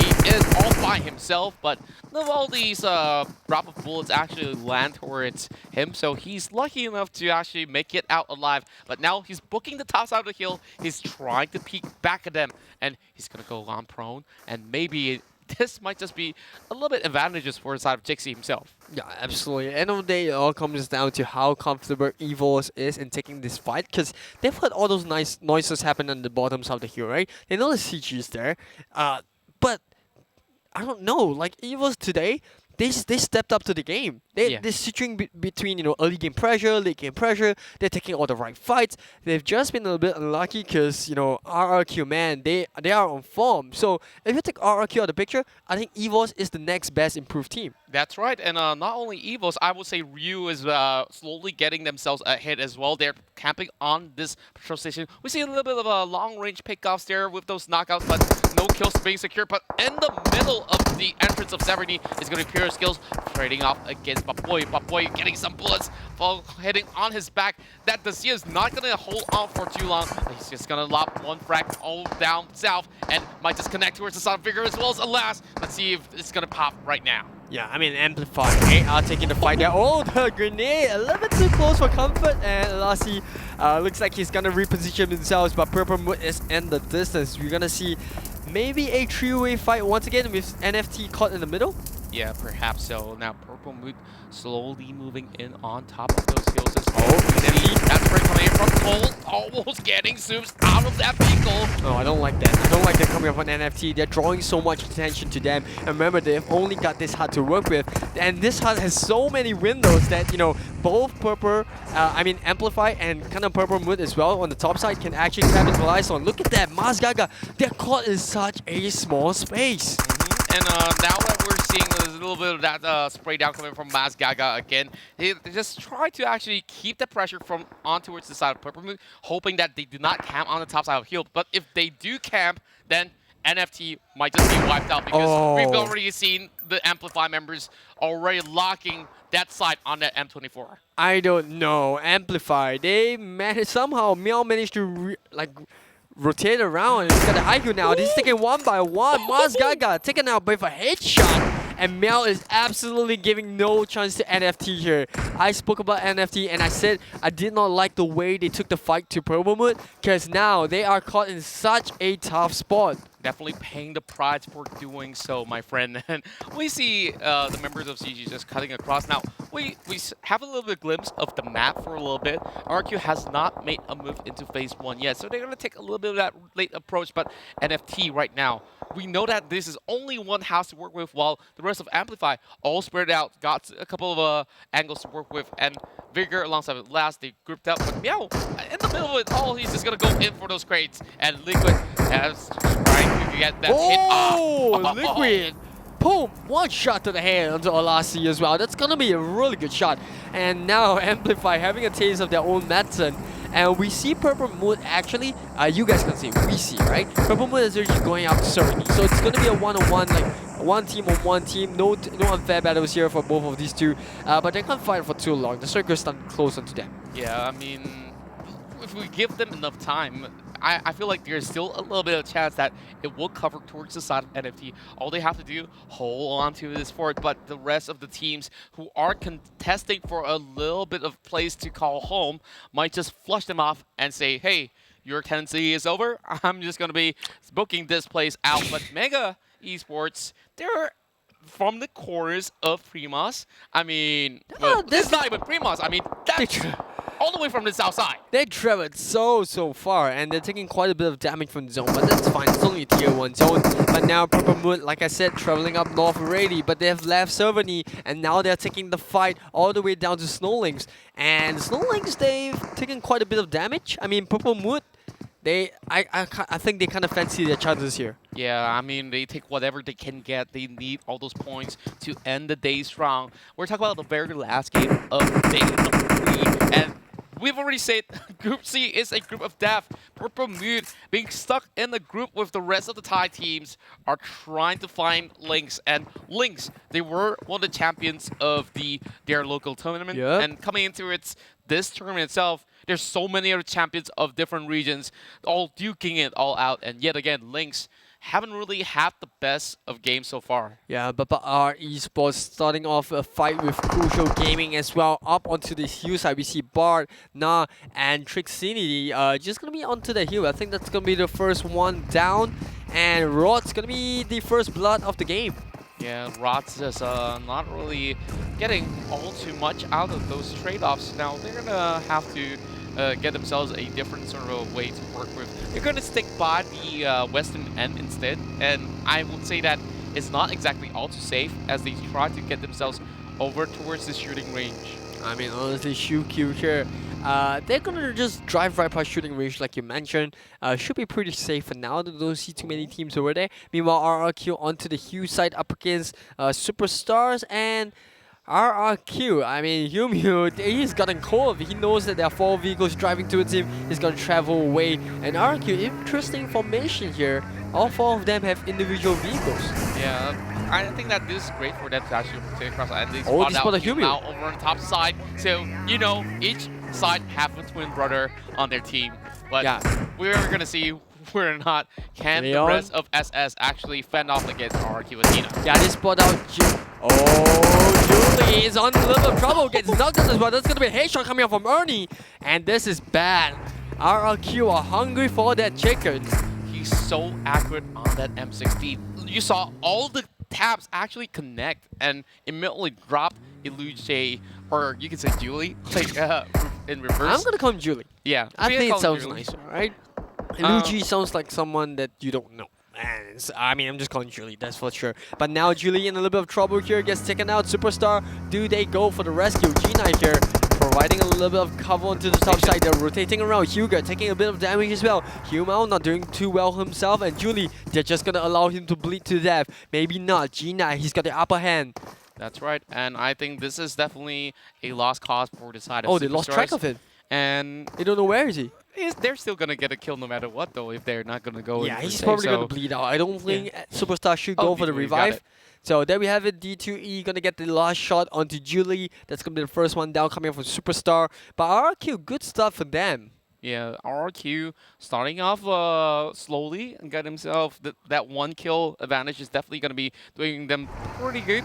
And remember, when we calculated all the rankings, Yep. they were just 1 point ahead of Bigetron And Esports. that was even before match 4 began. But now looking at the circle here, closing even up north, up with the Servany, the entire portion of the sea has been cut off, but that doesn't matter. Now all of the southern teams are starting to travel a bit. I think NFT will be the first one into the secret bunker. And I don't know, will they be able to find decent loot? We see a couple of M4s coming up as well. Yeah, that's a little bit of that section to work with. That bunker is over on the corners of shooting range, but there's not many sort of coverage other than that. If there's some nades climbing into that hole, then that's going to be them getting pressured up. But Team Secret has to deal with FFQ, who's already inside of the corners of the zone, trying to keep Pubg. But let's talk about Pubg for a little bit. I mean, captain of Team Secret so far. We all know him as the YouTube superstar who always gets a whole lot of kills. This time around, it seems like they are struggling in terms of getting those kill numbers, but in terms of strategy, I think that they are having quite a mastermind play all across the team. But here's Tom Jones. Yeah, they're firing the Team Secret on the run right here. They are all in the vehicle. I think a couple of them, once again, doing their favorite 2-2 rotation. Doing pretty well, I would say. Definitely hoping that they are involved in a lot more team fights. I want to see more action going on. You mentioned about Pubg getting a lot of kills on YouTube, and we hope that he can replicate that into PMCO. But now Bucky on the top side, FFQ, they've got a good vision. That's right, and Bucky, man of the previous match, and now hoping to be at that sort of a graphics once again. Well, they really have to fight off against RRQ.ATHENA. In one way or another, like, they are the top guns so far, Yep. and I think by the end of the day, definitely they'll be sitting out really strong on top of the table, but ILLUMINATE Murder could possibly stop them on the tracks as well. I mean, who knows? It's still too early into the game to tell, but now Mega starting to group up a little bit. We do see Stone, he's pretty tagged out, I would say. Level 3 helmet, definitely hoping to get level 3. Now we have, I think, Jaxi just firing onto Online 24, who it doesn't seem like he's taking too much damage, so he should be fine. A little bit of a distance to cover as well. But now they know that Jaxi is up on the hill. In fact, they know the entire of EVOS are there. Yeah, you see him being a little bit more trigger happy. Now they're going to set up that vehicle bunker by these corners, but I feel like that's not a place that they should stop at because they're just having this free range of bullets fired at them, and it's just coming from the side of JXC. And imagine if the rest of EVOS was there, then they might just get depleted and they have nowhere to run and nowhere to hide. Yeah, I mean, FFQ coming in from the bottom side as well. We talked about the Winter Soldier, and he hasn't seen action yet coming into Erangel, but I'm sure we will see some pretty soon. Now FFQ, or rather RRQ, pardon me, is going up against... it's kind of confusing, right? RRQ, FFQ, sometimes you do get a little bit tongue twisted there. But Yoodo Gang coming up against CG. Crucial Gaming onto the shorelines, maybe go for a little bit for a swim. Doesn't really have much cover in the open fields. Obviously, no vehicle to work with as well. Oh. They do have vehicles, but they are in the sea, so... Eye shots might just spot some fishes over on the corners of the shorelines there on that beach, as we see Crucial Gaming taking a little bit of swim, and I like what Aeon's Yoodo is just gonna doing. soak in a little bit of that blue damage. Yoodo is going to stalk that shoreline. They know that sooner or later CG have to come up for air, and when they do, boy, is Yoodo going to pick them off one by one. Oh, I'm pretty sure that's about to happen. That's why they leave Aeon at the back. In the case that, you know, Yoodo just recklessly head out, then they will be all caught up in that sort of the spray down. But let's have a look in towards the next phase, which will be favoring towards the southern side. So where everyone else on the other corner have to take a really rough run in towards some of all these hills that EVOS have been camping out on. Yeah, especially ILLUMINATE Murder. The circle hasn't been kind to them at all today. But now CG coming in. Yoodo as well. Finally, they do see members of CG popping up for air. And like I said, when they do, Yoodo are going to massacre them. And here we have Shukyu still hiding right by the banks. I'm not too sure how long he can stay there for. I mean, when we look into this sort of situation, I feel like this is somewhat of a gunner for the side of Shiki, but for Aeons, there's still a little bit hope left. There's going to be a lot of gunfights happening around as RRQ tries to still pressurize the side of Team Secret as they try to bail out. They need to cut across the eastern side once again, so it's a huge U-turn for the side of Team Secret. I think TS in general they like to play this hide and seek game with their opponents. I think it's really interesting. I think they're the only teams that really apply that coming into PMCO fall split. Yeah, that's right. And I feel like they're with that sort of a things to actually factor in about, like, sometimes if you play way too aggressively as well, it's not really gonna do all too much of a good. But here comes SS. This is gonna be a little bit of that trade-off coming from inside of NFT, getting that hit shot off as Liquid will be able to find one more member off the side of SnowLynx. Yeah, AMPLFY here taking a lot of damage coming up from Superstar. But meanwhile, on the other side, if you look at the far distance, Purple Moon against NFT as well. It's a battle on both fronts. And now Purple Moon all together by themselves, they're taking a lot of damage. Jasper and Sue both falling really low, and that's gonna be a really long distance coming in. Cole gets the shot of the Zoo, and we might see another kill coming in. Cole firing onto the vehicle, but it's empty for now. Who can they find? The vehicle's already been abandoned. That doesn't matter though. Now they spot out one member of Navi who's running across the map. He might be able to get it. No, he doesn't. Cole gets the shot, and they will get the kill. Meanwhile, EVOS getting taken down by FFQ as well. Now in on the run. Oh, Cole gets it done. Here comes, they're ready to fight back, and Yoodo Gang come out from nowhere. Oh my goodness me, what is going on across this region here? NFT gets that perfect pickoff against Purple Mood, and now Jasper is struggling for air to get taken off, and instead G9 goes in alongside with Boyka to actually snipe them all the way, and we look at the kill cams here, we see Ryu as well as RRQ having the time to actually go in for the trades, but here comes those Snowlings going in to spray down the rest of the members of Purple Mood, but oh my goodness me, that is the biggest of mistakes that Snowlings just committed. Yeah, they put so many members into that hut that, you know, the moment Purple Moon had the chance, they just went in for the kill. We see a couple of grenades coming in as well. Ryu caught in a really tough spot. They're in a tough situation against Illuminated Murder, but both of them only have one member up and running. They have Martin on the side of Illuminated Murder. Oh, but Ryu, they know that there's only one member on Martin. And now Amjo's gonna get revived, but he needs a little bit of time to revive himself. Ernie gonna be driving off into the distance. Illuminated Murder, they are all in the zone, and now Matoy will get taken down once again. And Martin, his sake of waiting, he wants to go in for the finish. And there's Water coming in. Oh, but Martin once again leading the charge, and he will pick up that kill.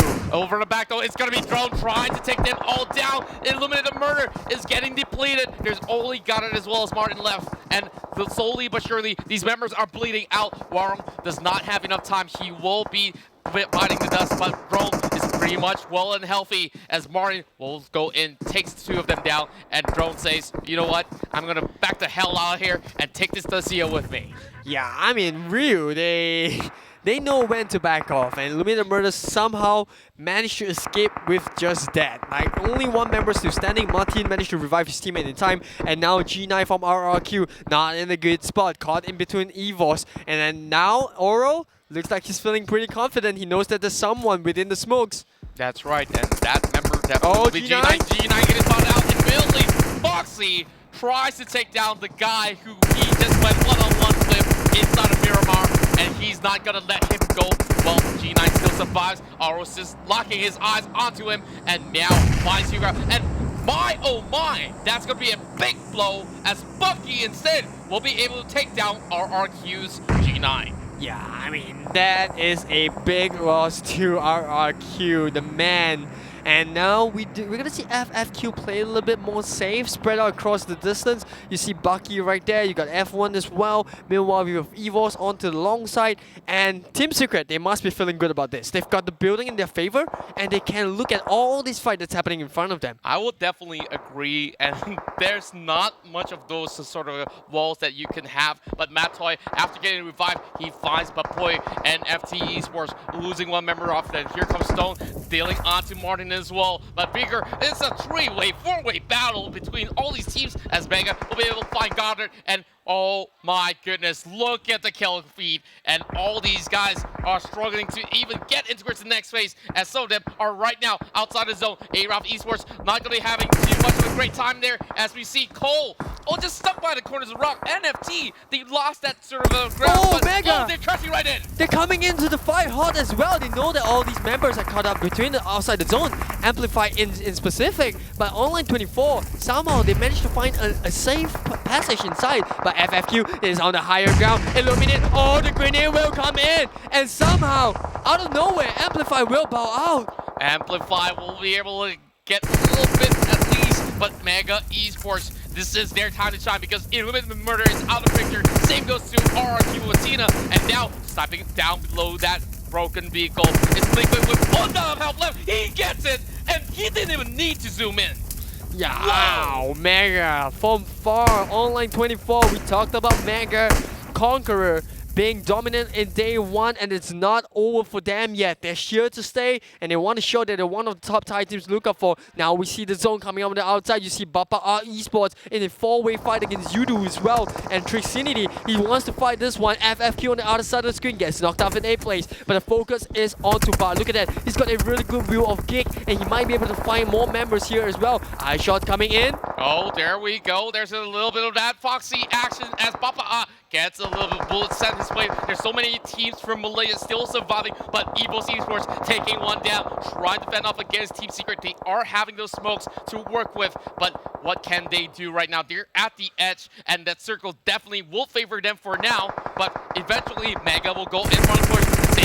Yoodo Gank, and Cole tries to go in, fighting for his life. There's no more health left, no packs, and they're dropping out this game. Yeah, I mean, you see Bapak Esports, they're forcing the matter now. They get another kill. Oh, Bapak Esports, they're taking Bapak Esports. Oh, they take one down. Vicinity will fall. And now Bapak Esports in the middle of everything. Ryu, they spot 3 members of Bapak Mega as well. They're taking all these Malaysian teams down. Yoodo Gang still on the side. They have eye shots. And do they know that Bart is there? Oh my. They have no idea he's there. Really sneaky. Eye shots all bleeding. There's no members from the side of Yoodo Gang to even help him out. And look at the kill total scores for Mega Conquerors. They have 11 in total, and now moving in on EVOS Esports. And Bapak, he managed to...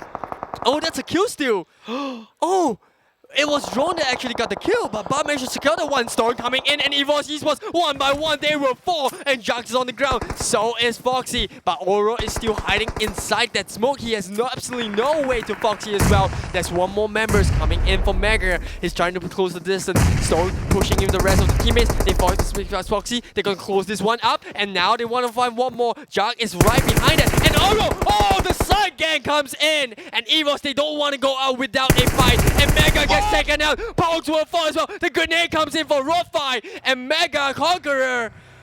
Man, they are putting up such a tough front. Online 24 coming out from the side. They spot out one more member, and that's Team Secret. Could this be their first chicken dinner? This might just be it. They come in, closing it out hot, and Potato will be able to find Jughead. So it's up to Aro to actually stop that on the tracks. They managed to deplete the members of Mega Conquerors, but now Aro will have to find Bubu. Bubu popping his head out. He has a little bit of view, but he knows he's there. He's gonna charge up this frag. Might just lob it straight towards the side of EVOS, but he's aiming for Mega. He might get a kill steal. He might get a kill steal. It must be a what?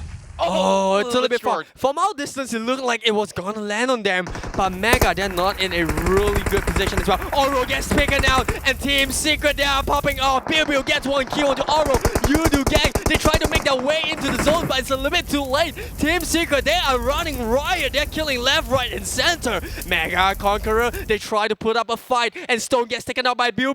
But from Bapak Esports will get taken out, and it's down to the final 2 teams.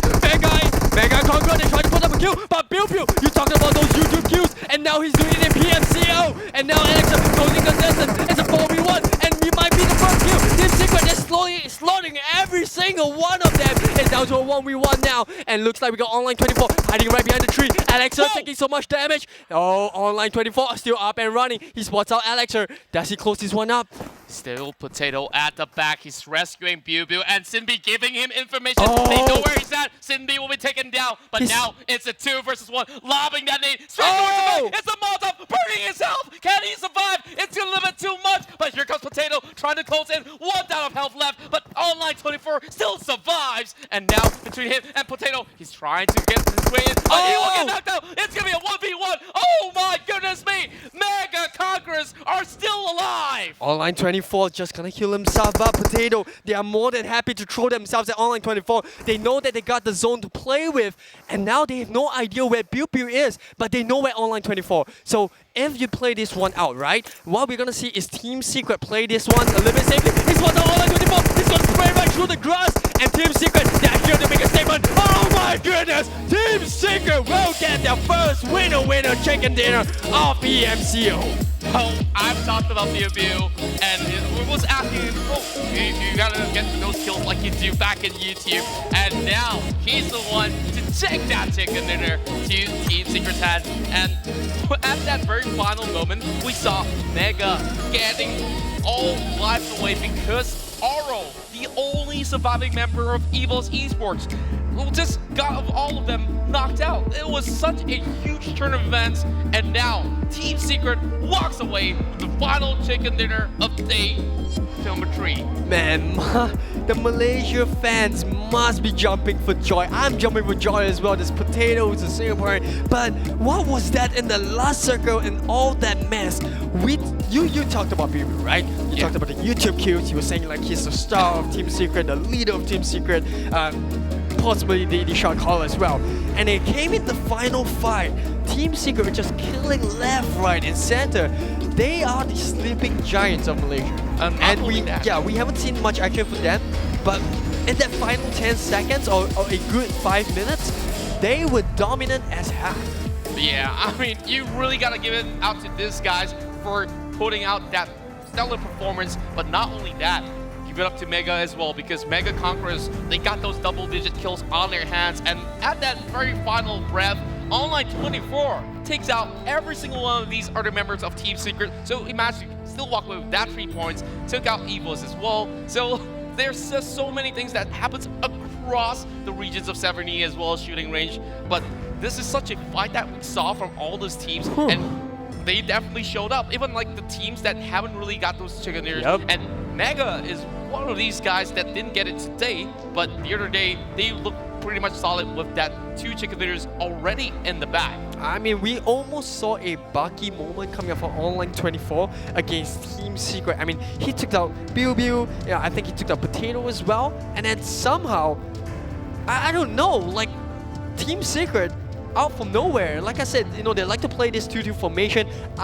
I'll be honest, right? I criticized it a little bit earlier this morning. You gotta take those words back. Yeah, now I'm gonna take those words back. Like Team Secret, they shoved it down my throat. And honestly, Team Secret, they made this north rotation, which was really weird in my opinion at the start of the game, because you were wondering, why are you going the long distance? Why don't you just go straight in where there's no one that's hiding onto Servany? And then I figured out why, right? Because you don't want to play through.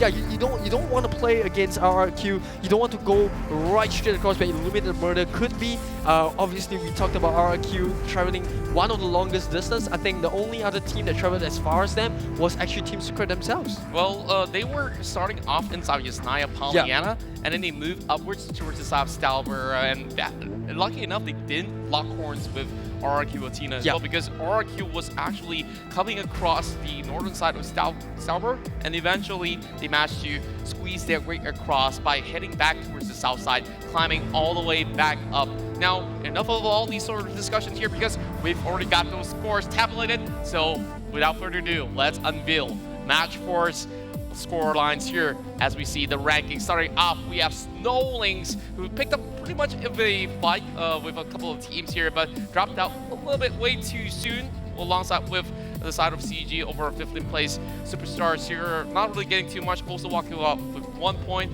RRQ.ATHENA, we talk about the possibilities of them getting 4 chicken dinners in a row. I guess they got halted on their tracks on 13th place. Yeah, and AMPLFY over there doing not too bad themselves. 3 points.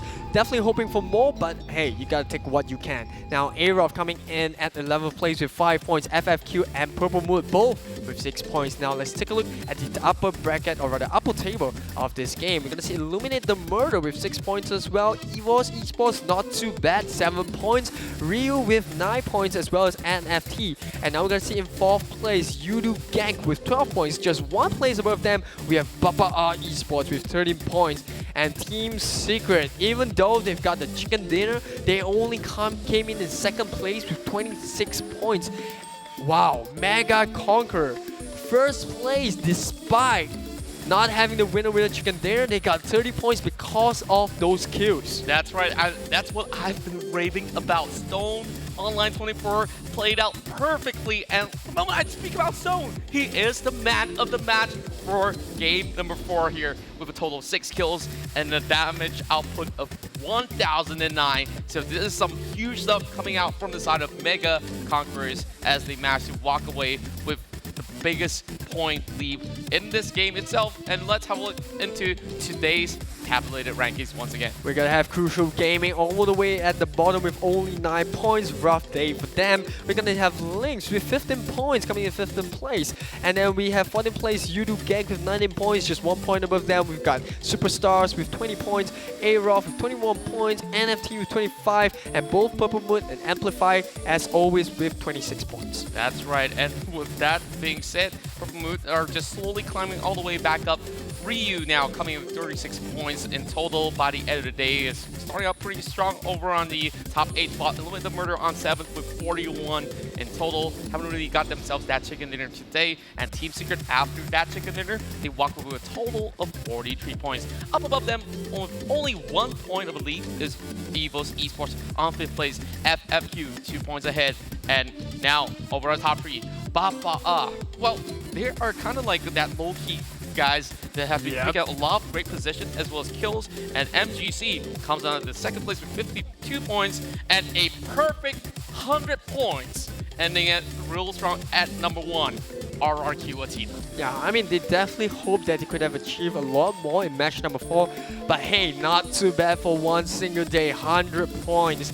And yeah, you mentioned about Bapak Esports. Let's take a look at the highlights and see what went down in match number 4 in Erangel. Kicking it off, we got AMPLFY with that sniper, getting a few shots onto NFT as well, Mule. So a lot of these kills coming in. And then LYNX, what was this? They came in the right time, but Purple Moon, they took them out. LYNX was just a little bit too aggressive in my opinion, but ILLUMINATE the Murder though, coming on onto EVOS, and then Mega over here. Online 24, you talked about him, and boy did he get some kills. That's right, and they managed to just take advantage of all these ongoing fights, and this is where EVOS turned things out around for the side of Mega. If he didn't come out on that sort of scenario, maybe it might just be a different story round, but at the end of it all, it was Team Secret to take this winner chicken dinner. Now let's have a look in towards the analyst desk as well as the interviews with Terrence as well as Potato on the drop. Thank you so much, Contra and Aris, for that amazing cast here. Amazing game, final game of the day here in the map of Erangel. Congratulations towards Team Secret as well. I have Potato, a new uprising star from the side of Team Secret. Gonna be giving a little bit of talks here. Potato, how are you? Good? Yeah, hi, I'm fine. Hi. Okay, I gotta ask here, Potato. Yeah? Is this your first time here in this tournament itself? Yeah, it's like my first time here. How's the games here? I mean, it's pretty tough, I guess. Like, it's very pretty tough? intense, you know. Like, wow, you know. I like how you're smiling when it's pretty tough, you know. It's like great stuff here. But I gotta ask you a couple things here. This past 3 days has been a long, rough road here from side of Team Secret. Finally getting your first ever chicken dinner. How are you feeling? I mean, we all feel great lah, like, cause we came up with a new strategy and stuff. Then winning it just give us like a sense of accomplishment, I guess. Yeah. Okay, let's talk a little bit here. For these past 3 days here, I know the first 2 days was really rough for you guys. Okay, what do you guys do for the first 2 days? And then, you know, this game, you know, we talked about how Group C is kind of like one of the hell groups, right? It's like super tough here. What do you guys do that made you guys get this chicken dinner finally? I think we let like maybe the better teams fight out with each other, because since the kill point is quite important now, then maybe we like try and I guess pick off some people here and there, then get this kill point and all. So yeah. Okay, last question here. I gotta ask about this here. The final circle. It was a really intense match against Mega Conqueror. And you guys had the advantage here, and of course Online 24 almost won V4 in a sense against you guys here. What was going through the minds from you guys on from that game itself, the final match? I guess we were quite like excited, like, cause we made it to like the top 2 already. Then you know, once we like down one, we just, I mean, got to shout lah to like get more hype lah. So yeah, maybe like there's an adrenaline rush coming on. Then yeah, we did it lah. So yeah. Okay, great stuff here, Potato. Last but not least here, anything you want to say towards the fans or friends or family who's supporting you in this tournament itself? I mean, I gotta thank my parents for letting me, you know, accomplish my dreams of coming here. Because I'm still studying, so yeah. I mean, you can do this, guys. Study and work both. We cool. Okay, road to being the world-class professional player here, coming from a side of Potato. I'm really glad you have this kind of dreams here. Great to have your families supporting you. And of course, that's pretty much it here from the side of the interview session here. Let's take a look at what Contra and Aris has to say here. Bye. Bye. Hey. And it's great to see Secret Potato just giving us all that talks, and of course... I finally have one Singaporean that managed to get a chicken dinner as well. I'm gonna rave about him. Yeah. But yeah, I mean, Team Secret, there was just so much to break down about that. You know, they just throwing members one by one towards Stone, you know, on Online 24 as well, you know, trying to pinpoint that exact location that he was right behind that tree. And once they got that location unlocked, they were just so focused on trying to take him down to secure that chicken dinner.